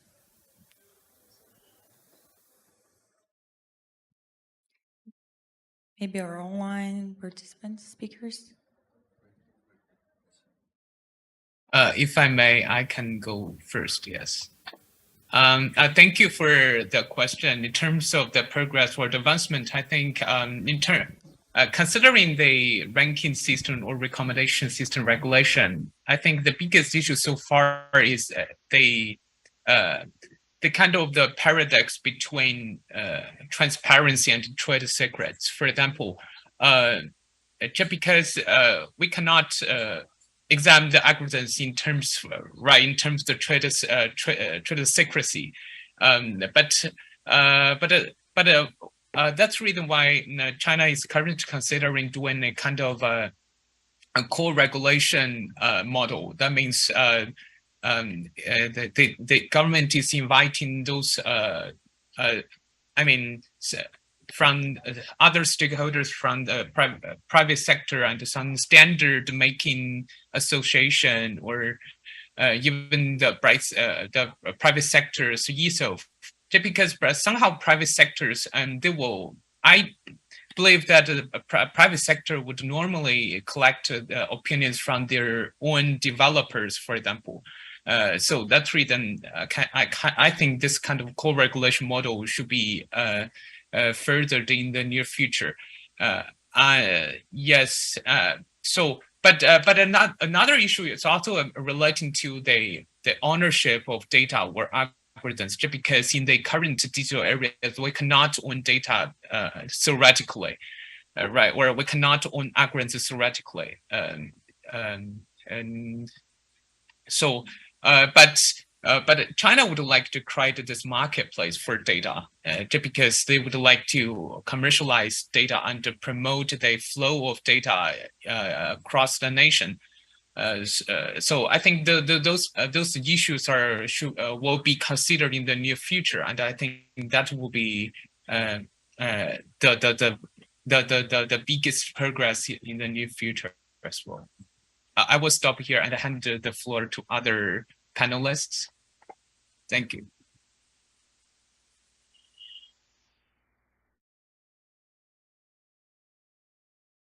Any other panelists who like to add on that? Yeah. Because we are coming to an end. Okay, go ahead, Tiago. It's very quickly, sorry, because it's definitely a very interesting question, so thanks for it. I think there are several steps still to be done, at least I can speak from the Brazilian experience, but also at a global level. I think AI frameworks, if they are not able to be enforced, will never be enough. And on that topic, I think it's also time for smart regulation. And what I mean by that, we know that norms and hard law cannot keep the pace with innovation because it takes a lot of time. We need a lot of time to reach a consensus, and even many times this is not reachable, and we just get something because we need something done. And what I mean, I've been following as my researcher hat, I would say, as on my academic part, that there are new ways that have been promoted in this last 5 years, 6, of how to make public-private partnerships or meetings or discussions that could bring this to the table. And I'm talking specifically of programs like innovation hubs or, for example, hackathons, regulatory sandboxes, and all of those, okay, they have the specific characteristics, but what's interesting about them is that they give the opportunity for the regulator and the public administration in general to get closer to the tech field. It gives room, if it's well designed, the methodology gives room to civil society and different groups to participate on the process. But of course, all of those are tools, are instruments that if they are not well designed, they will still have issues of not being transparent or not bringing that so many people to the table. So I think in the end, we have to consider the tools, but also how to design them and how to implement them.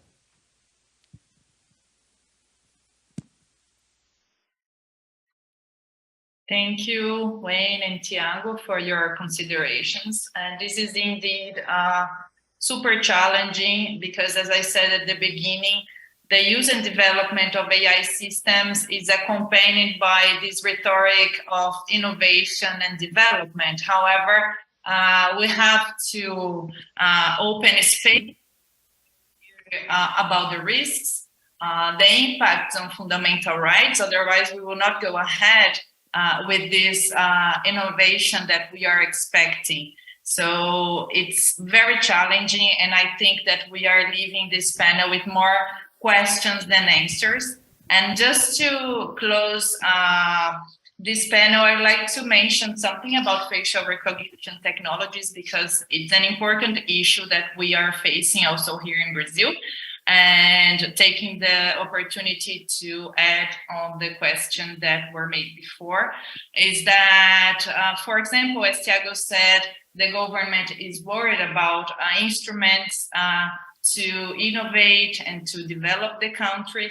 However, regarding the issue of facial recognition, for example, there is a huge project from the Ministry of Public Security that intends to monitor and use facial technologies for public security reasons. However, the use of this technology is not safe, is not equal because we do understand that there is the problem of persecution and targeting vulnerable groups, because especially of the structural racism that we are facing in Brazil and also worldwide. So it's very, very challenging. And I think that our mission here is try to think about this balance between innovation and the protection of rights. So I think also, only to close, Lapin developed an extensive research regarding the use of facial recognition technologies by the public administration. And I invite you all to have a look. The work is available on our website. And also, due to our role in this research, we had also a partnership in research with Access Now regarding the use of these technologies. So it's an important issue that we are raising attention to, and it would be great if you could have a look. And we are also open to answer any other questions that were not answered here. So you can always contact Lapin, and I will leave the email here in our chat. So if you have any other questions or would like to make any comment regarding this panel, just feel free to reach out. And well, from my side, I would like to thank you everyone, the audience and the speakers that join us today in this important discussion. And I will pass the floor to Alexandra to close the panel on site. Thank you. Thank you, Cynthia. Thank you for our online speakers and for our on-site speakers, also for the participation. And this session is now closed.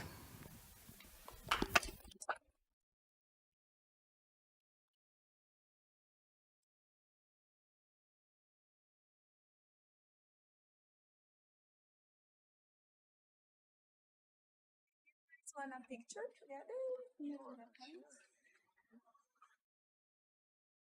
Well, sorry, we didn't have enough time to. I noticed the time, so. Cynthia queria uma. Oh, Cynthia will not be available, right? Ela queria uma foto. She wanted a picture. Who? Cynthia. But is she online? Yes. But how we need to broadcast it because like sort of? We would need to not have Elise, está com o Zoom aberto? No. Okay. Is Zoom still open or not? I'm trying.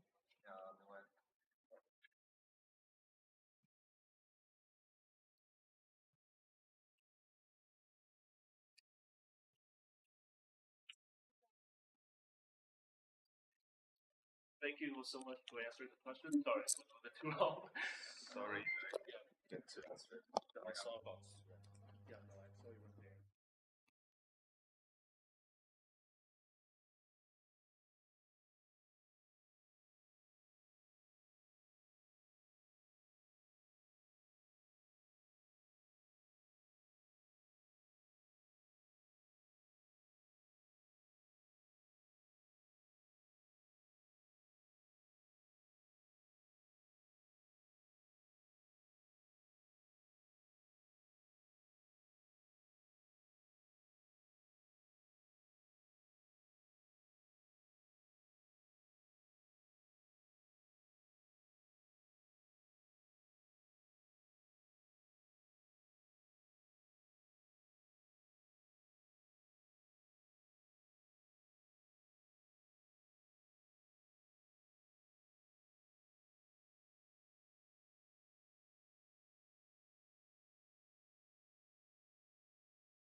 Hello.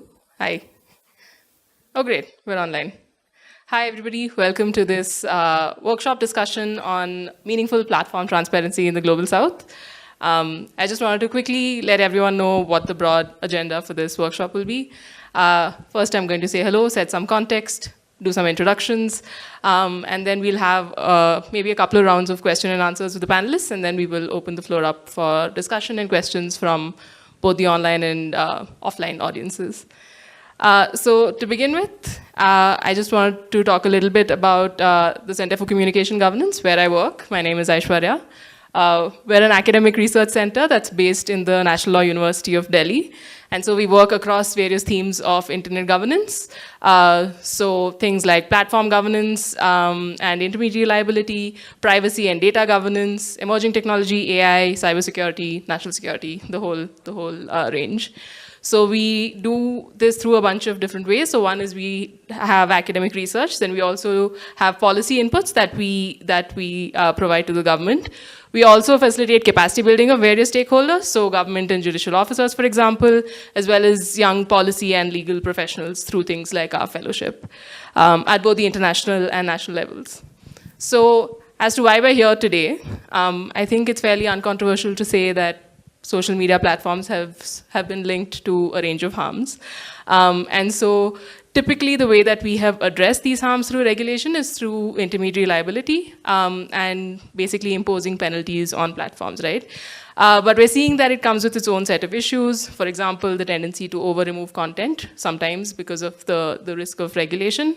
And also, I think increasingly we're finding that it's a more blunt tool, and it doesn't really address the root cause of a lot of these harms on platforms, which sometimes are linked to the way that they're designed and the incentives and the structures that they operate within, right? And so transparency is now becoming a core focus of regulatory intervention to address social media harms. And so the intention behind these is to know more about platform functioning so that we can more easily address harms and also increase accountability by holding the right players responsible. Excuse me. So although everyone, again, now broadly seems to agree that transparency is a good thing to have, I think there's a bit of debate on what that would actually mean and how you would actually operationalize it. So what kind of information do we need? Whether the same kinds of information are provided by different kinds of social media platforms, who the information is provided to, how this intersects with trade secrets and other commercial considerations, for example, are all questions.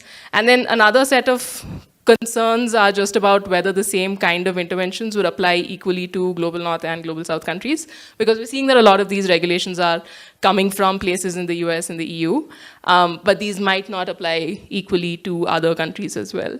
So what we primarily want to do in this session is to look at what meaningful transparency can look like and how considerations are likely to be different based on geography and socio-political conditions, right?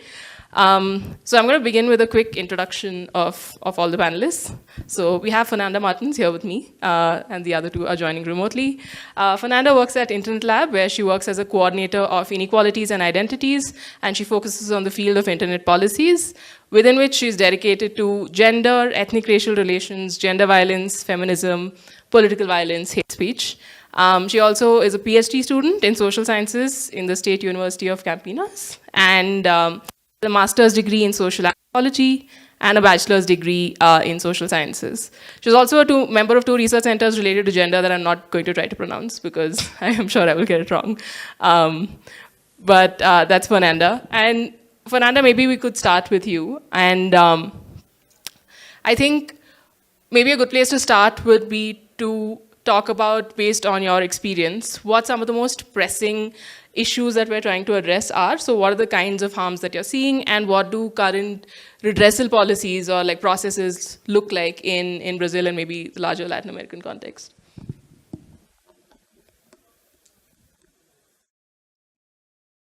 Hello, everyone.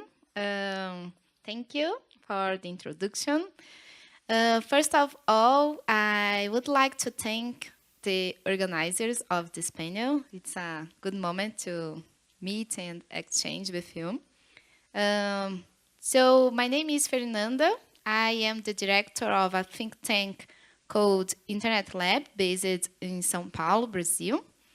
And this theme brings us so many important thoughts I confess that I was thinking about what it would be important to be mentioned in terms of Brazil and Latin America, and I concluded that considering the context of challenges to democracies globally, it would be important to reflect a little on the experience that we lived in the last few months in Brazilian elections.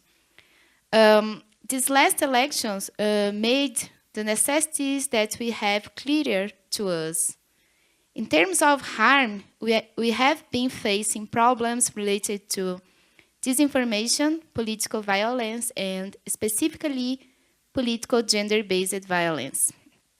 Understanding these phenomena requires us to deepen the understanding that each of them is connected to another. For example, it's impossible to think about disinformation without considering gender-based violence. At the same time, it's impossible to think about gender-based violence without considering the dynamic of information. Although we are dealing with different topics, comprehend this from an intersectional perspective allows us to improve our look to the problem. This year, we lived through a process in which the platforms, civil society organizations, Superior Electoral Court, journalists, and academia worked together to try to improve the combat to disinformation and political violence in Brazil. This process brought challenges, gaps, and the concrete perception that we need more than we had this year and in the others. One of the main points is related to the fact that the harms caused by this phenomenon are not restricted to the election moment. Because of that, the effort to address the impacts of disinformation or political violence can't be limited to punctual actions in punctual periods. Actions involving different social sectors and diverse platforms are always necessary. Still, it occurred in Brazil not only because of legislation, but because we had, at that moment, specific people at Electoral Supreme Court, particular teams working on some platforms, and specific researchers looking at political violence and disinformation in civil society and academia. We had a conjunction of factors that enabled us to face political violence and disinformation dynamics as was possible. When the result of the election was divulgated, we started a new process. Part of the Brazilian society defended that the elections were frauded. Without proof or anything in reality that supported this defense, it is a problem that has yet to be solved. In Brazil, many far-right groups are asking for military intervention. Here, a point caught my attention. Part of the efforts conducted during the elections had the presence of Twitter, but after Elon Musk acquired the platform, the dialogue doors were no longer open. The example of Twitter is a point to highlight for one reason. The future of democracies in Global South countries must not be only in the hands of the private sector, which suddenly could change the owner and, consequently, the parameters of work that will be developed. Likewise, we should not depend on specific personalities in any sector that centralize how the elections will occur. Because of that, the process of maturing legislation to address how we will deal with huge issues such as disinformation, transparency, and political violence should be the center of the discussion. It's to start. Thank you.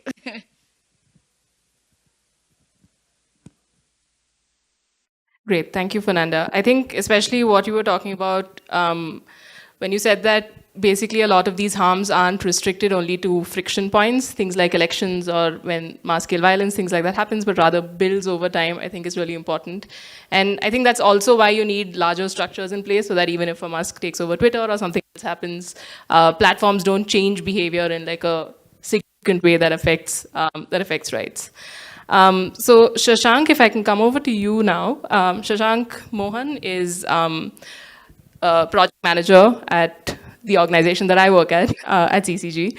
He works primarily on data protection, data governance, surveillance, intermediary liability issues. And he studies the effect of digitization and the internet on human rights, specifically on the rights to privacy and free speech.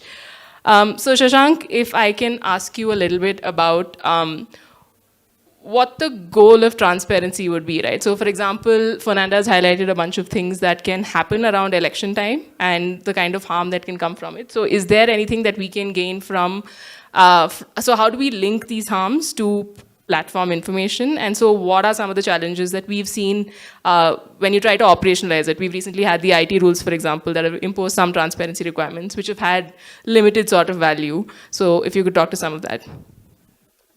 Yeah, thanks, Ashwarya. And I'm just going to try and break down your question and try and answer the first part of it as to, what should be certain goals of transparency, and then touch upon what are sort of some of the operational challenges that platforms are facing. I think I'm going to do a bit of cheating here. I'm going to look at, let's say, what the Santa Clara principles lay down when they say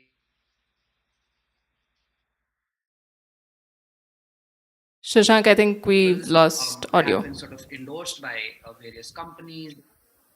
Can you hear me now? Yes, yes. Great. And just remind me where the audio dropped. At the beginning of your sentence, so I think you can repeat yourself. No, I was just saying that I am going to, use a bit of a cheat sheet here and say that, we can look at some of the principles laid down in the Santa Clara principles that have been endorsed by various private corporations, academics around the world, human rights organizations.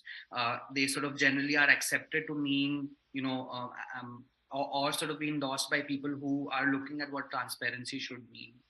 And I'm just going to say that transparency should lead to a fair, unbiased, proportional experience on the internet, and also should respect user rights, right? Very, very sort of broad.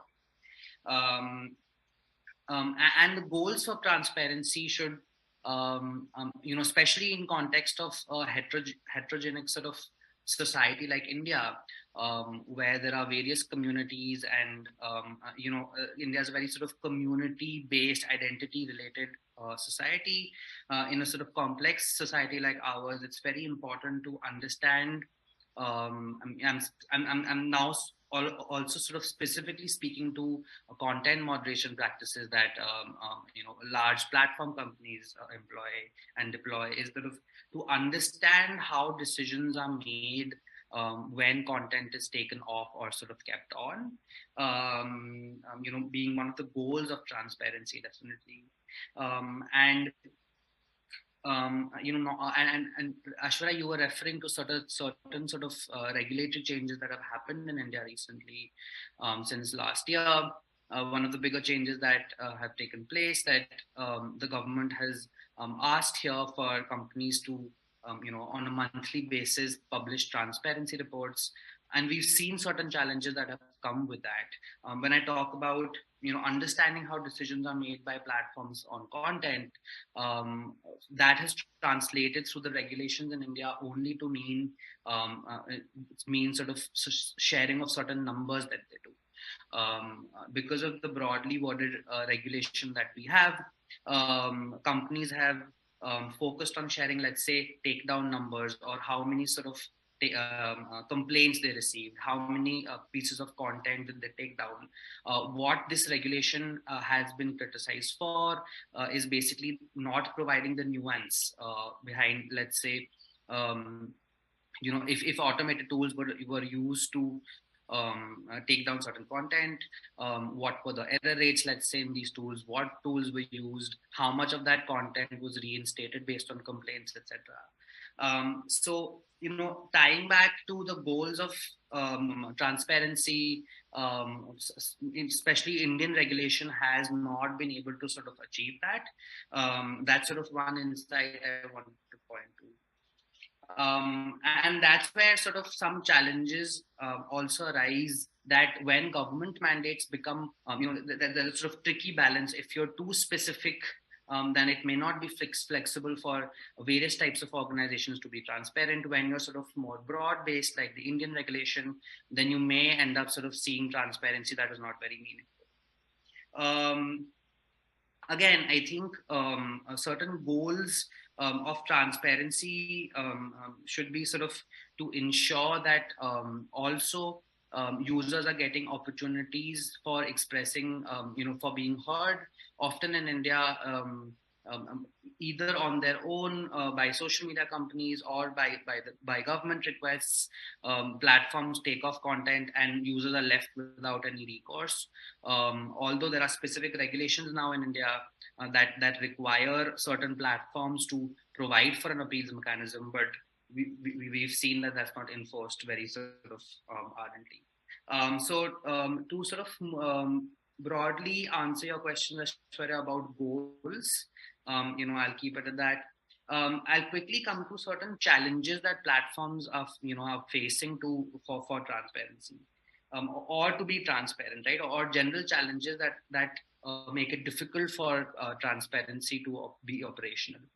One of the biggest challenges, I think, has been, sort of the rigidity of business models. Currently, how the business models that platforms work under, it is not always they're not always incentivized due to those business models to be more transparent. Their goal is to maximize engagement, maximize eyeballs on their platform, and ensure that people continue to use their platform. So I think one of the biggest challenges for operationalizing transparency is business models. I'll address a couple of other challenges. Is, of course, when you may need to sort of add nuance to transparency measures, especially regulations. Regulations may need to differ from platform to platform, so have certain basic principles for all platforms, then also have specificity depending on size and complexity of platforms. So for example, the transparency you may need from a platform like YouTube may be slightly different from the transparency you may need from a platform like WhatsApp. WhatsApp being, both these platforms being very distinct and being extremely popular in India, let's say.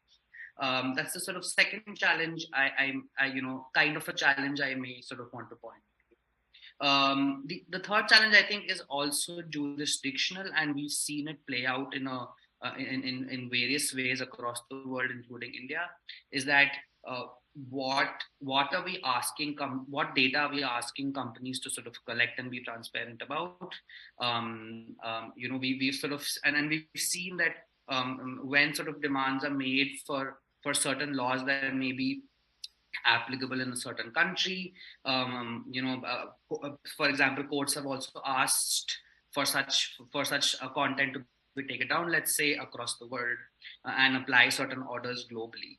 So, there are sort of jurisdictional challenges there as well when it comes to transparency, how to apply transparency, how to apply certain measures of transparency uniformly around the world, and how to sort of make it more nuanced jurisdiction-wise.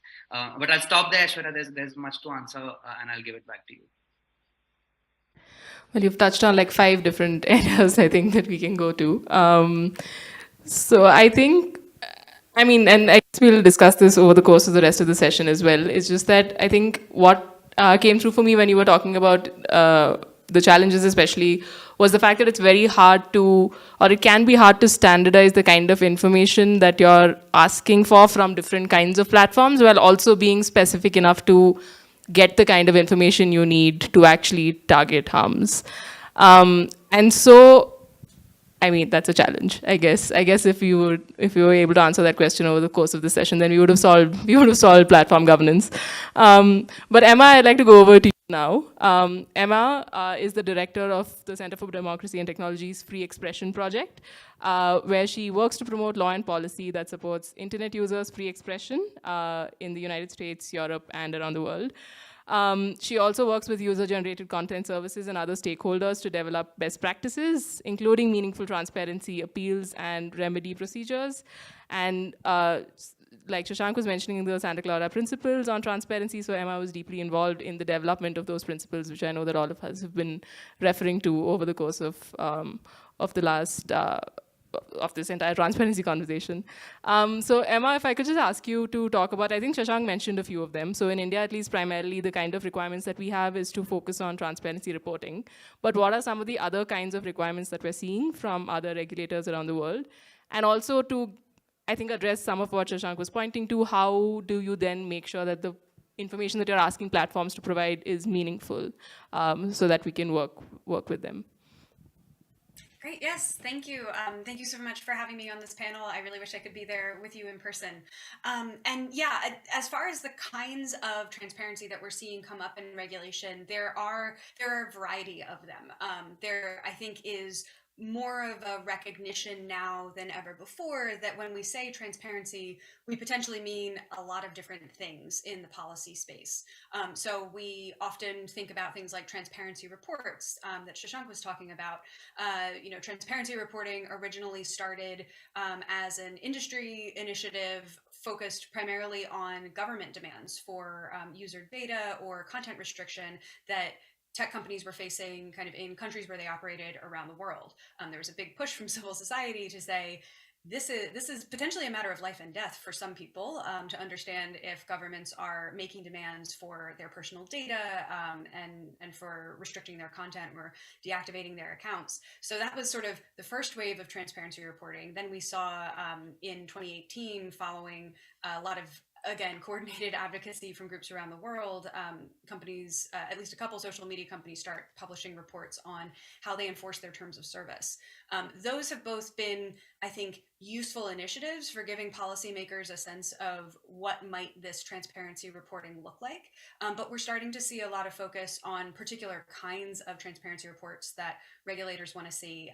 For example, in the Digital Services Act in the European Union, there will be now obligations for different kinds of service providers to provide that kind of content moderation, enforcement reporting, but also to give really specific information or more specific information on how their algorithmic systems operate, to do some kind of regular reporting on what sorts of automated tools and systems that they're using, but also what are the kinds of criteria or things that they think about in developing algorithmic recommendation systems or content promotion tools, so that people can have a better idea of how not just the sort of take down or leave up decisions are being made by the companies, but try to get more of a view into what is affecting what gets kind of promoted more widely on a service and what might get kind of suppressed or removed from view.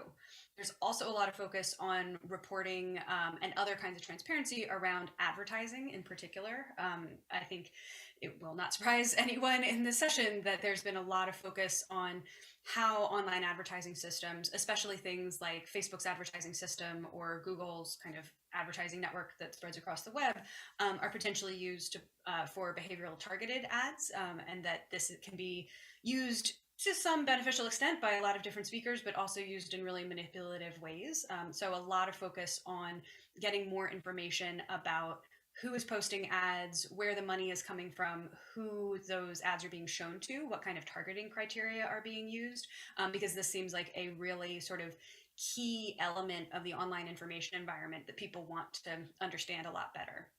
So that's sort of transparency reporting in general, but as Shashank was talking about, there are other kinds of transparency as well, things like user notice, information actually designed and delivered directly to users about what the content policies are. How can you report abusive content? What can you do if someone has flagged your content for removal or an automated system has taken it down? And how can you appeal that decision?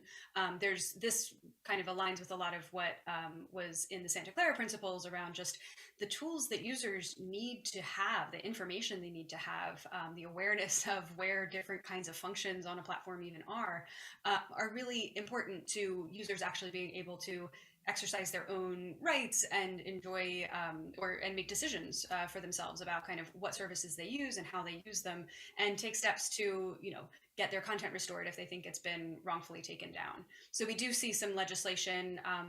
I've been focusing primarily in the US and Europe, and often legislation kind of takes up some of this sort of transparency as well. This idea that, yeah, users need a better idea of what the terms of using this website are, and that publishing a multi-page, very tiny font, long and dense content policy, or stuffing it into like the general terms of service for a website is not exactly giving users the information that they need.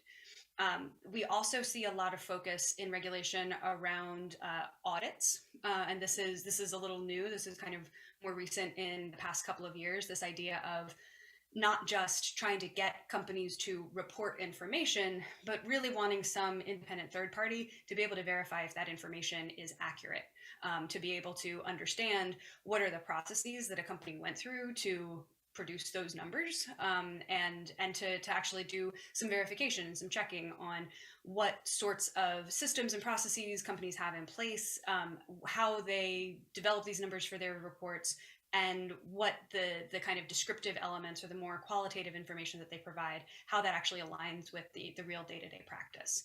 So that's the whole question of like auditing social media companies and what that looks like and what that means is potentially a whole panel in and of itself. But it is, I think, a very interesting area because it logically fits into some of the broader conversations around regulation of really wanting to have sort of third-party assurance of some of the information that we're getting from tech companies about how they operate. And then the final kind of transparency or thing that sort of fits under the transparency umbrella that I'll highlight is the whole issue of enabling independent researchers to have access to data held by tech companies, including social media services and some other kinds of services, so that independent researchers can do research on it, can ask questions, can do investigations, can try to figure out and test hypotheses about how our information environment operates, how different kinds of interventions or mitigation measures that a company might roll out or that third parties might try to employ on a social media service, are they actually working? What effect do they have? How do they shift what is being said or what information people have access to? Do any of the proposed solutions that people are rolling out, either independently or through regulation, actually make an impact? It's, in my view, it's really crucial to have independent research happening on the information environment. And one of the big challenges for researchers right now, obviously, is that the tech companies are the ones with all the important data to use, and there's a lot of different barriers to getting access to that. Some different social media companies have different APIs, tools that researchers can use to kind of access some data. Those are often, though, not providing access to the full suite of data that researchers might want, and there can be different kinds of limits and restrictions on how those are used.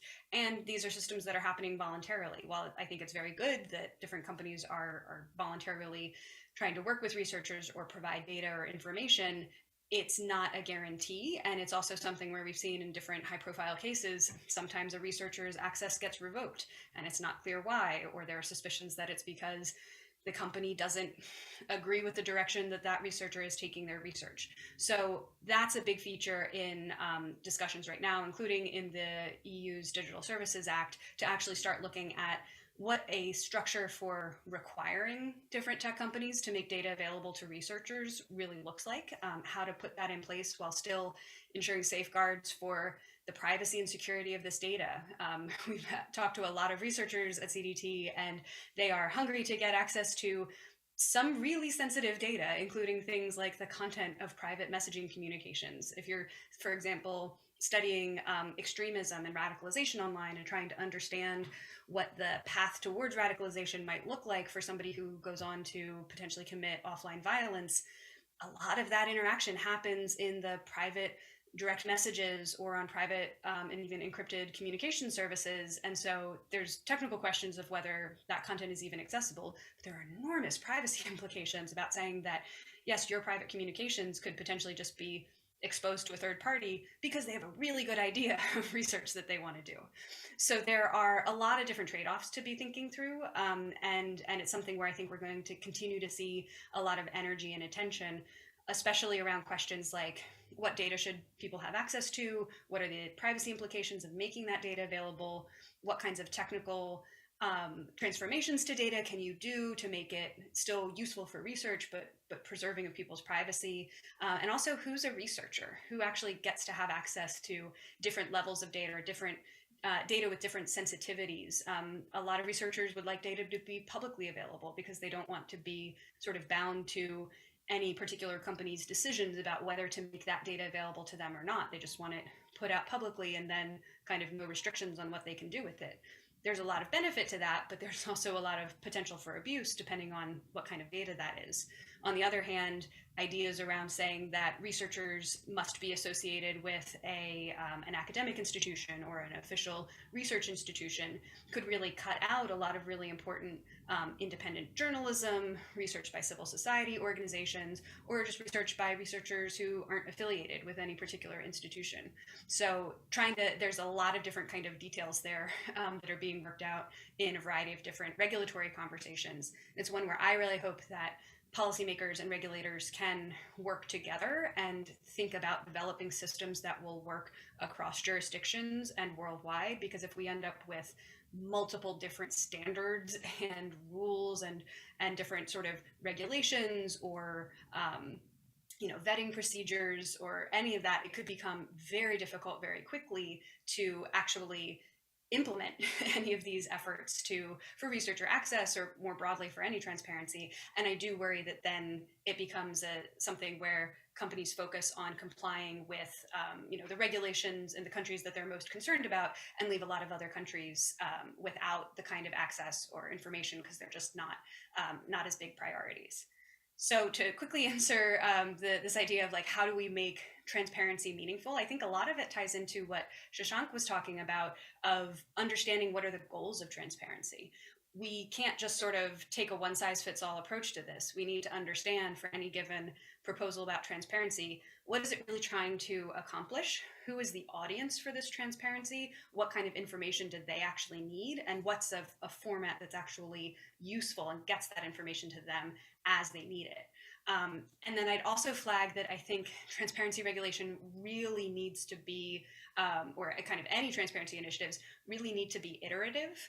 A big part of why so many of us advocates want more transparency from tech companies is it's really hard to do policymaking when we don't have good information about how companies operate or the effect that they're having on the information environment. And that extends to policymaking about transparency. I don't think today we can say exactly what a good algorithmic transparency report should look like because nobody has really done one yet, or there aren't really solid examples or tested examples of where we could conclusively say this kind of information is definitely useful and this other kind of information is not useful. I think we're really still in an experimentation phase. And so for any policymaker thinking through kind of regulation in this space, I think it has to be flexible and iterative and something where once we get initial information out of companies, we need to feed that back into the process and think about, okay, how does that change or shape what we want to ask for next, or what the regulation should look like 2 years from now or 5 years from now? Because I think it will probably change and will hopefully be much better informed from the initial efforts of transparency and help that actually improve the policymaking around transparency itself. Thanks, Emma. I think what you were saying in the end, especially about the unknown unknowns, is something that we really have to address in terms of transparency. It's hard to, I mean, I guess from a regulator's perspective, it's easier to just say, just give me all the data because we don't know what's useful yet or like what we want yet. So I think you're right that we do need to be prepared for this to be an iterative process. I also think, like you said, two of the most interesting sort of things that have come out of this set of regulations has been the focus on audits and researcher access. I know that that's where a lot of useful information can come, but I also am like you mentioned, they were a little bit nervous about how this would apply across different jurisdictions where there might be different considerations for platforms as well as regulators. Because there are very real capacity concerns. For example, you need to have, if an audit, for example, is conducted by a regulator, they need to have the capacity to be able to process that level of information as well as the technical expertise to be able to make sense of the data, right? And similarly, in terms of like who you categorize as researchers and how you accredit, for example, universities or whoever else. I know there's a bunch of regulation around that. And provide access also makes a huge difference to the kind of information that you're obtaining from platforms, which will then, inform future regulation as well. And I think we'll come back to some of that hopefully in the next round. I know we're running a bit over time. So maybe after Chris answers this question, we'll open it up a little bit in case people have questions. But Chris, let me just introduce you first. Chris is a research and policy manager at GNI, and he supports GNI's multi-stakeholder research, advocacy, and shared learning with a particular focus on government laws and demands that could authorize censorship and surveillance. So he's written and represented GNI in different international conversations focused on good practices for digital transparency with a particular focus on rights-respecting responses to online extremism. So Chris, I know that GNI has been doing a lot of transparency work in general. I know it's also part of the Action Coalition on Transparency. And I know that the work that you do also gives you a bit of an overview across jurisdictions of the kind of regulations that are coming up in the space. So if you could talk a little bit about the work that you do and also about what you're seeing that are coming up across countries. Thanks so much, Aishwarya, and thank you to my fellow panelists and ACT steering group members and to the MAG and the IGF for putting on this event. I think we've kind of helpfully laid out some of the increasing regulatory consensus that transparency is a response to some of the concerns about online harms and some of the barriers and really global north-central conversations that underpin some of the work that brings us together to strive for more meaningful transparency efforts. So I will just quickly walk through a couple of different multi-stakeholder collaborations that are trying to take action and help drive some more work on meaningful digital transparency. So just briefly, the Global Network Initiative, the organization where I work, is a multi-stakeholder organization.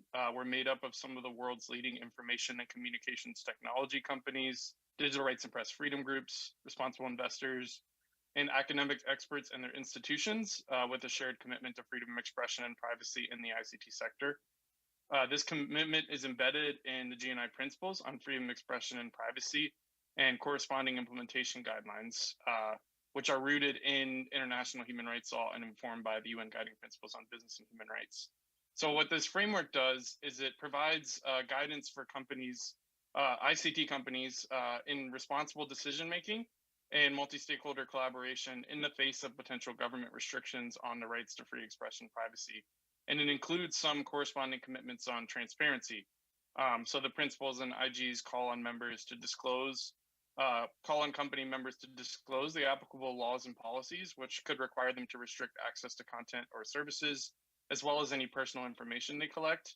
And they also call on companies to outline policies and procedures when those demands come in and to share those policies and procedures publicly.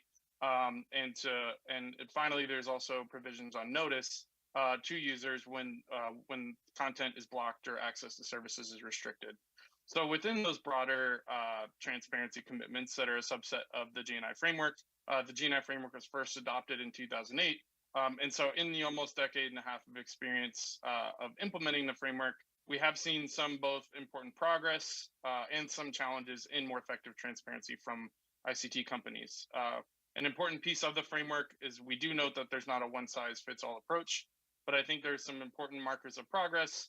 And we've also had some really helpful conversations internally about some of the challenges and barriers, including some we've discussed today, that exist for more effective digital transparency. So just some markers of progress. I think Emma helpfully laid out the shift from transparency reporting really is a strict focus on government demands to more broader reporting on systems and policies and enforcement of those systems and policies, and some more creative transparency mechanisms, including more real-time communications about thinking around major events. We've also seen, I think it's a challenging area where there's still more progress to be made, but we have seen some progress in companies sharing publicly results of human rights impact assessments. And we've also seen companies, GNI leads a project, the Country Legal Frameworks Resource, make more efforts to help users understand the legal frameworks that might authorize censorship and surveillance demands that they receive. And so the CLFR helps map out some pertinent laws in countries where GNI members are present. In this global engagement, I think some things that have come across that have really been pointed to today already is that transparency, again, is a core part of any effective legal, regulatory, or other response to concerns about digital harms. But a lot of these discussions are centered in majority world perspectives, and there's an urgent need to greater consider some of, like Ashwarya was walking through, what some of the different regulatory proposals that put forth actually mean in practice in different contexts. And another thing that can often happen in these meaningful transparency conversations that I've seen, including in some of the smaller expert multi-stakeholder workshops, is we can often get very bogged down by particular barriers and trade-offs to more meaningful transparency, whether that's privacy considerations, trade secrets, et cetera, and miss opportunities for collaboration, as well as fail to align the many different actors who are working on these issues. So given those concerns, GNI has helped work with a diverse group of experts, again, including my colleagues that represent the steering group as well, to help build a new initiative called the Action Coalition on Meaningful Transparency. This Action Coalition is launched under the auspices of the Danish Tech for Democracy Initiative and corresponding Year of Action. It's led by a steering group of CSOs from India, Brazil, US, EU, UK, Canada, and South Africa. It also has an arm's length advisory group with representatives from industry, government, and international organizations that help inform the steering group's work, but also offer an avenue to share and promote this work. And it's led by a project lead at the Brainbox Institute. And we've had a series of public events, and perhaps a key focus of this work is also helping align and better clarify existing efforts. So we're also beginning work on a portal to help map the many different actors and initiatives working on meaningful digital transparency. I will put a link to that initiative in the chat, and encourage folks to sign up who are interested. And I'm also happy to speak a little bit more about some of our specific comments and concerns we've seen on different transparent content regulation approaches with transparency as a core component, but I think I can defer that until we open the floor. Sure. I mean, we did have another round of questions, but I realize we're massively over time. So if anyone has questions at this stage, then please feel free to let me know. Otherwise, yes.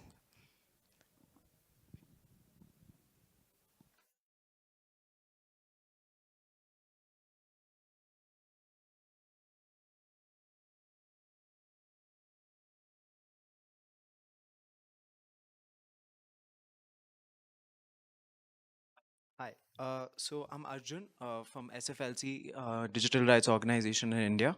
So thank you for the panel. I think it's been a wonderful discussion. I had a question which I think goes to the core, which is essentially in implementing the transparency principle within the legal framework that India has.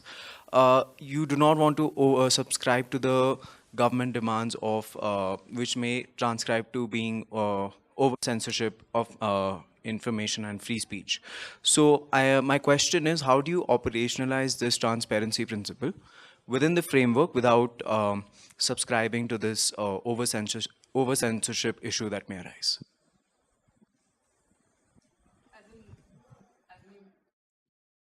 No, as in you mean where there's no transparency about government action on platforms? Am I understanding that correctly? Right. Right. Okay. Well, Shashank, you want to take that since you're our only Indian panelist. Thanks, Arjun, for that question. Actually, yeah, I had written that as one of the things that countries in the global south, when they look at regulation or actually platforms. Shashank, sorry to interrupt. Can you just please speak a little bit louder? You're a little hard to hear. Sorry. Is it better now? Yes. Great. No, I was saying that actually that was a point I had written for Global South to consider because of the, and now I'll specifically speak about India. India has been increasingly, platforms in India have been increasingly getting government takedown requests. Just looking at Facebook over the past year, it's been a year-on-year increasing trend of government takedowns.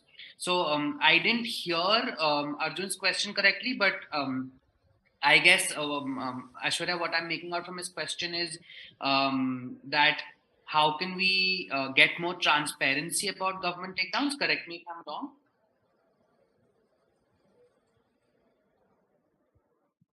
I think it's more just how do you square transparency obligations with, yeah, basically not just government takedowns, but how do you also ensure that you get transparency about government action on platforms?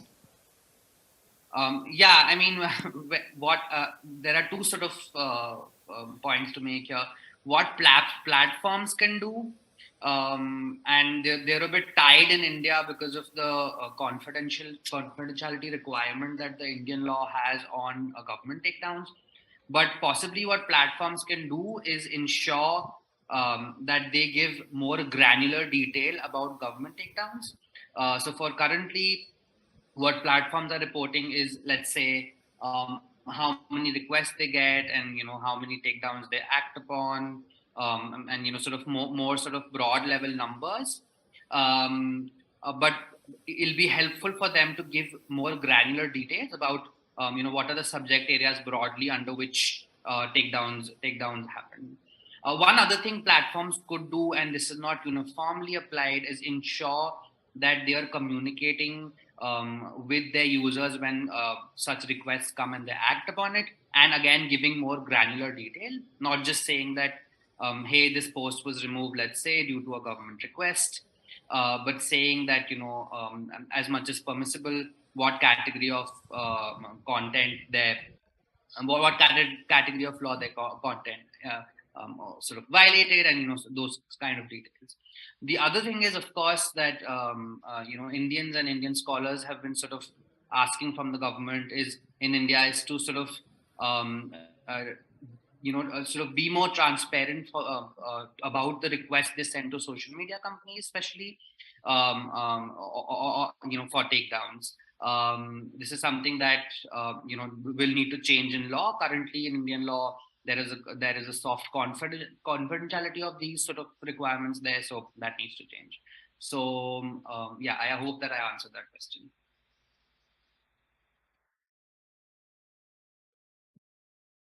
I think Emma had something to say about this as well. So Emma?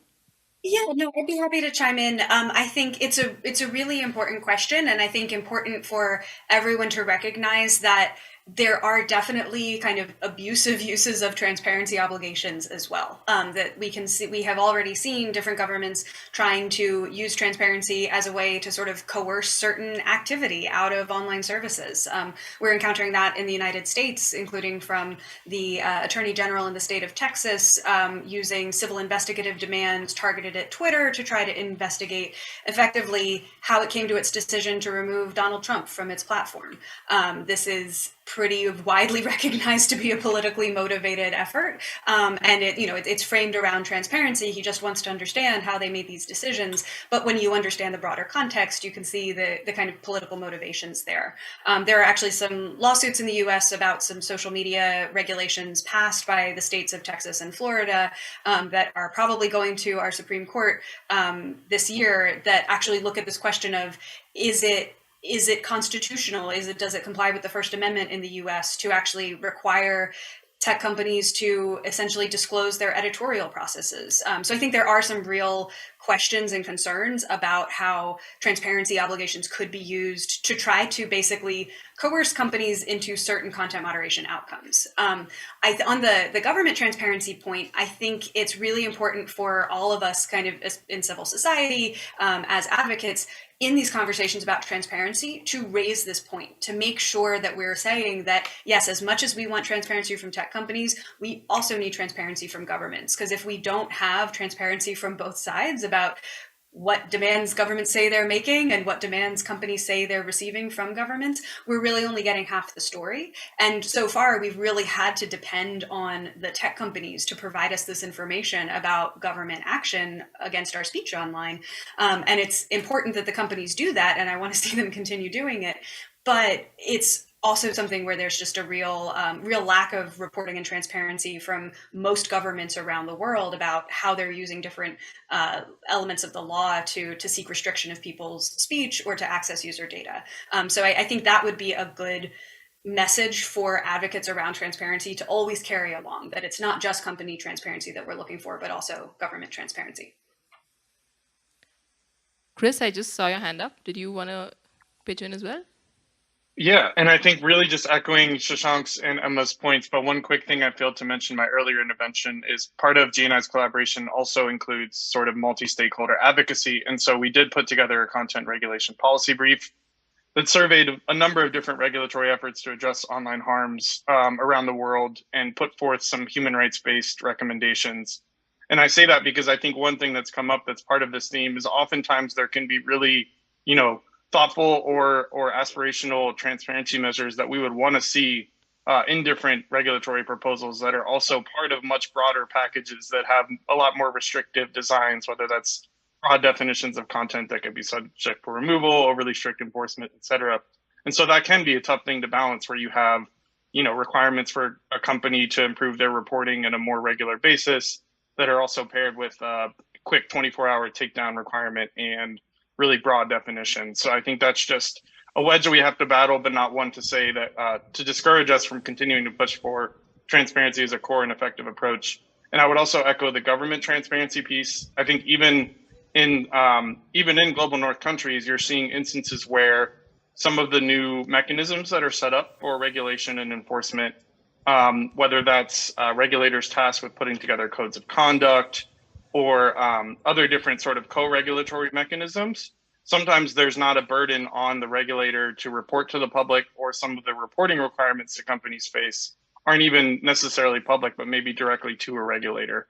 And so those types of mechanisms, while they can be promising, should still also have opportunities for iteration, like Emma was mentioning earlier. And it's really important that we do continue to hammer home those sort of regulatory design questions about government transparency. If not, we risk, creating model examples that more restrictive governments can easily point to. So that I just wanted to echo the government transparency piece and flag that there can be really thoughtful transparency measures in larger, more restrictive content regulation packages. Thanks, Chris. There's one question, I think, specifically that's for Fernanda. So Nidhi asks if there are specific differences you see between global North and South approaches to transparency. In the context of Brazil, was there any contextual issues which the general trends of transparency do not address? Thank you. I think this question opens different avenues to think about Brazil and to think about Latin America. So I think it's important to look at the difference between the countries in Latin America, because we have a history that is contaminated with the fact that our democracies are almost in crisis all the time. So when we think about transparency in Latin American countries, we need to think there is a difficulty to conduct the debate about transparency and what we are considering transparency or what we are considering disinformation or political violence in the region. So obviously, we have some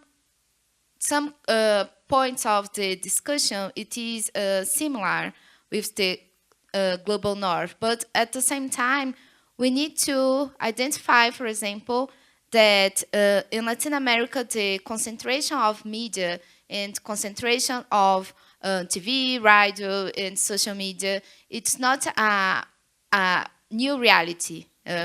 We need to consider the fact that when the regulator debate started in the last years in Latin America, we are talking about disinformation mailing. And this discussion opened other points that it's important to consider.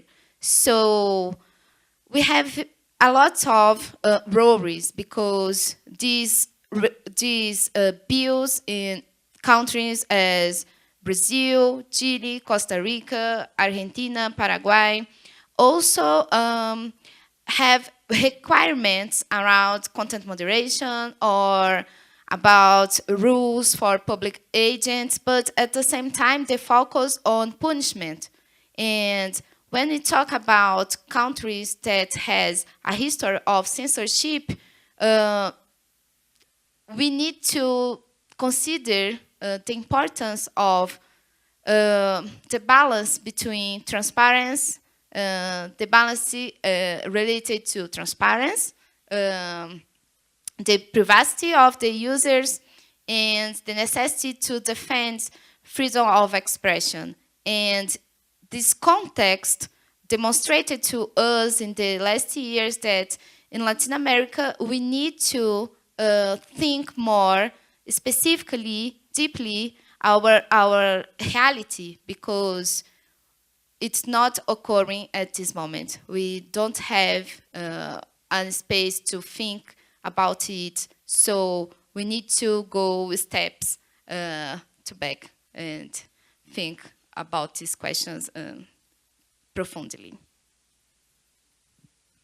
Yeah, I think that's really important sometimes, that we forget that we're not always at a situation where we can just enforce transparency, but we need to have conversations that build up to actually what that means and how you frame it in a way that protects rights, especially in places where that's not maybe the norm.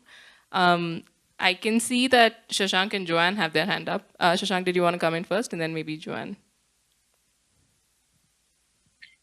Yeah, sorry, I just wanted to make two quick points. Sorry, I'm not being able to switch on my video because of bandwidth problems at my end. But I was just saying that there are two developments in India that are that may be promising, especially when we look at the influence government has on content online.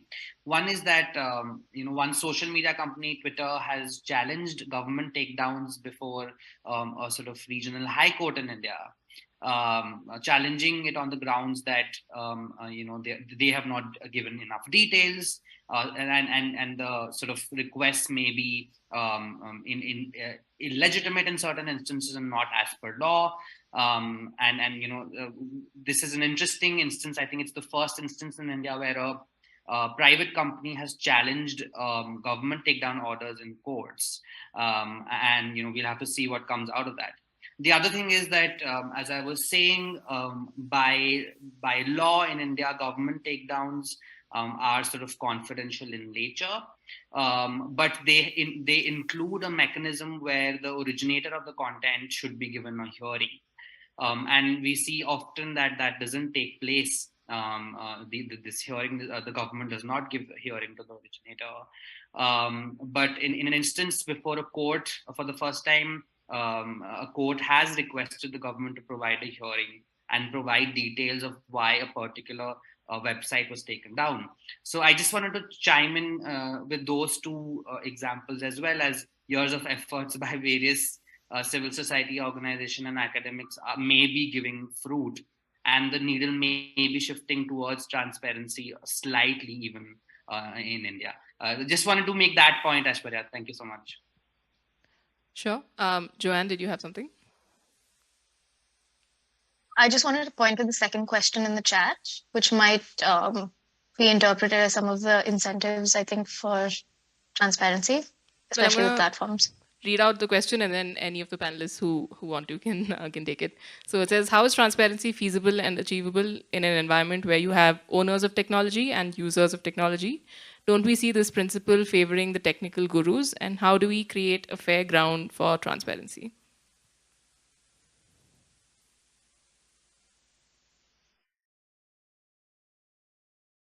Does anyone want to take that?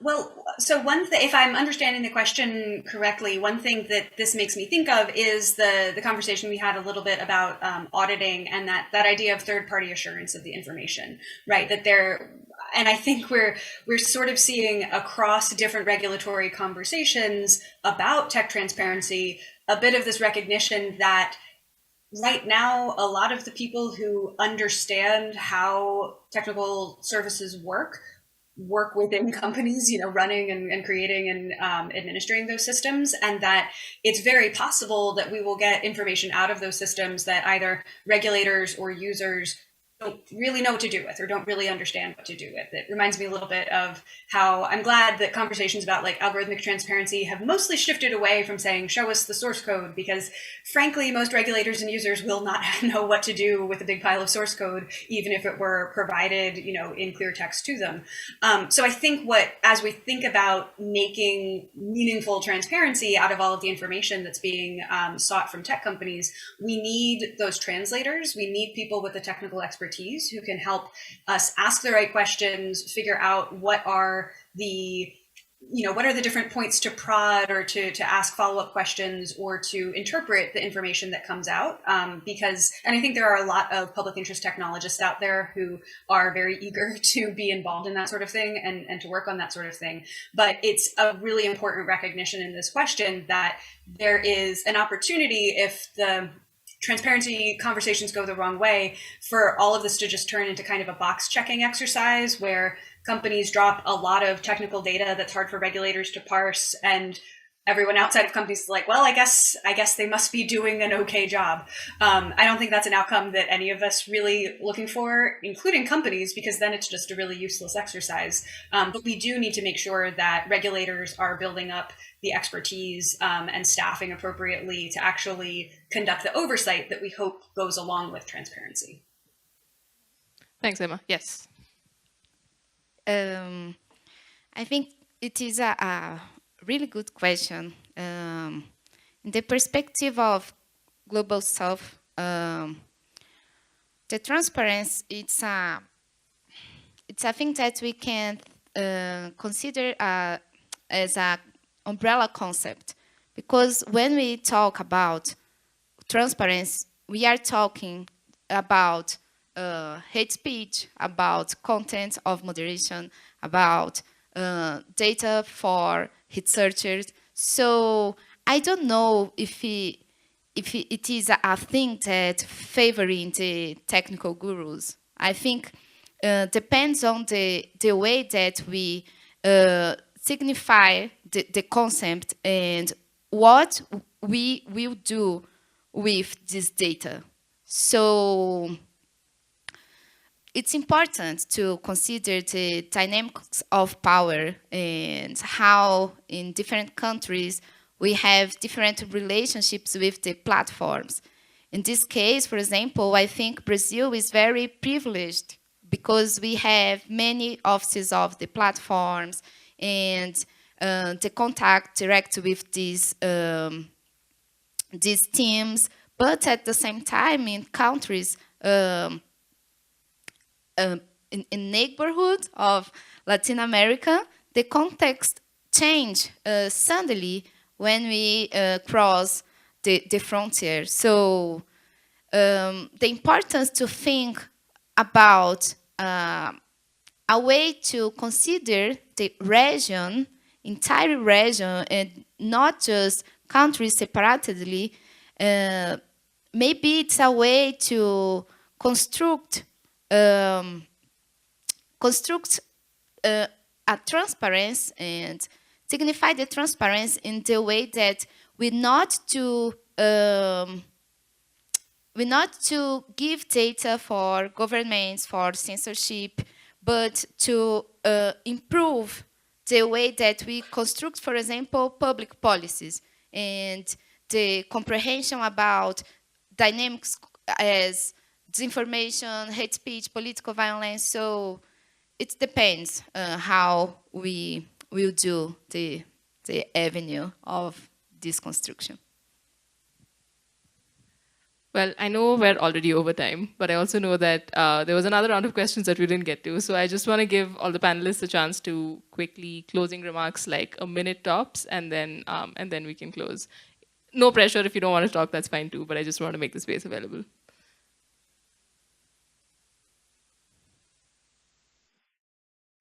Well, then I guess we're good to close. I just wanted to highlight a couple of themes that that seem to have come up over the course of this discussion. So one is just the need to develop enabling frameworks to have a conversation that is meaningful on what kind of transparency would be useful. The second is on the fact that any transparency regulation is likely to be iterative. And as we get more information, we ask for more information, we tailor regulation, and that's just generally to be expected, even though it might not be the most efficient way to do things. And the third, I think that really came out is also the importance of like also applying transparency mandates to governments and making sure that we're also able to obtain data related to government use of platforms. So that's it. Thank you everybody for attending, and also specifically to the panelists for sharing your expertise with all of us. Have a great rest of your day. Thank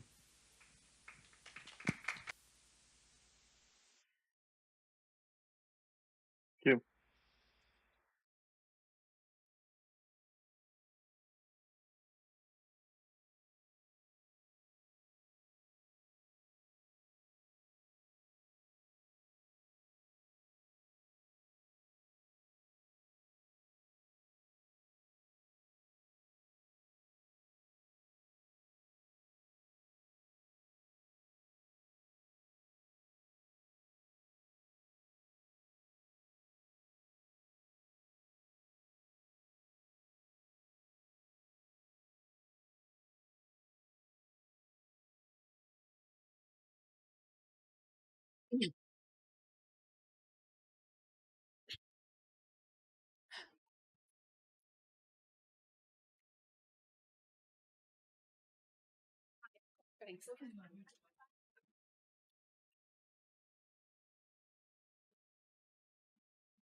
Recording in progress.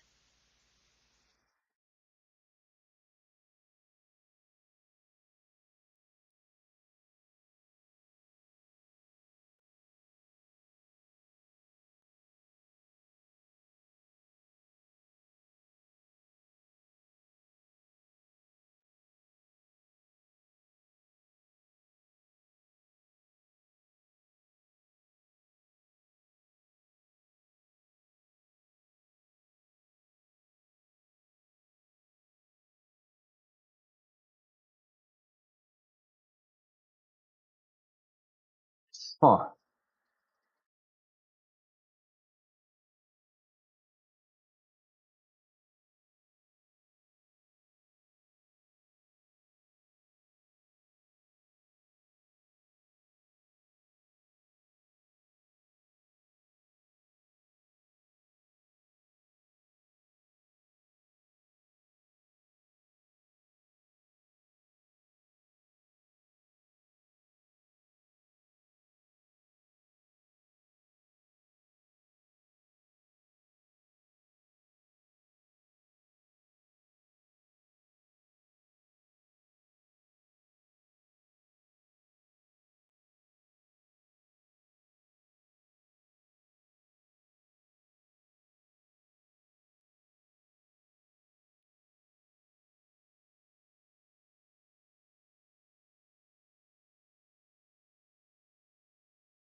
Testing my audio. Can you hear me?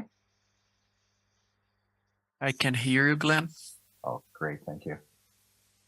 I noticed, Sarbani, you had a guitar behind you.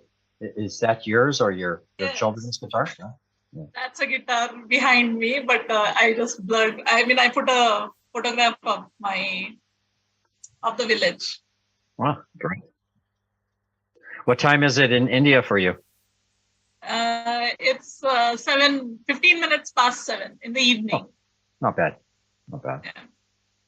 Hello, good morning. Good morning to everyone. Sorry, but I was sorry for the delay. I was in another session that just ended, and very happy to be with you all. Good morning. Bom dia, Ronaldo. Bom dia, Luca. Bom dia, Raquel. Prazer te rever. And good morning, everyone. Good morning. And Ronaldo is joining us at an especially early hour, so we are very happy to have you with us, Ronaldo. And yeah.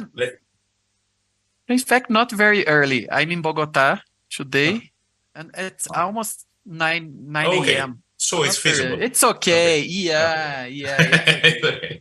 Excellent. I see we also have already some people on site. I think Senka is already there.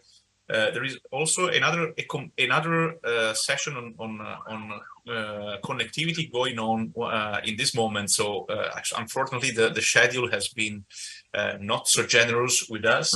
Right. But we are very happy that this is being recorded, so that we will have all the potentially interested people will be able to see it. We will share it on the new list of the Dynamic Coalition. Let me check if Senka is already Luca, can you actually hear me? Yes. Awesome. Yeah. I'll be back in a minute. Yeah, okay. I'm seeing that people are still arriving there, so I propose we wait like 5 minutes so that we start with a reasonable 3 or 4 minutes of delay so that people can join in. Yeah, I think we only have one person on site, right, Luca? I'm not sure. It's only me. All the other moderators are remote, correct? Yeah, I'm on site. I'm online. Senka is on site, and then let's make a quick round. Or let's make a quick round of chat. I've seen Ronaldo and Raquel, Sarbani, Glenn. We are still. I'm not seeing. Let me see the participants. We'll join a little bit later. Jane Coffin. Jane will join later. Okay. Carla is not here yet, nor Niels, nor Nicholas. So I think we can wait a little bit more. Let me see.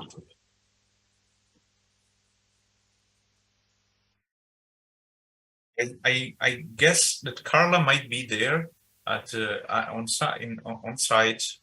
Senka, do you know if Carla is there? Definitely joining online. Okay.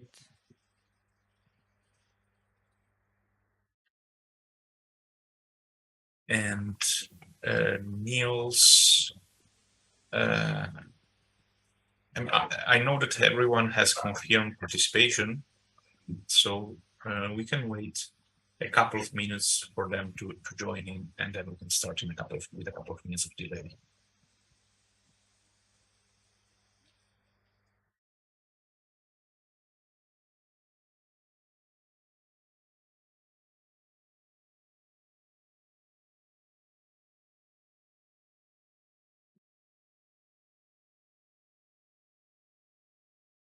There's Niels now. Okay. Yes, Carla wrote that she doesn't have the link. She doesn't have the link. I think that you don't understand that, the link will be in the section. That one has to. So may I kindly ask to. Buenas. How are you? Buenos dias, Nicolas. Hola, Luca. Can I ask? No, I'm sending to Carla the link of the session so that he register, and I hope she has already registered.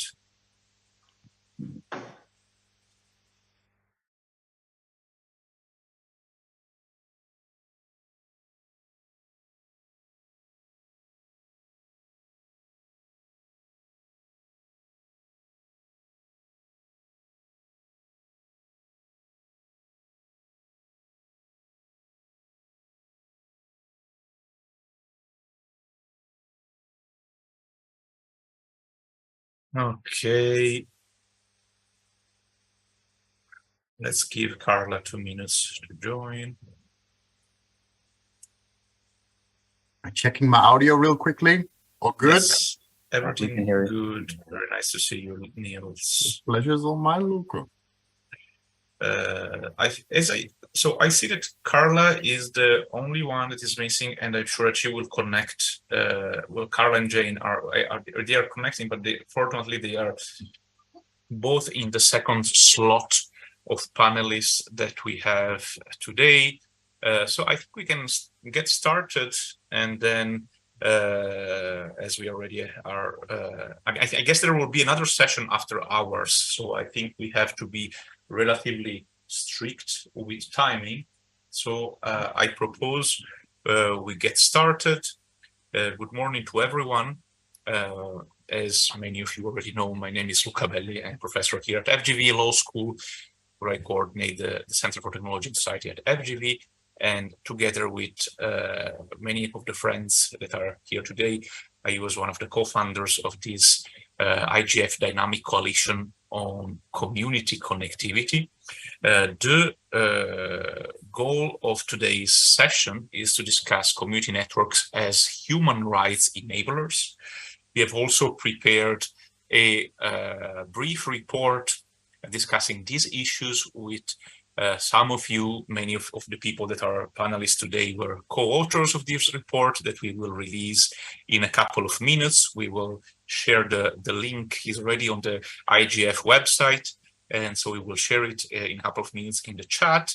And before we start, and before I give the floor to my colleague Senka Hazic, who will co-moderate with me, I would like, well, first to, of course, thank our distinguished panelists of today.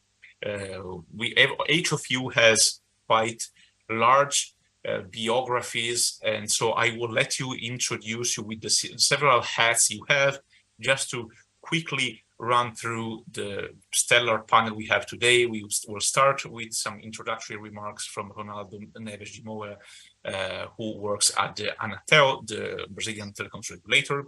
Then we will have Raquel Renno from Article 19, then Nicolas Echanitz from Arthur Mundi, Sabani Belur, that works both at APC and the IIT Mumbai Institute, and then Glenn McKnight from IEEE, Nielsen Over from University of Amsterdam, and also a visiting professor here at FGV Law School, and Carla Peldencio from Rhizomatica, and last but of course not least, Jane Coffin from Connect Humanity. So before passing the mic to Senka and then to Ronaldo, I just wanted to spend a couple of minutes to introduce the debate so that everyone, both those that are on site or that are following us online or that will see the recording, understand a little bit the framing of today's session, what is our work. Of course, we are here to discuss community connectivity and especially community networks, which are, as everyone already know here, bottom-up networks crowdsourced by the local communities that build, manage and develop these networks. And these local communities can be NGOs, can be inhabitants of a specific neighborhood, could be public administrations, could be small businesses, and usually are multi-stakeholder participation, cooperations and partnerships amongst these various actors.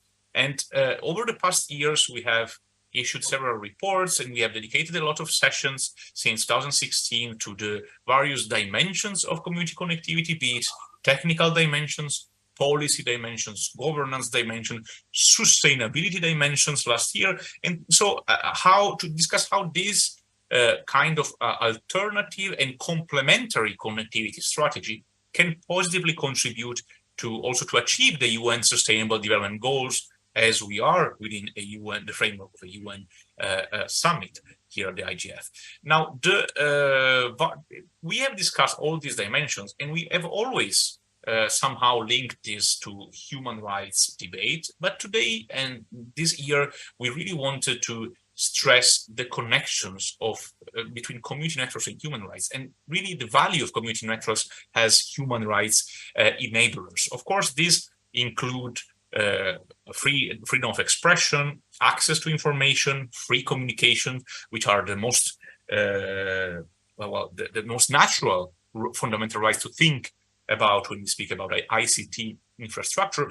But there are also other rights, and like self-determination. I've been a strong advocate of what I call network self-determination, so the capacity of community to jointly develop network infrastructure, to use it as a commons, as a common good, in order to freely seek, impart, and receive information and innovation.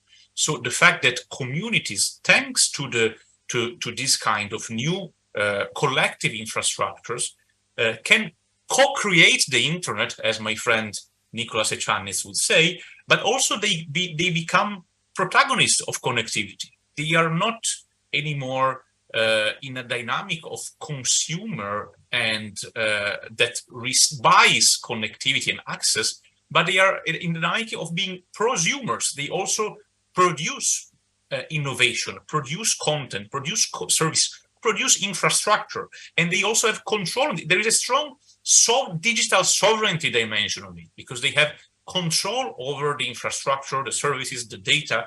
There is a strong informational self-determination dimension, meaning they have control on the personal data. They are not obliged to trade personal data to access to application, has happened in a lot of developing countries, at least. I was in a previous session speaking about net neutrality and internet openness, and we discussed a lot of these models that basically oblige poor people to trade personal data to access applications. And that is something that happens around the world. But when we start to understand there are other options, alternative options like community networks, we are not obliged anymore to be in this kind of dynamic. It's not a dichotomy anymore, but we have more options, and indeed very sustainable options. Now, before giving the floor to Ronaldo, I just wanted to pass the mic to my friend and colleague Senka to provide a little bit of introduction of our work and the reports that we are issuing this year. And so please, Senka, the floor is yours. Thanks, Luca. Hi, everyone. My name is Senka Hadžić, and I'm a researcher with the CyberBRICS project at the Fundação Getúlio Vargas. And together with Luca, I coordinate the Dynamic Coalition on Community Connectivity. Thank you all for joining. This Dynamic Coalition has started in 2016, and since then, each year there was some concrete official outcome, mostly in form of reports, books, manuals, or compilation of papers related to a specific theme. And some of these outcomes have in fact been used by policymakers and have really helped to place community networks on the map, for example, with regulators, as you will see in some of the presentations later today. And this year we have yet another official outcome, which is a report titled Community Networks as Enablers for Human Rights. It has been edited by Luca and myself, and we have contributions from 9 authors. It is basically a compilation of papers or chapters, one of which is a collective paper. It's a direct result of the collaborative effort of the DC3 members. Some of the authors are here today. Well, they're all joining online today, and will unpack their contributions. The topic we chose this year actually aligns with one of the overall themes of this year's IGF, which is connecting people and safeguarding human rights.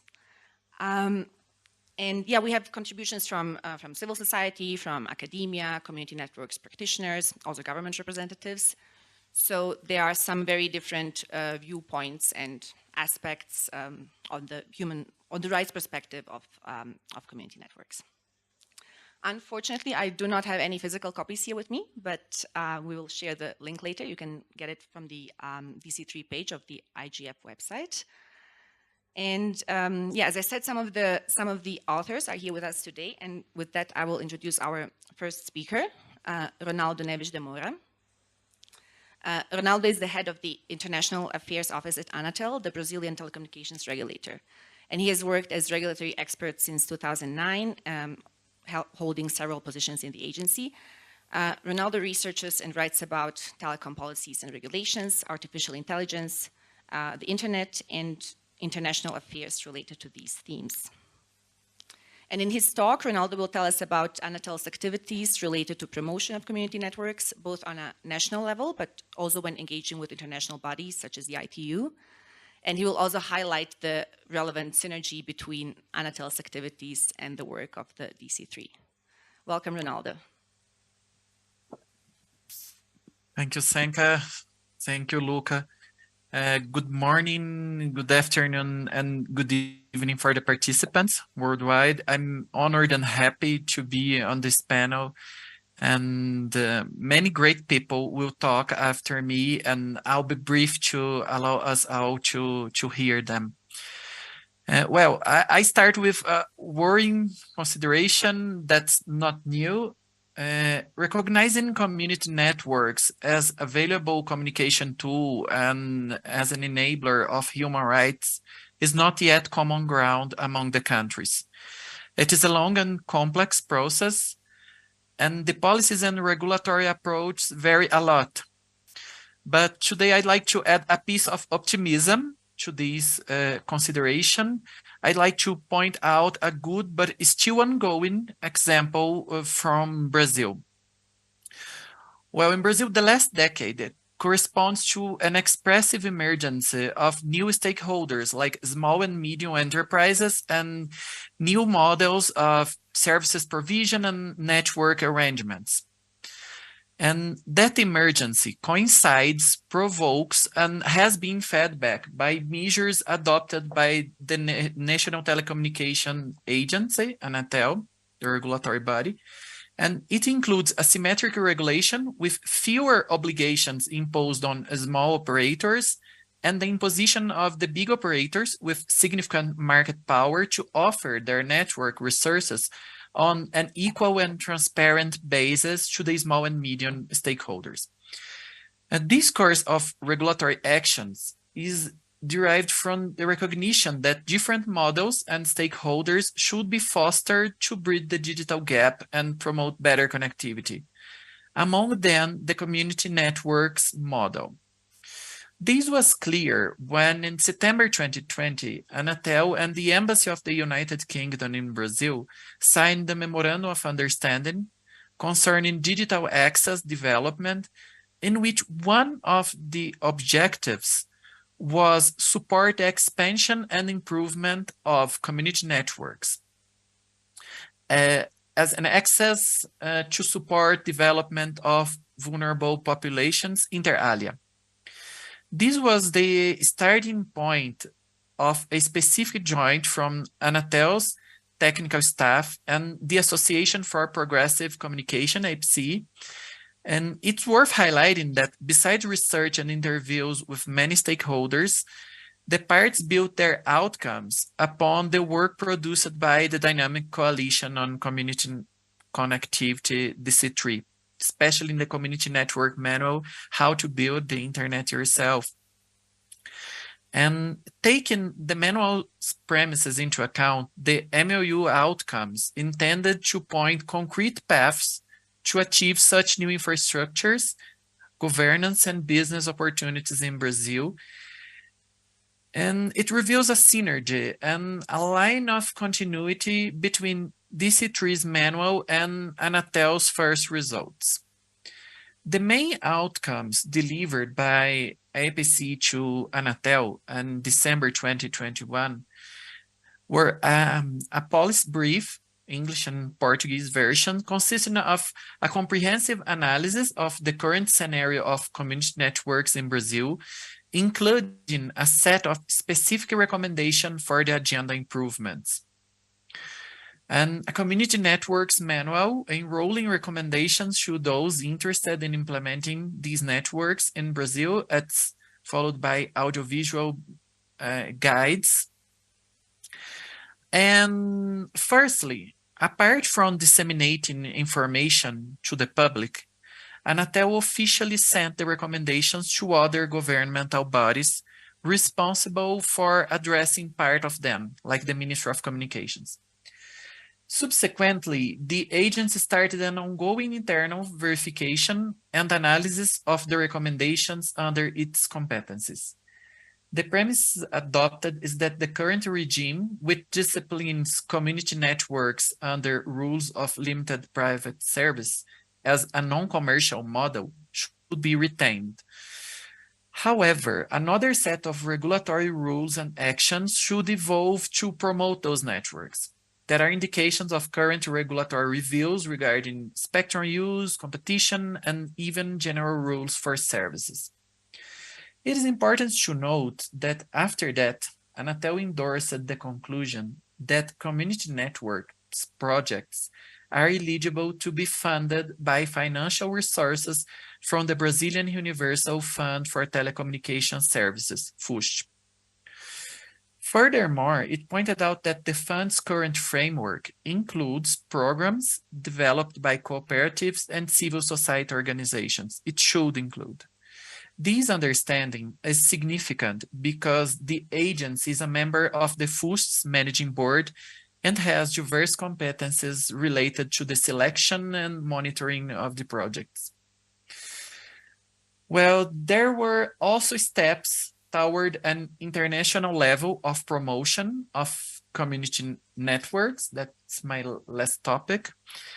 Because it's worth noting that the recent Brazilian agenda to the International Telecommunication Union, the United Nations Specialized Agency for ICTs, included community networks once the organization's supreme organ, the Conference of Plenipotentiary, convened in 2022 in Bucharest, Romania.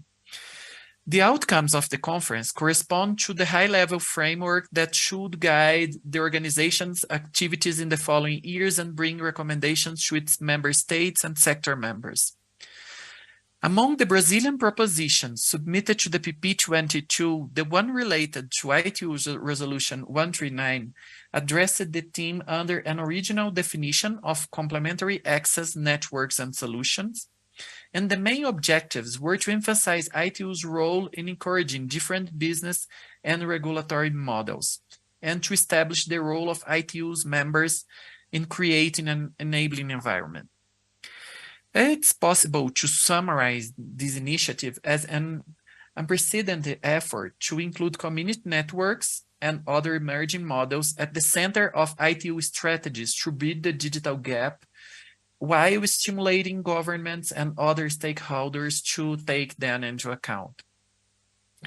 During the conference, any advance to modify current ITU resolution depends mainly upon consensus by all member states, all present member states, and therefore proposals are usually adjusted or vetoed during a series of negotiations as a result of the divergences of perspectives of the different countries and regions.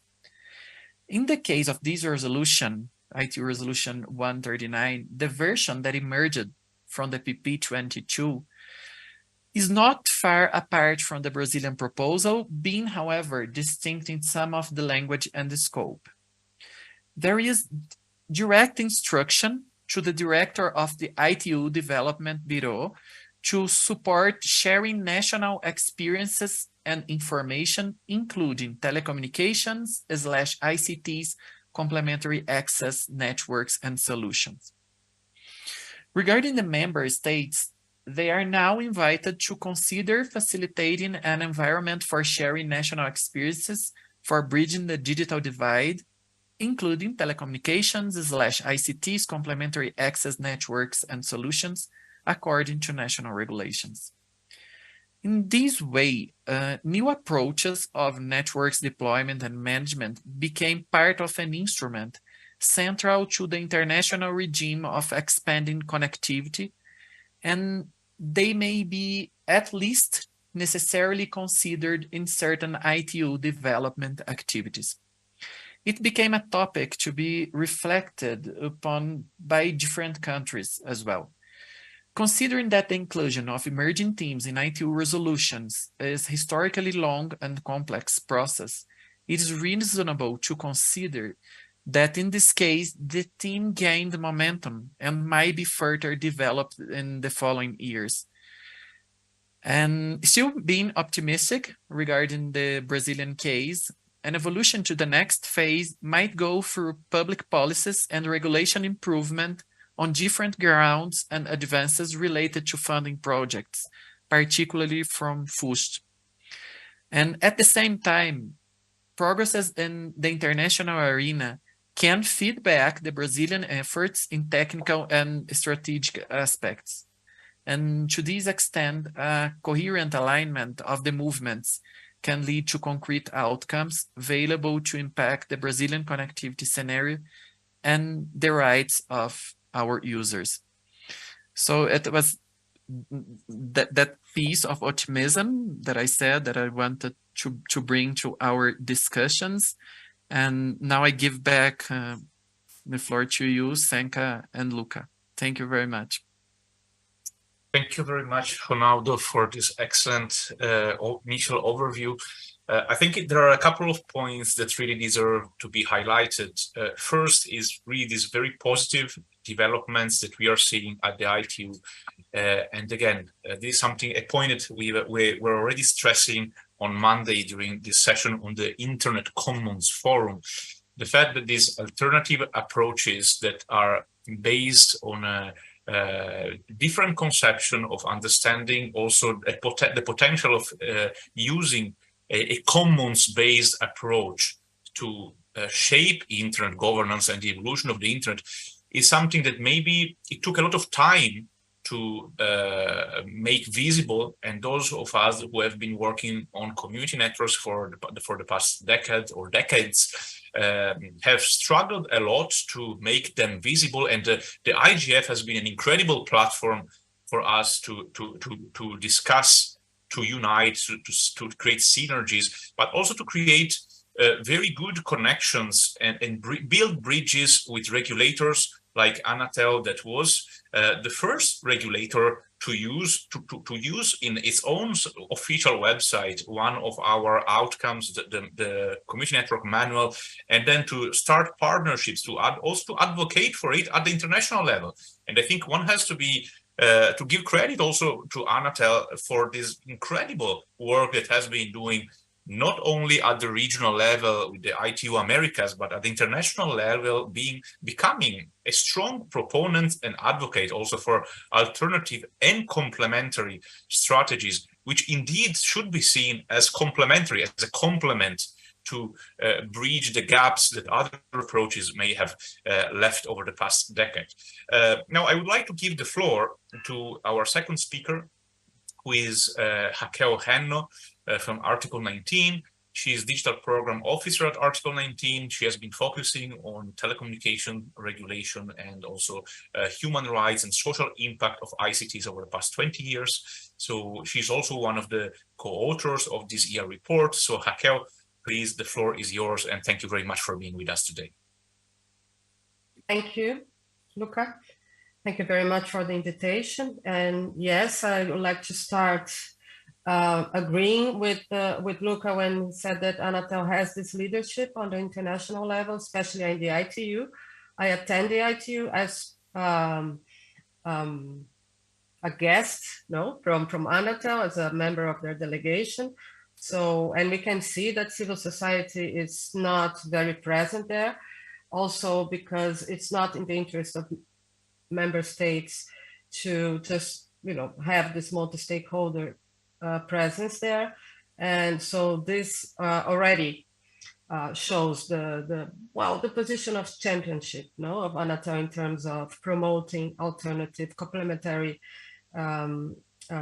access solutions on the international level. My approach is more on the international level. I know that we have people here in this panel with decades of experience on different grassroots initiatives, so I'm not going to spend time talking about it.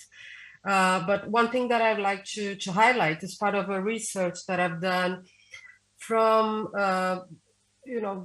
starting in the 80s. So I gathered some ITU documents from the 80s where they were kind of analyzing or assessing the situation of the telecommunication worldwide, talking mostly about the telephone.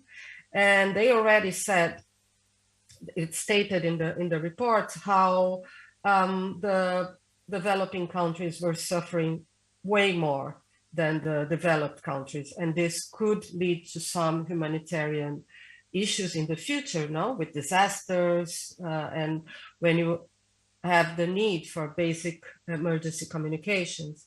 And in this same reports, a few years later, they knew that just a commercial service, no, just a private service wouldn't be able to solve all these issues because they focus different goals, no, they have different natures. So I would like to connect that to the current situation of the internet, but also adding something that the telephone didn't have at the time, which is the capacity to create content. And when we say create content, we also talking about media plurality, no? So instead of the gated gardens of what we have when we access the basic apps or zero-rated services in a smartphone, no? So although most of the people might not be interested in producing their own media content, we need to understand the relevance of having some groups and some communities producing it, no? And the right they have to organize and participate collectively, especially when those groups are at odds with the government, because, some countries have minorities that are being challenged, but are being chased, in many cases with violence. And sometimes these groups also don't want to be part of any negotiation with the incumbent telecom groups. They are not interested in taking part of manifesting or organizing themselves using the traditional social media, no? Because they are fighting social media, because of gender issues, for example, ethnical issues, language issues. So this, when we talk about complementary access solutions, that's what we're talking about. Not everyone, actually the minority might be interested in producing this content, but we have to take them into consideration, no? And so we already talked about the relevance, and I think there are plenty of documents coming from the UN, the UNESCO, even the industry, no? GSMA also mapped and show the relevance of being connected, no? And during the pandemic, then we can even add the right to health, no? Right to study, to look for work or work from home.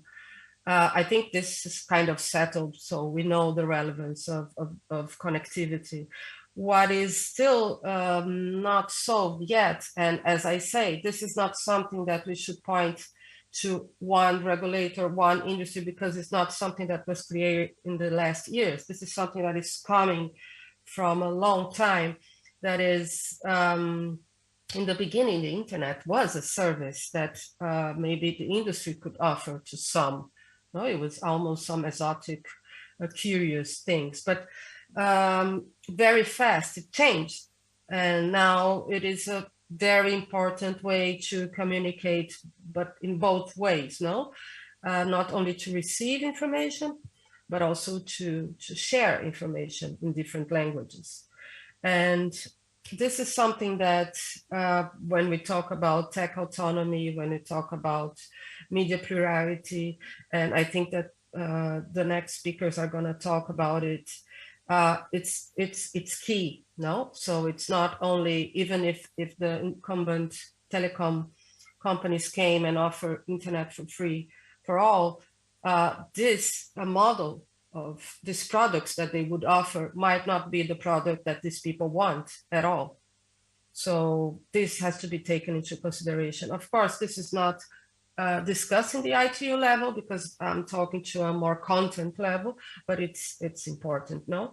And we cannot ignore some intrinsic political issue between groups when we talk about inequality, no? So it's not, when we talk about inclusion, sometimes we have the idea that there are people who are excluded and they want to be part of this market, which is not always true. They might be excluded because they want something else.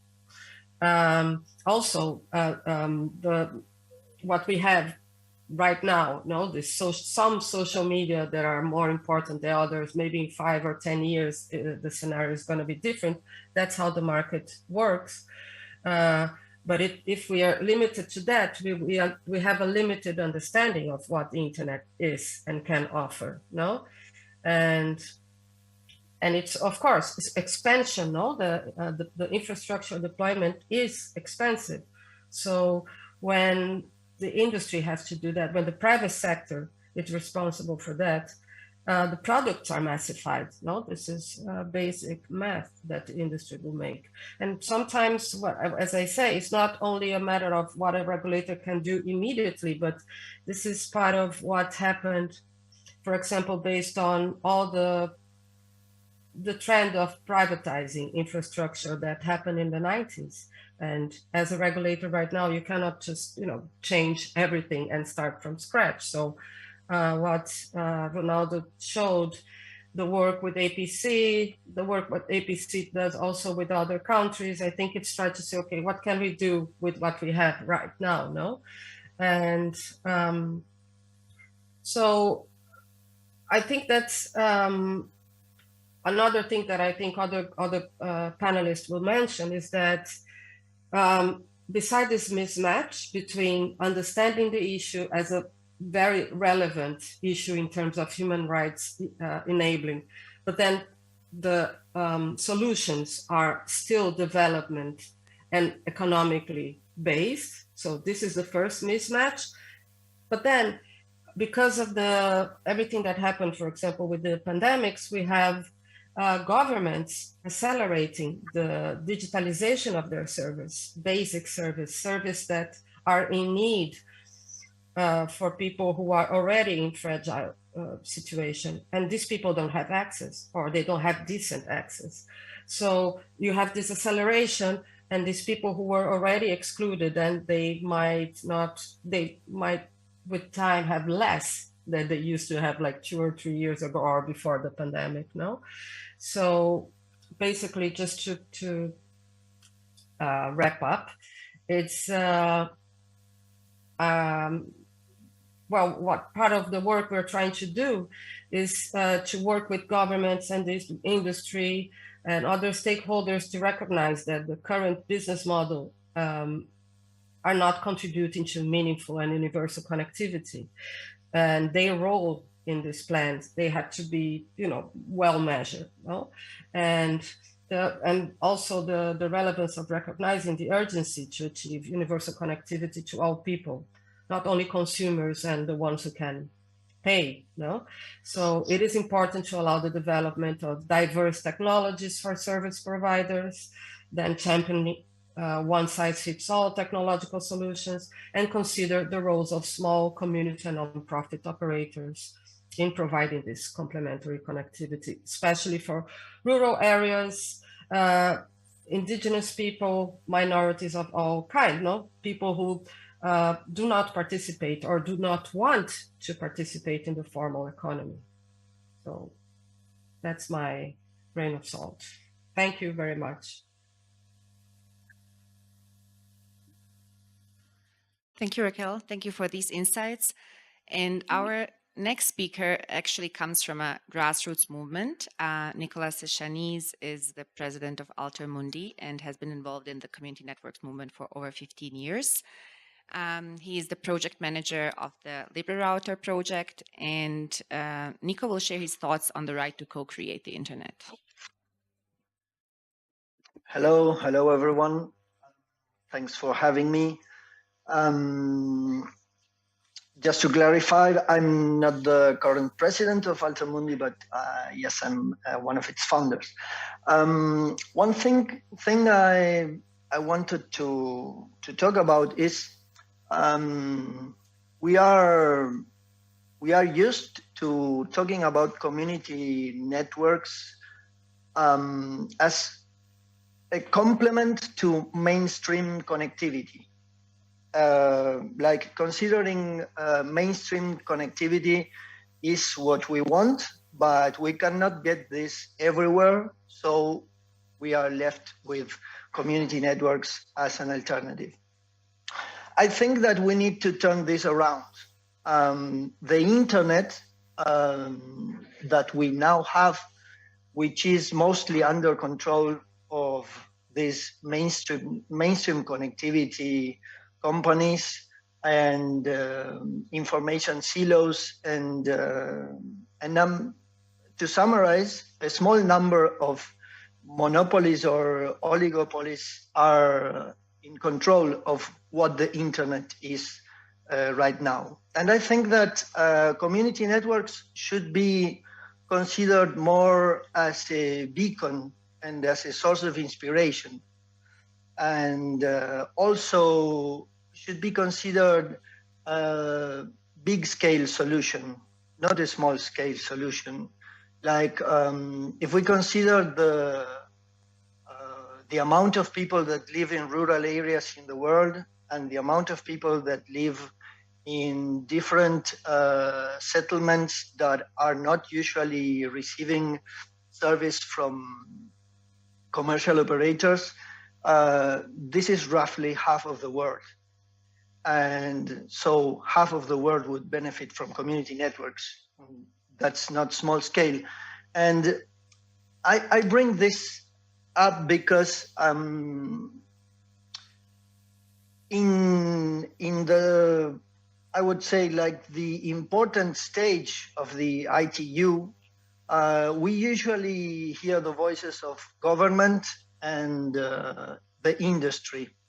And there is very little space for the people itself, and to have community networks represented there. I was listening at the Anatel presentation, and there was also from our regulator, from the ENACOM regulator, there was also a presentation regarding community networks in the last ITU summit.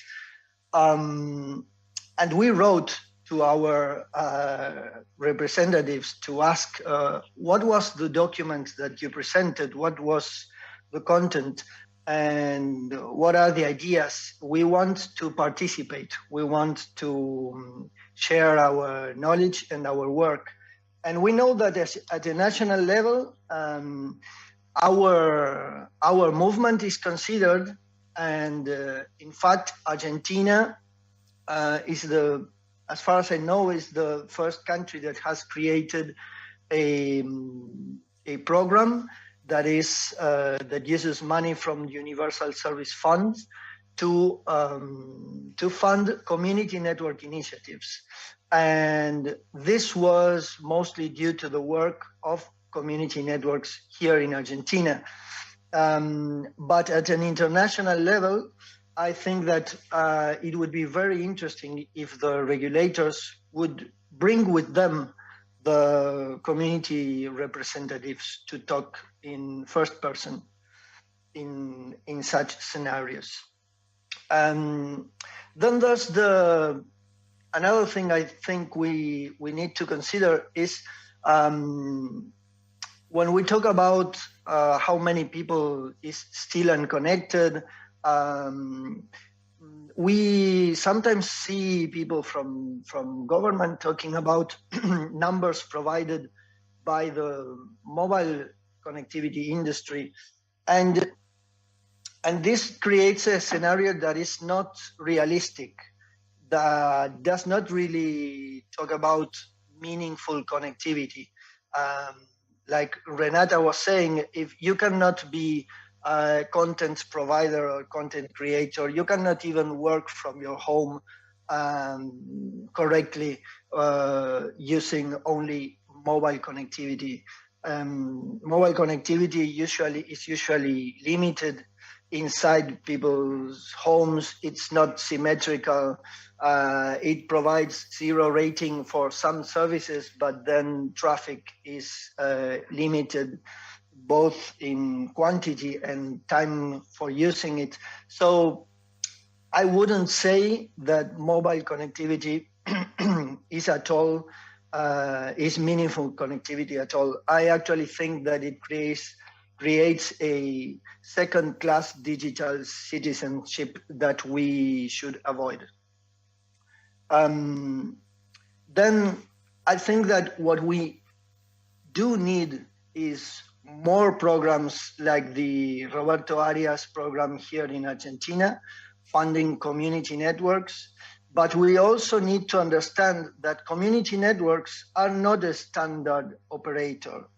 And programs designed by governments need to understand this. Usually programs designed by the government are designed on an on-demand basis. Like they suppose that operators will come to the regulator asking for money for the networks through the programs they create. But community networks are operated by people, by communities, by organizations from the civil society that are not operators that are part of the standard ecosystem. So, for example, right now here in Argentina, Altermundi is working with 15 communities from different provinces in the country, helping them take the first steps in community connectivity. And this one-year program ends with the communities presenting projects to be funded by the ENACOM, by the regulator. But none of this, or maybe one of these 15 organizations would have done this if it hadn't been through the help Altermundi is bringing. And we think that this shouldn't be done by an NGO, like in our case. Or, I mean, we could work with the government, of course, in setting up such programs, but this needs to be done by the hundreds and the thousands of communities, not for 10 or 15 like we are doing now. And we cannot do this unless we work together with the government. So I think that after many, many years of working with community networks, bringing them forward, making the world understand that we exist, that we are not only an alternative, but a beacon of inspiration, I believe that the next stage has to be related to community networks working together with the governments. And that's my main takeout for this. Thank you very much, Nico, for this very insightful remarks and for sharing the experience of Altermundi that is indeed one of the best practices we have at the international level, and really also explains us that, yes, of course, the first step, the first huge barrier we have is to make these kind of experiences visible. Then we have another huge barrier that we have, that is to convince regulators and other stakeholders that these experiences are not a threat, but should be actually facilitated.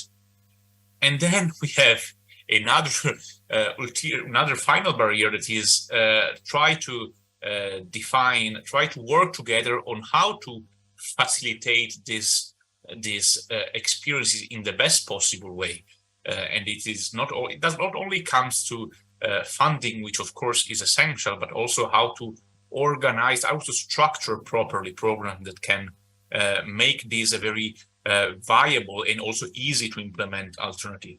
To have some further comments on this, but switching of continent, we have Sarbani Belur, who is regional coordinator at APC and has been working also a lot, both from an academic perspective and also on the field with community networks over the past years. So please, Sarbani, the floor is yours. And I just wanted, before giving you the floor, sorry, Sarbani, to remind all the speakers to please try to stick into 6 or 7 minutes.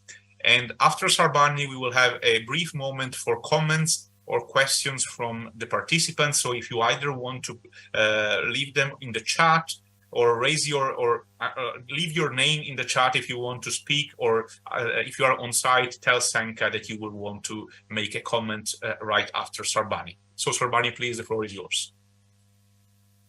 Hello, everyone. Thank you for inviting me to be a part of this panel. It's community networks, seeding community networks to grow is a passion of mine, and I'm being given that facilitated by APC, and I'm the Asia Regional Coordinator. So the tryst that we always have with this connectivity or connecting the unconnected is that the question of whose perspective of connectivity. Are we trying to connect the unconnected, or the unconnected are trying to connect themselves? So there is this dilemma that is always going on in our minds when we go ahead and connect these unconnected villages or locations in the different parts of the globe. Now, one of the very important things that come up in these discussions is that the telecom operators usually do not go into these remote rural villages because they don't find it as a lucrative business model for themselves. And in some cases, like in the Indian case, what we see is that the optical fiber is terminated at the mouth of the village, at the entrance of the village, and it doesn't enter into the village just because there is no business model for the telecom operator. Now, that is again, at that juncture, we often have this discussion with the communities that the communities have now given up on internet connectivity. They don't want to have internet connectivity, but they do want to have local mesh networks enabled, which can give them the benefit of all the aspects that they can get in the internet or the online connectivity.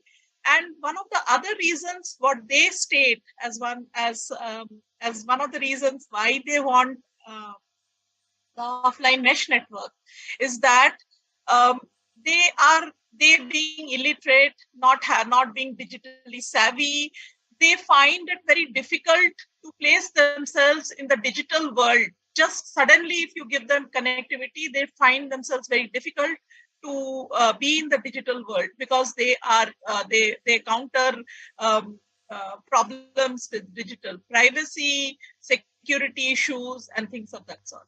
So, along with APC funding, we have seeded quite a lot of community networks in the Asian context, wherein we have most of the networks are actually networks that are made based on the needs of the community. Like one of the networks, I can give you an example of one of the networks that I seeded to grow in Pathardi, 5 hours drive from Mumbai.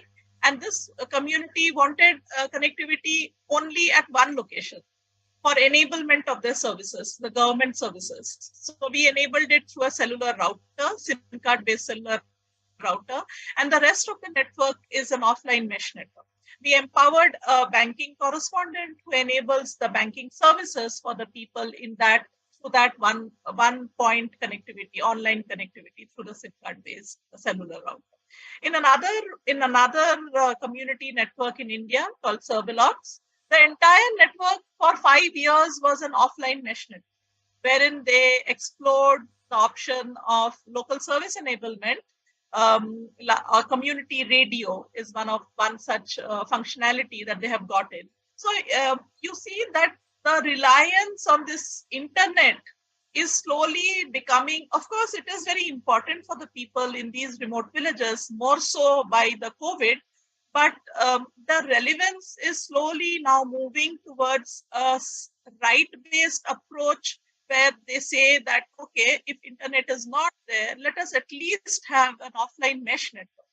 And many of the communities are coming up now with this suggestion that let us have community network, which is an offline mesh network, where we can have a language repository, we can have a local knowledge repository, we can have a community radio, everything. So I think this is what we would like to see in the distant future, that even if there is no connectivity being enabled, community networks will surely have one form of other or a solution for enabling connectivity in the last mile. So I hope I have stuck to my 5 minutes time. Thank you.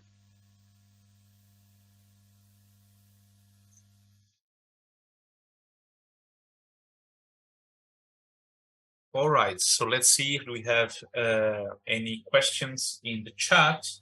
I'm scrolling down. I think that if any of the participants have questions, you can include them here.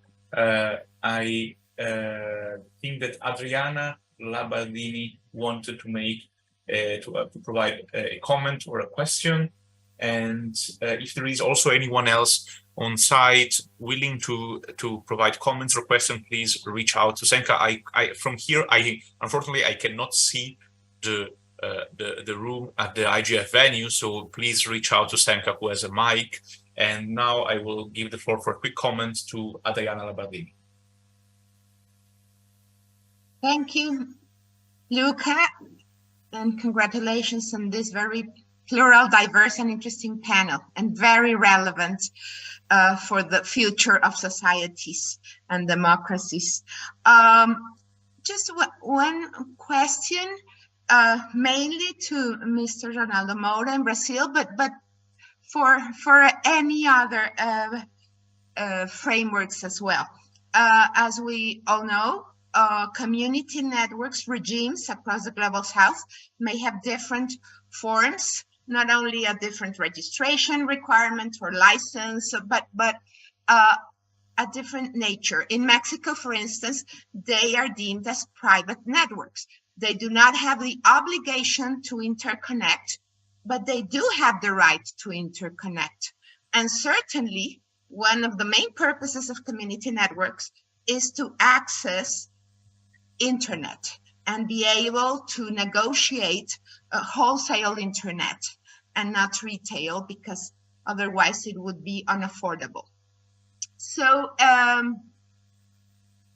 it is important, and I am so happy to hear about this support from Anatel in the future to community networks and access to first resources, because operators, large commercial operators, even with subsidies, often abandon these projects because the operating expenses of in rural areas is not affordable for them, and so even with universal service funds, they drop the connectivity in those areas.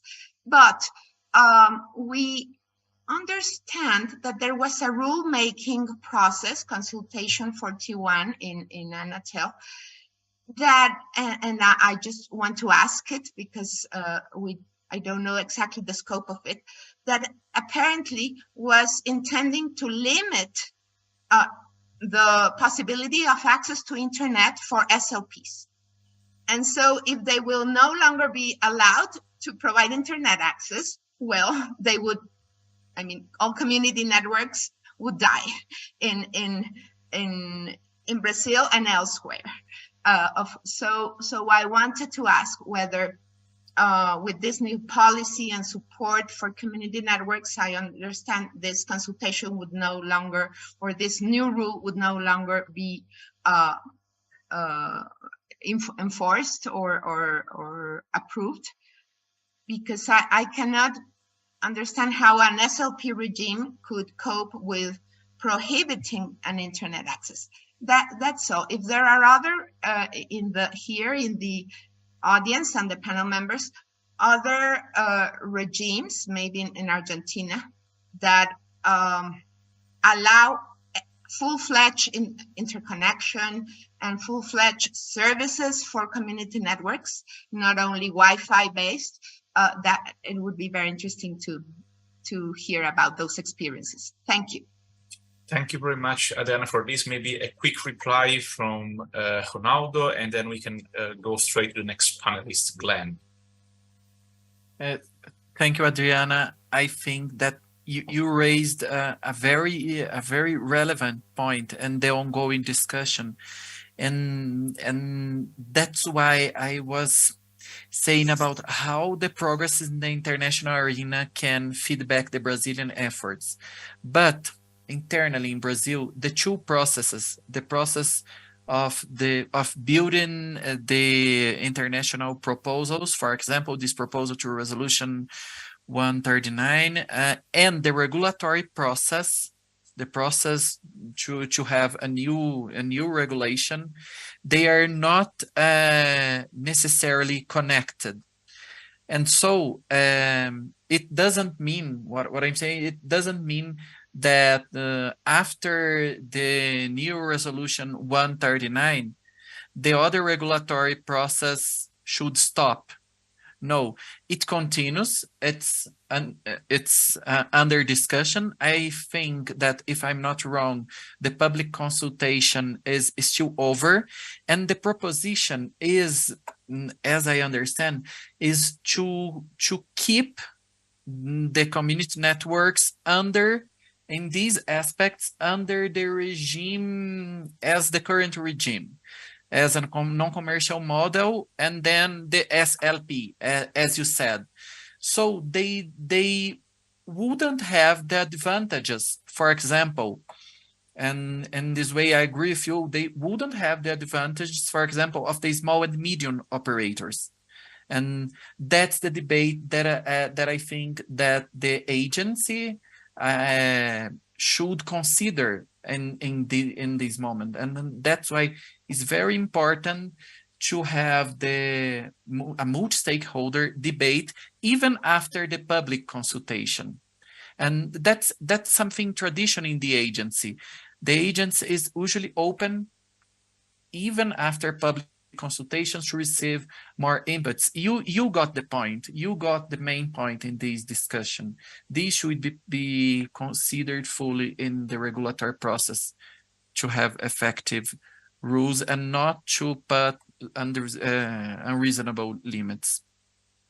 Thank you very much, Ronaldo. And indeed, we all know that participation and multi-stakeholderism are embedded within the DNA of Brazilian digital policy making. So we all look forward to the next phases of this participatory process to try maybe even to help and positively impact with best practices this evolving discussion. Now, I would like to give the floor to our next speaker, a good friend, Glenn McKnight from IEEE. He has been with us for many years, and he has been also working a lot with the electrical and engineering parts of networking. So please, Glenn, the floor is yours to provide your perspective.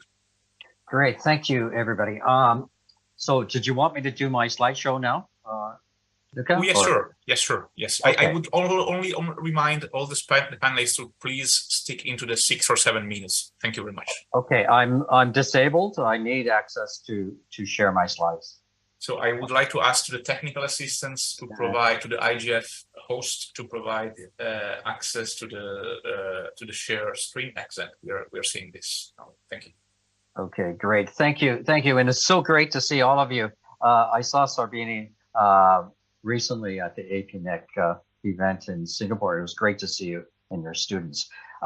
This is going to be very quick. I want to give you an overview, particularly of the IEEE Smart Village. This is a project that we started. And in fact, I think I met Adriana back over 10 years ago in Washington when the IEEE got together with the UN Foundation. And what we did is we invited the technical people with IEEE who's trying to solve these humanitarian problems with the humanitarian organizations. It was an interesting experience, but let me carry on. So basically, IEEE, for the benefit of everyone, it's about 450,000 members. It's the largest professional membership organization in the world. I'm a member of IEEE, but also IEEE Canada and Section 7, which is the Toronto chapter. So we're broken into chapters around the world, and the fastest growing chapters are actually in India and China. So let me emphasize our motto. It's advancing technology for humanity. And as I alluded to a little while ago, we came together over 10 years ago, and it was called the IEEE Humanitarian Technology Challenge. And we started this process, and I was part of one committee on the electrification issue, coming up with a prototype. And what we did is our first project was in Haiti, and it was in consultation with the local community, and it was called Sorona Care Solar Trailer. And that has branched off to many other locations. So again, just to emphasize what our interest was, is we saw the entire set of sustainable development goals, and we said, what can we tackle? And we boiled it down to three things: electrical connectivity, which was a prototype of 1 kilowatt system, community connectivity projects, and individual / patient records. So at the core of our project, we were looking at that magic that happens when you have proper community consultation, local partnerships, local control and ownership. And that really gets, in essence, at the heart of what human rights are. So again, the core principle of the IEEE Smart Villages is the dignity of our local partners and community who own, not one, own, control, and work in the partnerships with the volunteers of IEEE. And they are local partners with the local chapters in sections that we have. And in essence, what we first started with is providing local power. These small scale off-the-grid electrical solutions provide critical first step in empowering the community to enable them to have internet connectivity. If you do not have power, obviously you're not going to have connectivity. So that's in essence the first step in the process.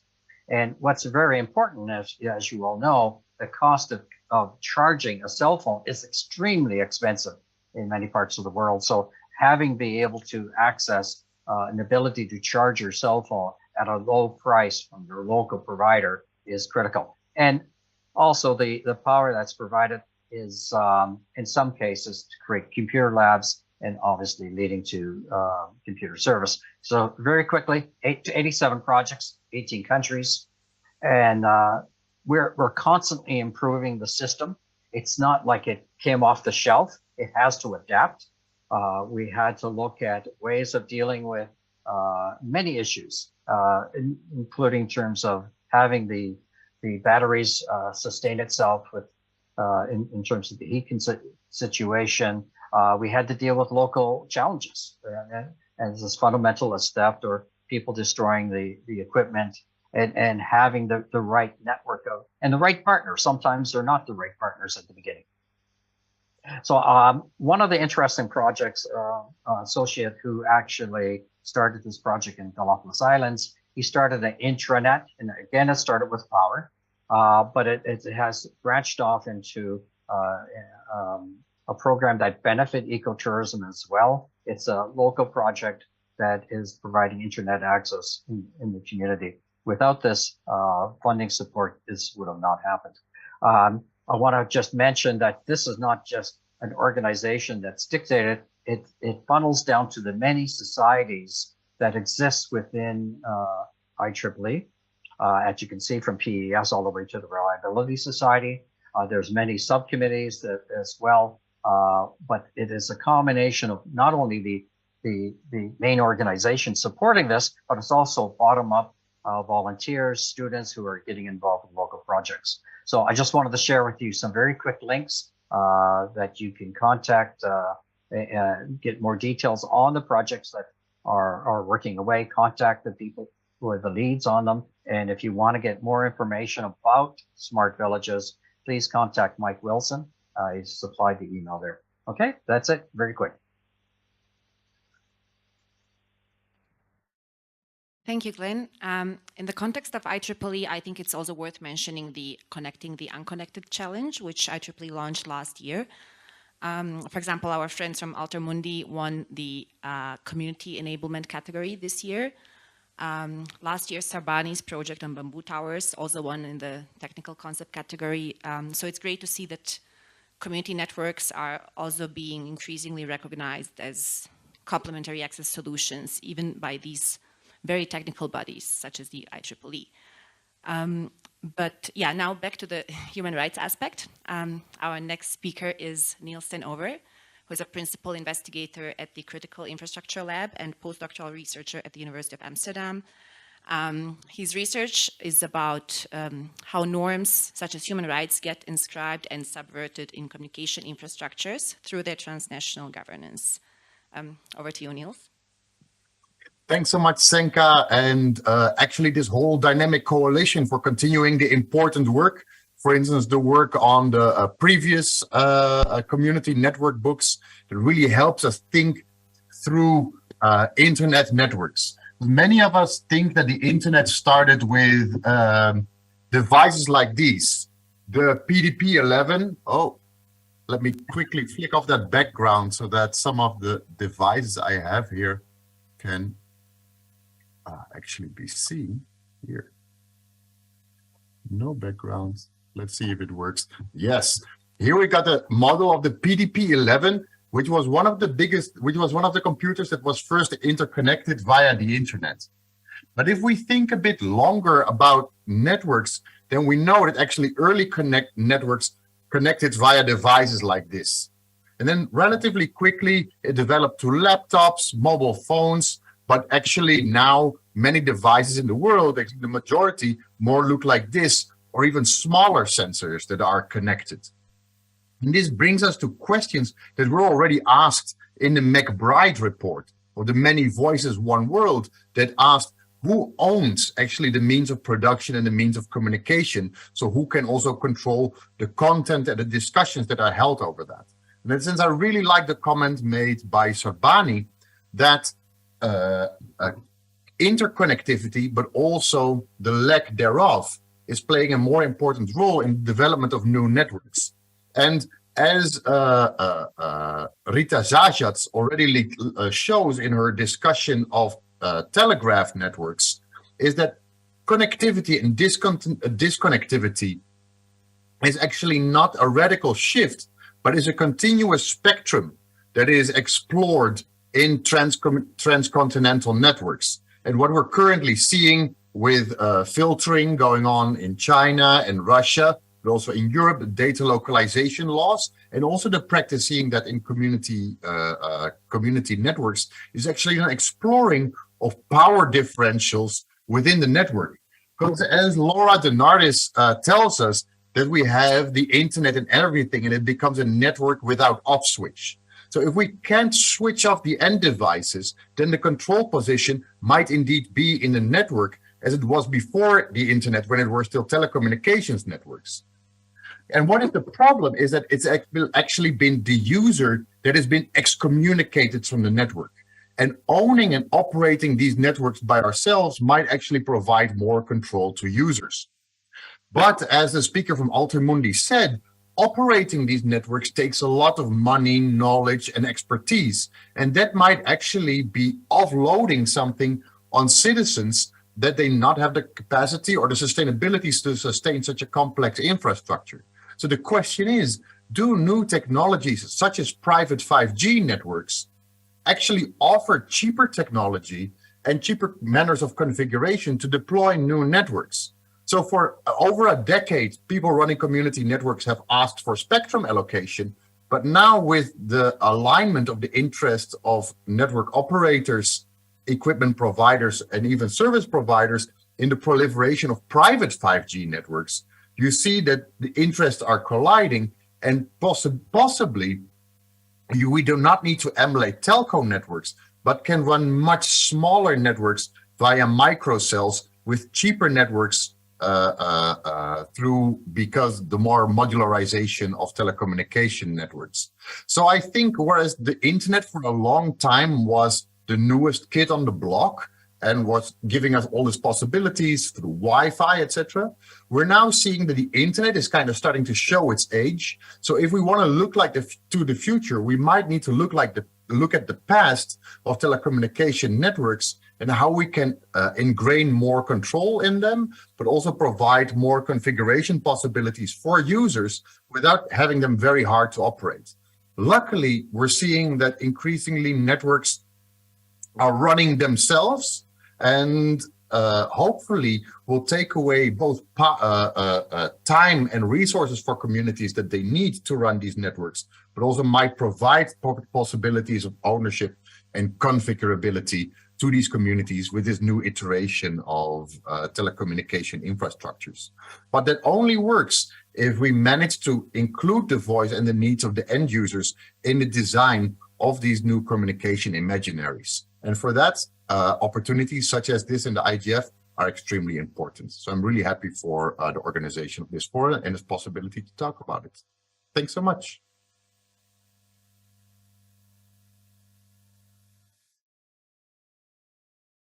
Thank you very much, Niels. And now we are here our last two panelists, Carla and Jane. So first we go to Carla Prudencio, who works with Rhizomatica and also has been working with us in this coalition for a lot of years. And so please, Carla, the floor is yours. Thank you so much for the invitation. I'm so happy to be here. And I think everyone has talked about really interesting points, and I do not want to be repetitive about these policy issues that we need to change, but I want to start thinking about like some of the narratives that we are talking about when we talk about community networks, and also when we talk about this relationship between access and human rights. At this point, I think we need to step back a little bit and to think really well about these narratives behind the goal of connecting humanity to enable human rights. First, I think we always assume that connectivity is always preferable to disconnection. And this can lead to really harmful assumptions, because different means of achieving this connectivity seems to not matter at all. And so we are always thinking that the goal of access, once that the goal of access is reached, we need to do something else. But as Nicolas Echaniz was saying, like different ways of connecting people has different impact on how they can exercise their human rights. So actually, community networks shouldn't be like seen as something complementary, but something different that can enable different ways of protecting human rights, which are not achieved with other kind of community connectivity, as you were saying, like when we have these neutrality issues or problems with data protection or surveillance, right? So I think in this narrative, when connectivity is perceived as an end unto itself rather than a facilitator or other more important things, we have a problem. We usually forget that connectivity should be this enabler for human rights, which means that access should not be reach by any means and without thinking of the consequence. And this leads me to another false narrative that we usually have, or we usually repeat in this kind of panels, that is like being accessed something that we need to achieve. It's equally desired for everyone, and it will necessarily lead to something good. Actually, the very classification of unconnected or this disconnected people tells us quite a bit. There are a lot of examples that these people are completely different. We are referring actually to nearly the half of the world's population, and we don't usually talk about these different geographies, cultures, and day-to-day realities. Among those billion people, of course, there are many who want to be connected, but they are not an homogeneous group of people, and we need to take this into account. And I think community networks has that potential, that they can, well, this kind of networks can actually work with these communities and with their differences and with their local realities, which is something really, really important when we talk about this, like to end with the digital gap. And also, I think we, in this kind of trying to challenge the narratives, we need to start thinking and get like to step back and think also like the multiple hazards or risk that we face with connectivity.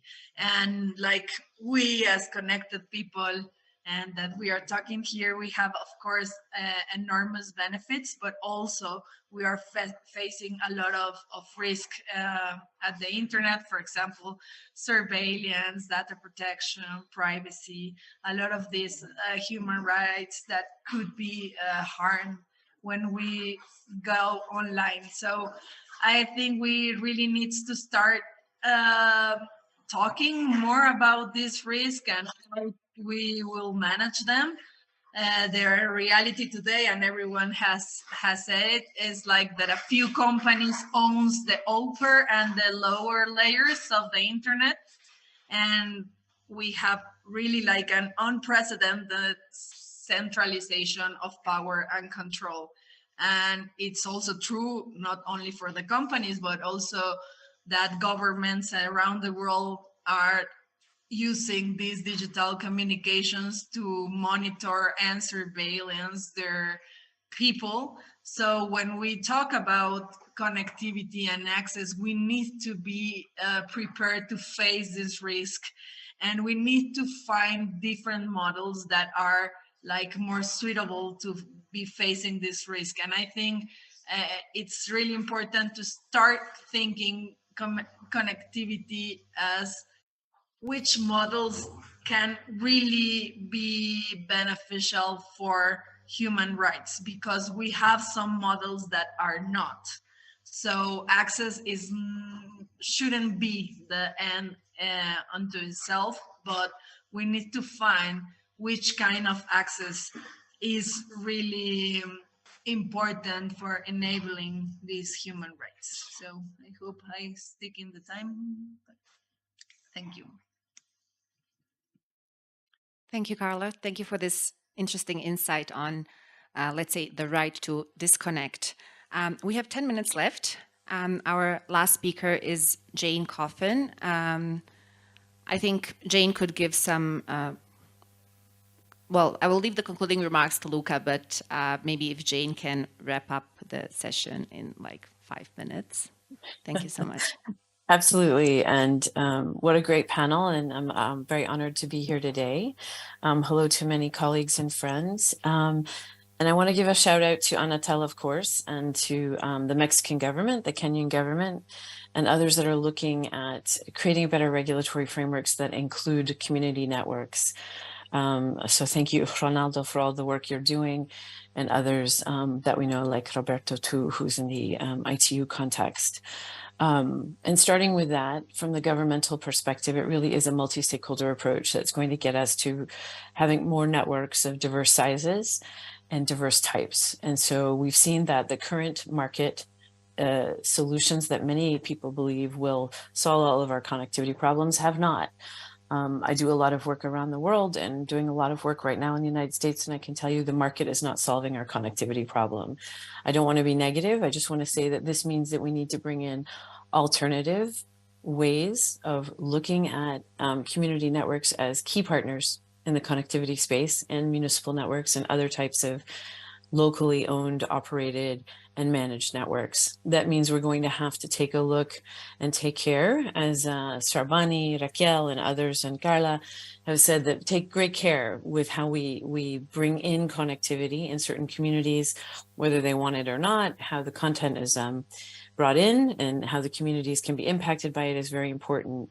But we do need to look at different regulatory models, as Ronaldo pointed out, but also Adriana, with respect to spectrum, universal service, licensing, and financing. These are different types of markets that we're looking at. A local access network in a local community, some say last mile. Those last mile networks, if they're community or municipal networks, are very different. They're going to be community-led, cheaper equipment. Glenn brought in some different models that the IEEE is working on. And in different ways of working and managing and governing those, and more accountability to the local community in those models. So you wouldn't take the same approach to the current market that the bigger telcos have as that you would for the community networks, and particularly on the financing side. And there's a panel tomorrow on this early on the financing of community and last mile networks. It's very important to think of deconstructing the current models that are used for financing community networks, big networks, and deconstructing that for community networks and municipal networks so that there's access to capital. Nico had mentioned that there's the very important point about alternative, the word alternative and additional. What came to my mind when you're talking about community networks, he's right. And the more we look at this and the more we pull apart the impact of community-led networks, the fact that they can work closely in local communities, they can also work with middle mile networks, they're working with local governments, they're working with a variety of community-led organizations, also the APC types and the Internet Society, Connect Humanity, my organization now. It really does take a different approach to building out more connectivity, because as I've said, the market and the current regulatory regimes haven't solved all those problems. It's very important to take a look at that. And Adriana, who's on this panel as well, has seen this very much in Mexico, where the social purpose licensing came in, and organizations like Raíz América have been doing work with the Mexican government. And I'm hearing that Kenya has opened up their licensing regime and brought in community networks and is looking at universal service funding.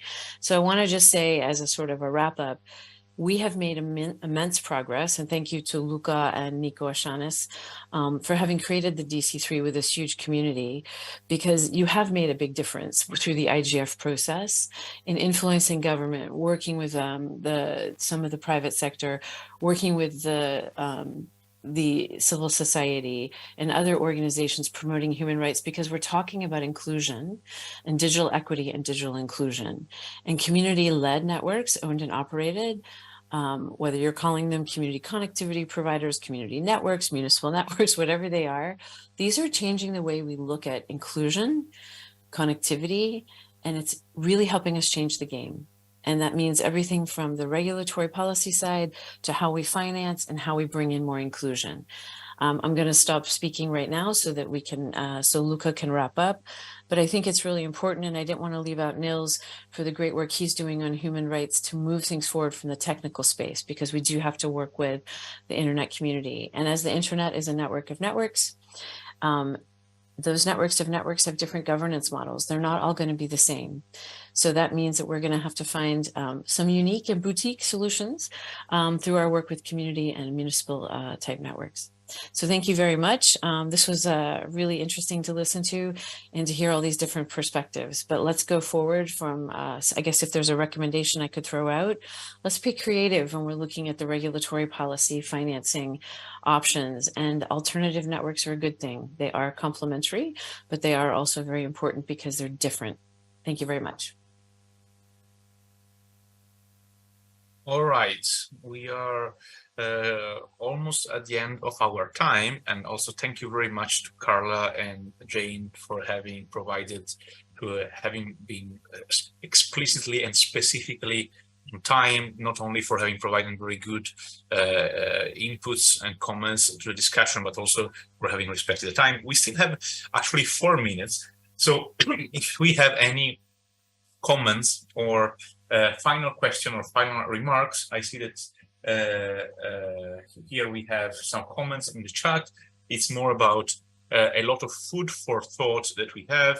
I think that as we do not have any explicit question in the chat, and I guess not even from the floor at the IGF, it may be already time to wrap up, as we only have 2 minutes left in this moment. So I would really like to stress a couple of key elements that emerge from the discussion of today. First, although we have been working a lot and we have been quite successful over the past 8 years, we still have a lot to do. There is still a lot of work that can be done to make this initiative more visible, to make also to stimulate a change in paradigm.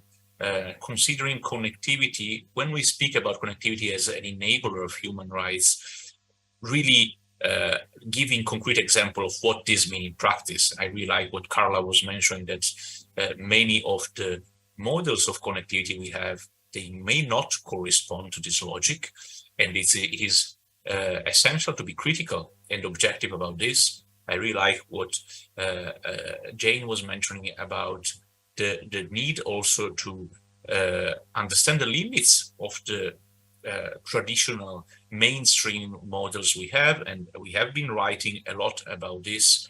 I myself, one of the first thing that I say to students when I speak about community network is that if there is a technical definition of market failure areas, is because the market fails to connect specific type of areas where there is no return on investment. And so if we want people living in those areas to be the protagonists of their digital evolution, the protagonists of connectivity, to allow those people to have more opportunity in life, to enjoy a right to work, a right to communication, to have better privacy. Again, that is a point that is severely under evaluated, but the fact that we are switching towards models where connectivity services, even hardware, is paid with indiscriminate collection of personal data rather than with money. That is something that can create enormous negative externalities and enormous distortion on how our societies are governed, and the kind of sustainability that we have, not only at the level of connectivity, but at the social level. So I think we have still a lot of work to do, and luckily a lot of people here are very happy to work a lot and to do a lot of nice projects together. So I would like to thank a lot all the participants, and also especially my co-moderator Senka for the excellent work with yet another excellent session.